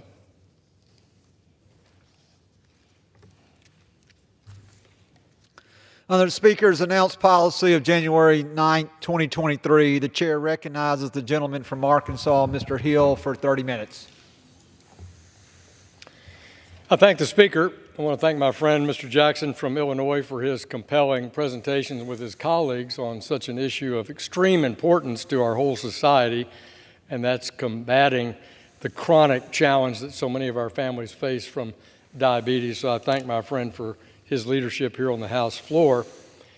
Mr. Speaker, I'm rising tonight to address the important topic also confronting this Congress and our American citizens, and that's the continued U.S. financial support for the free country of Ukraine.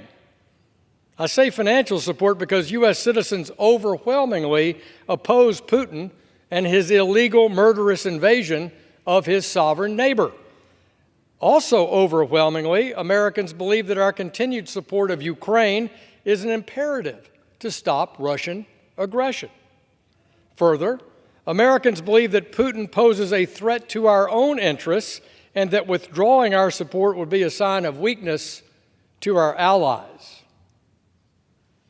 But with that said, and large federal budget deficits of over $33 trillion in debt, along with pressing needs here at home some Americans question continued financial support, or more specifically, what is the strategy tied to our economic support?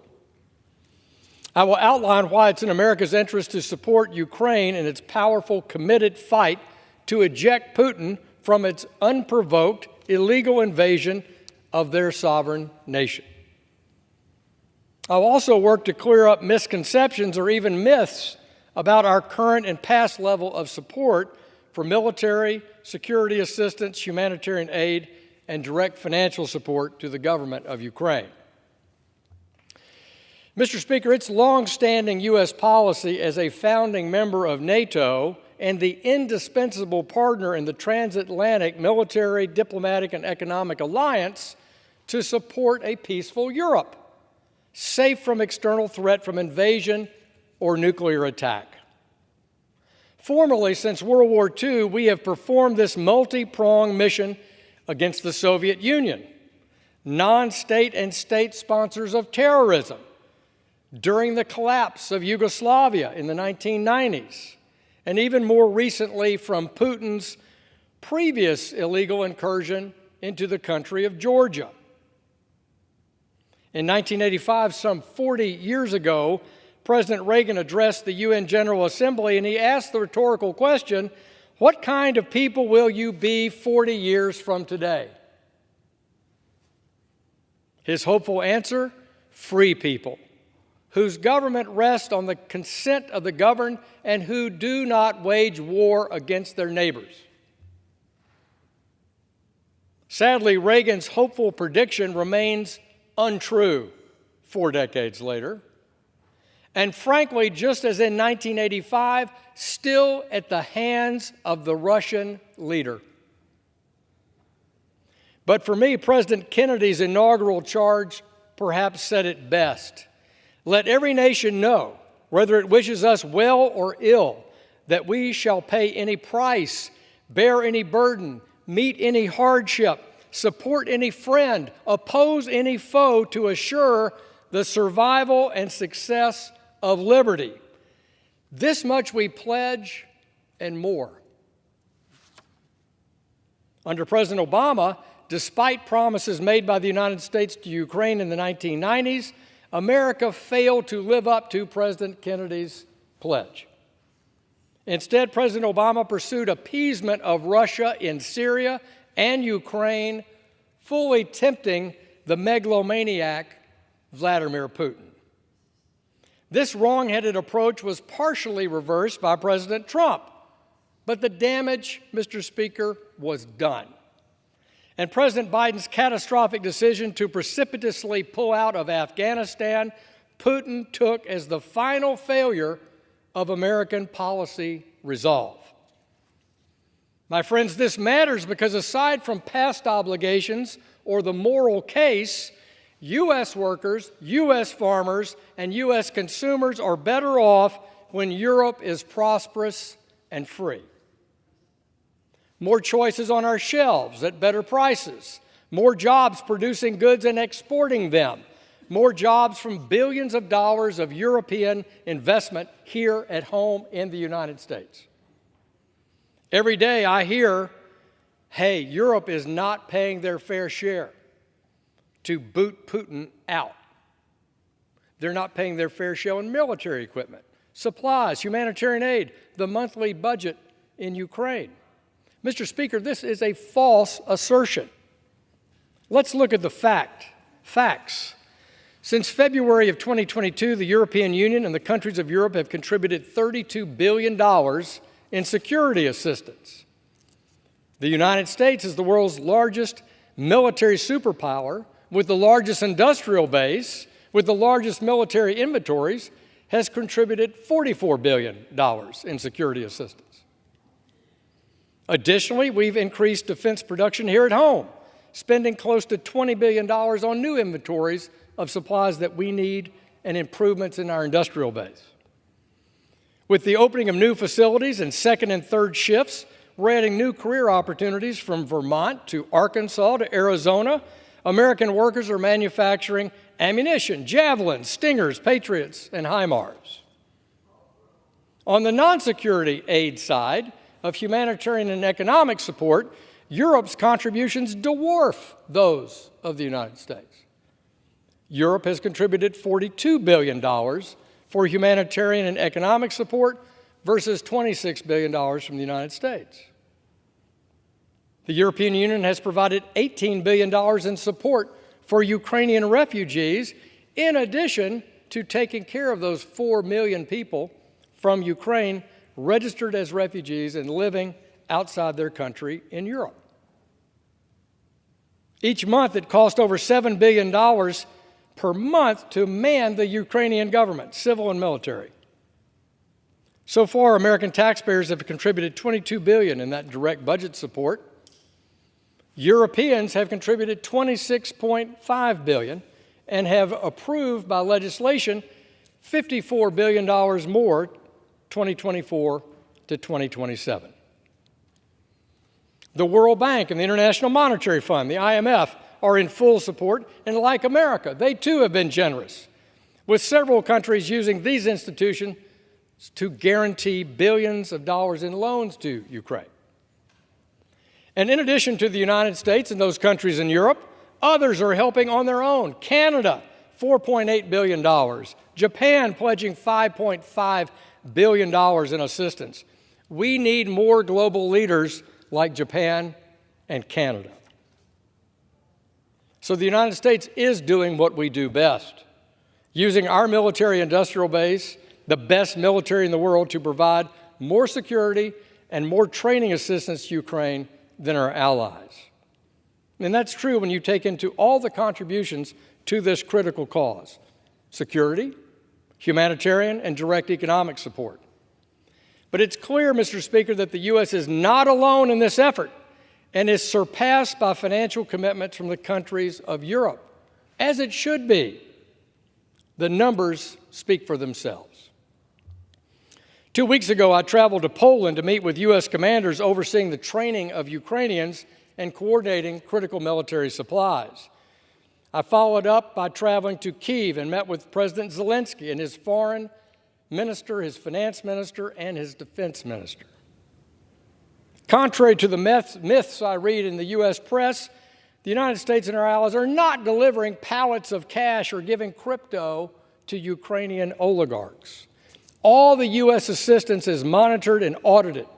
The World Bank and the Deloitte CPA firm fly-spec every transfer to the Ukrainian budget or humanitarian causes, and the Department of Defense does that precisely the same for security assistance.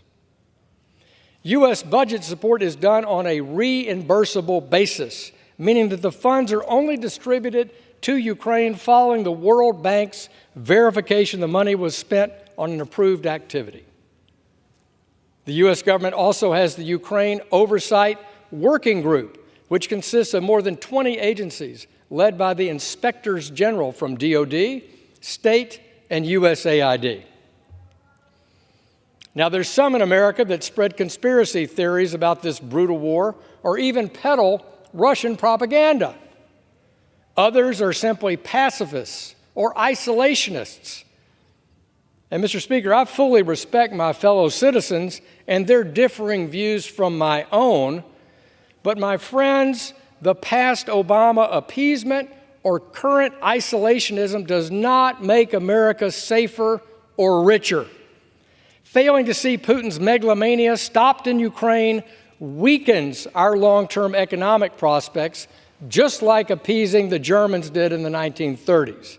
It increases the chance that our young men and women will have to respond to conflict on a battlefield. For if Russia wins, Moldova is next, the rest of Georgia, the Baltic states, and heaven forbid, Mr. Speaker, if the Chinese dictator Xi views our vacillation as his Afghanistan moment and attacks Taiwan, we will enter a global war and an economic depression.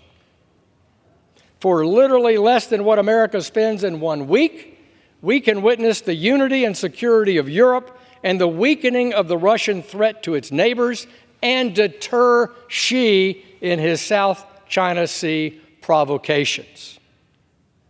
But missing in all this is a lack of leadership from President Biden. He has slow-rolled badly needed equipment to the Ukrainians. And I do not yet see a strong U.S. leadership ensuring that Ukraine has a realistic strategic plan to defeat Putin and do so promptly and effectively. And I do not see full U.S. leadership sufficient to the task of choking off the Russian economy. It's down, but it's not out. And while our allies in NATO and the EU increase their defense spending and have rapidly diversified their sources of energy, we cannot let up and delay. We need to broaden and tighten sanctions, and we need to wake up. House Foreign Affairs Committee Chairman Michael McCaul and I collaborated last week on his Repo for Ukrainians Act, which was marked up and passed out of the Foreign Affairs Committee. This legislation included key provisions from my Ukraine reconstruction legislation, which carefully takes title to all Russian sovereign assets in other countries, collectively pools these funds for filling the budget gap and helping in the reconstruction of Ukraine. Importantly, this bill uses Russian funds, not American taxpayer resources, to aid Ukraine. It's critical that this legislation comes to the House floor and becomes one step closer to becoming law. Failure here, Mr. Speaker, means a more costly and horrific future. Let's heed President Kennedy's pledge of nearly 6 decades ago. By word and by deed, with time and treasure, let every nation know that America and her global allies will bear any burden, meet any hardship, oppose any foe, support our friend Ukraine in their support of liberty.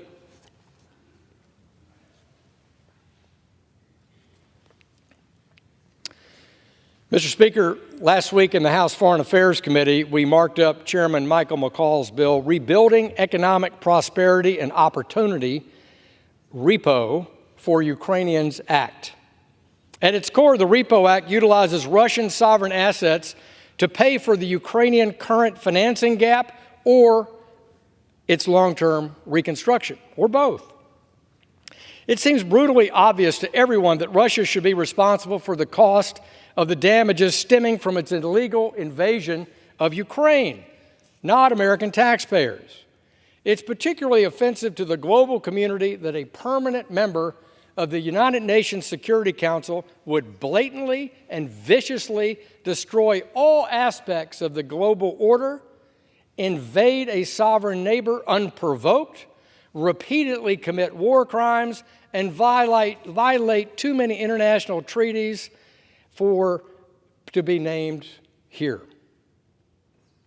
The Repo for Ukrainians Act would give the President authority to seize, transfer, and invest Russian sovereign assets within U.S. jurisdiction into an international fund for the sole purpose of Ukraine's eventual reconstruction. Considering most Russian sovereign assets are located outside the United States, it's important for our partners and allies around the world to introduce and pass companion legislation. Here, the United States may not act effectively unilaterally.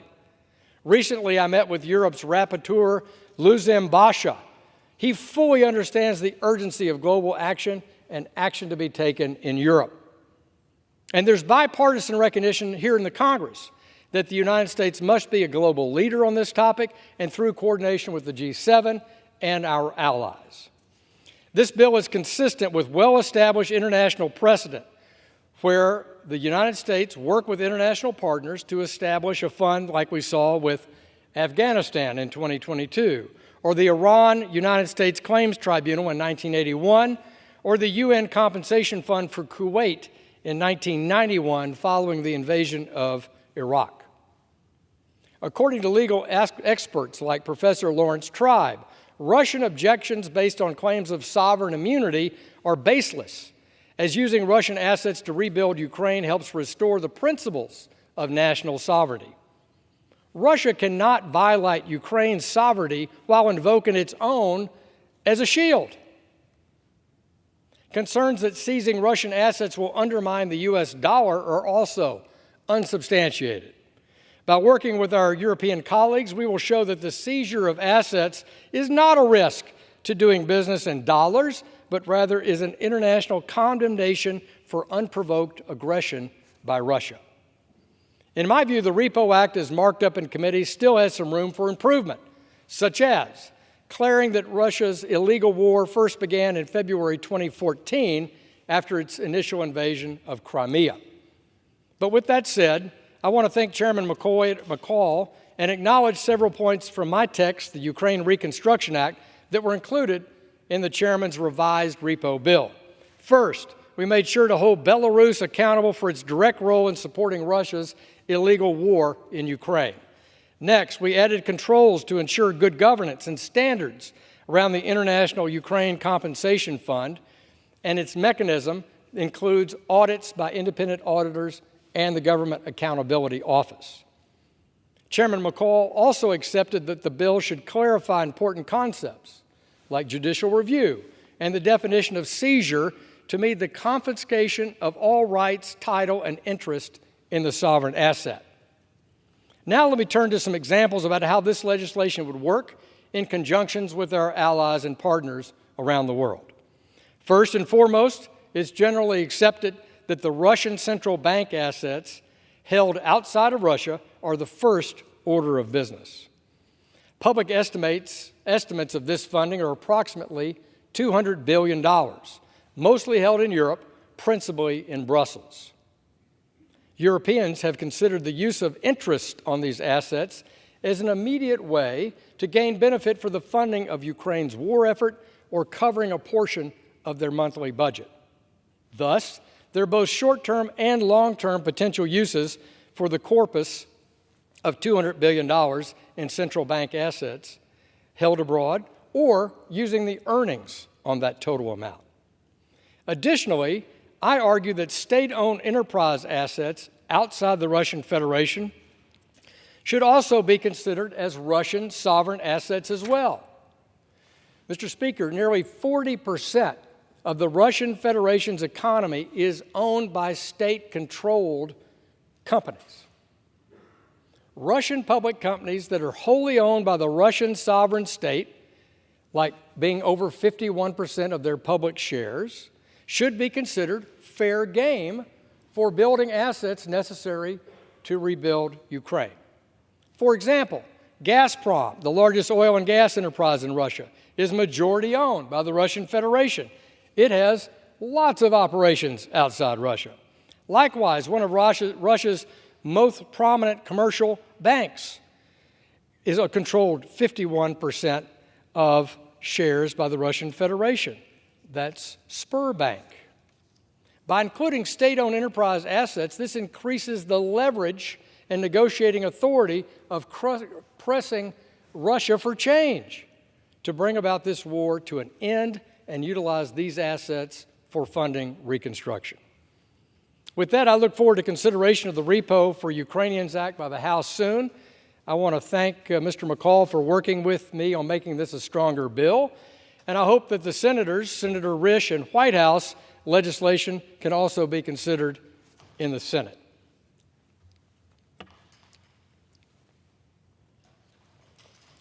Mr. Speaker, I rise to address the continued and growing threat of Iran to the region and the world.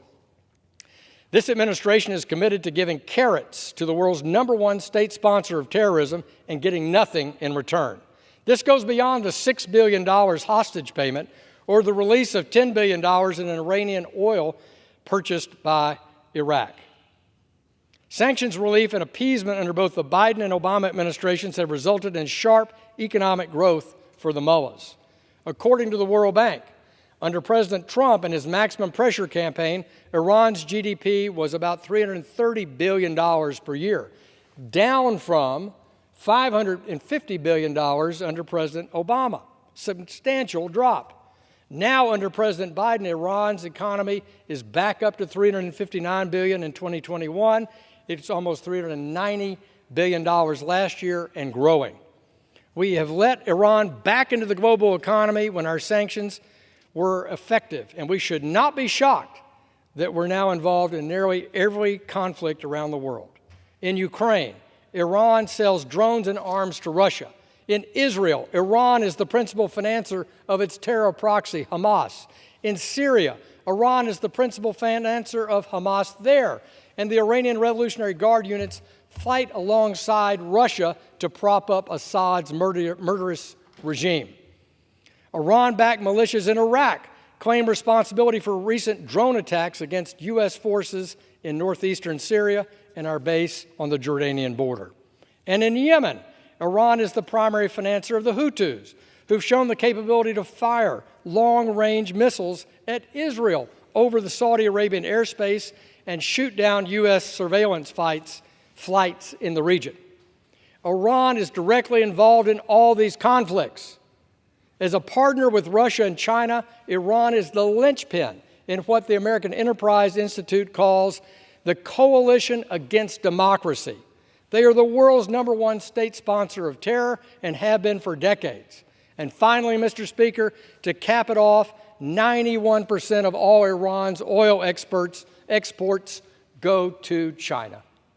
91% of all Iranian oil produced goes to China.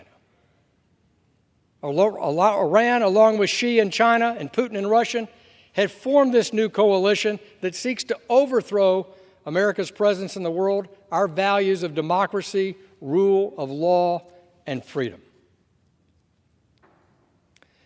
Mr. Speaker, I ask how much time I have remaining.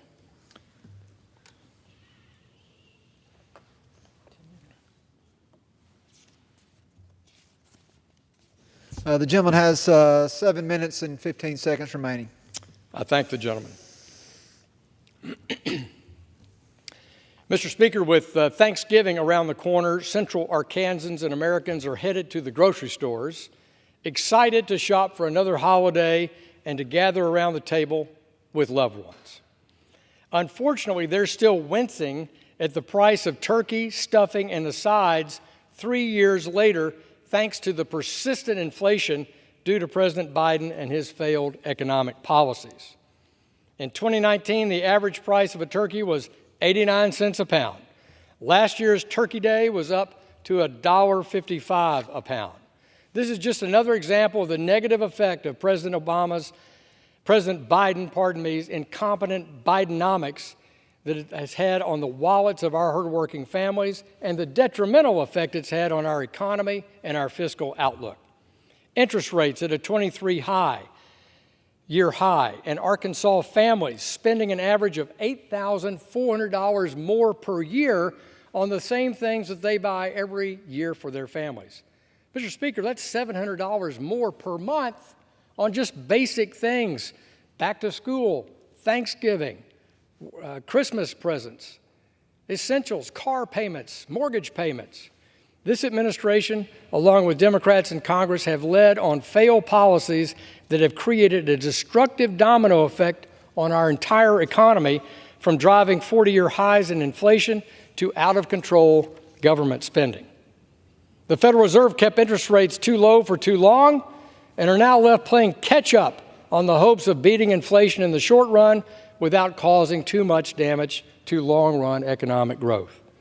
To combat this, I recently reintroduced the Price Stability Act with my friend and colleague, Congressman Byron Donalds. This legislation would ensure that the central bank focus exclusively on its principal mandate of price stability, which is exactly what the Fed should be doing now more than ever, instead of focusing on various policy fads. Over this past weekend, the United States rating agency, Moody's, downgraded the United States credit rating from stable to negative, citing higher interest rates and another pending government shutdown. This is another alarm bell that Democrats in the Biden administration should not ignore. We must get our fiscal house in order. This is another critical element in combating rapid inflation and helping the American people who've been suffering under these failed economic policies for far too long. Reining in the outrageous spending that we've witnessed over the past 3 years in Washington would help stop putting the burden of record high debt on our children and grandchildren and contributing to inflation. President Biden needs to wake up to the alarm bells that continue to signal how spending His industrial policy mandates and the regulatory burdens are crushing ordinary families as we approach this Thanksgiving. President Biden, work with Republicans in the House and Senate to get our long-term economy back on track. Let's work for American families, not against them. And Mr. Speaker, I yield back the balance of my time. Does the gentleman have a motion? Mr. Speaker, I move that the House do now adjourn. The question is on the motion to adjourn. Those in favor say aye. Those opposed, no. The ayes have it. The motion is adopted. Accordingly, the House stands adjourned until 9 a.m. tomorrow.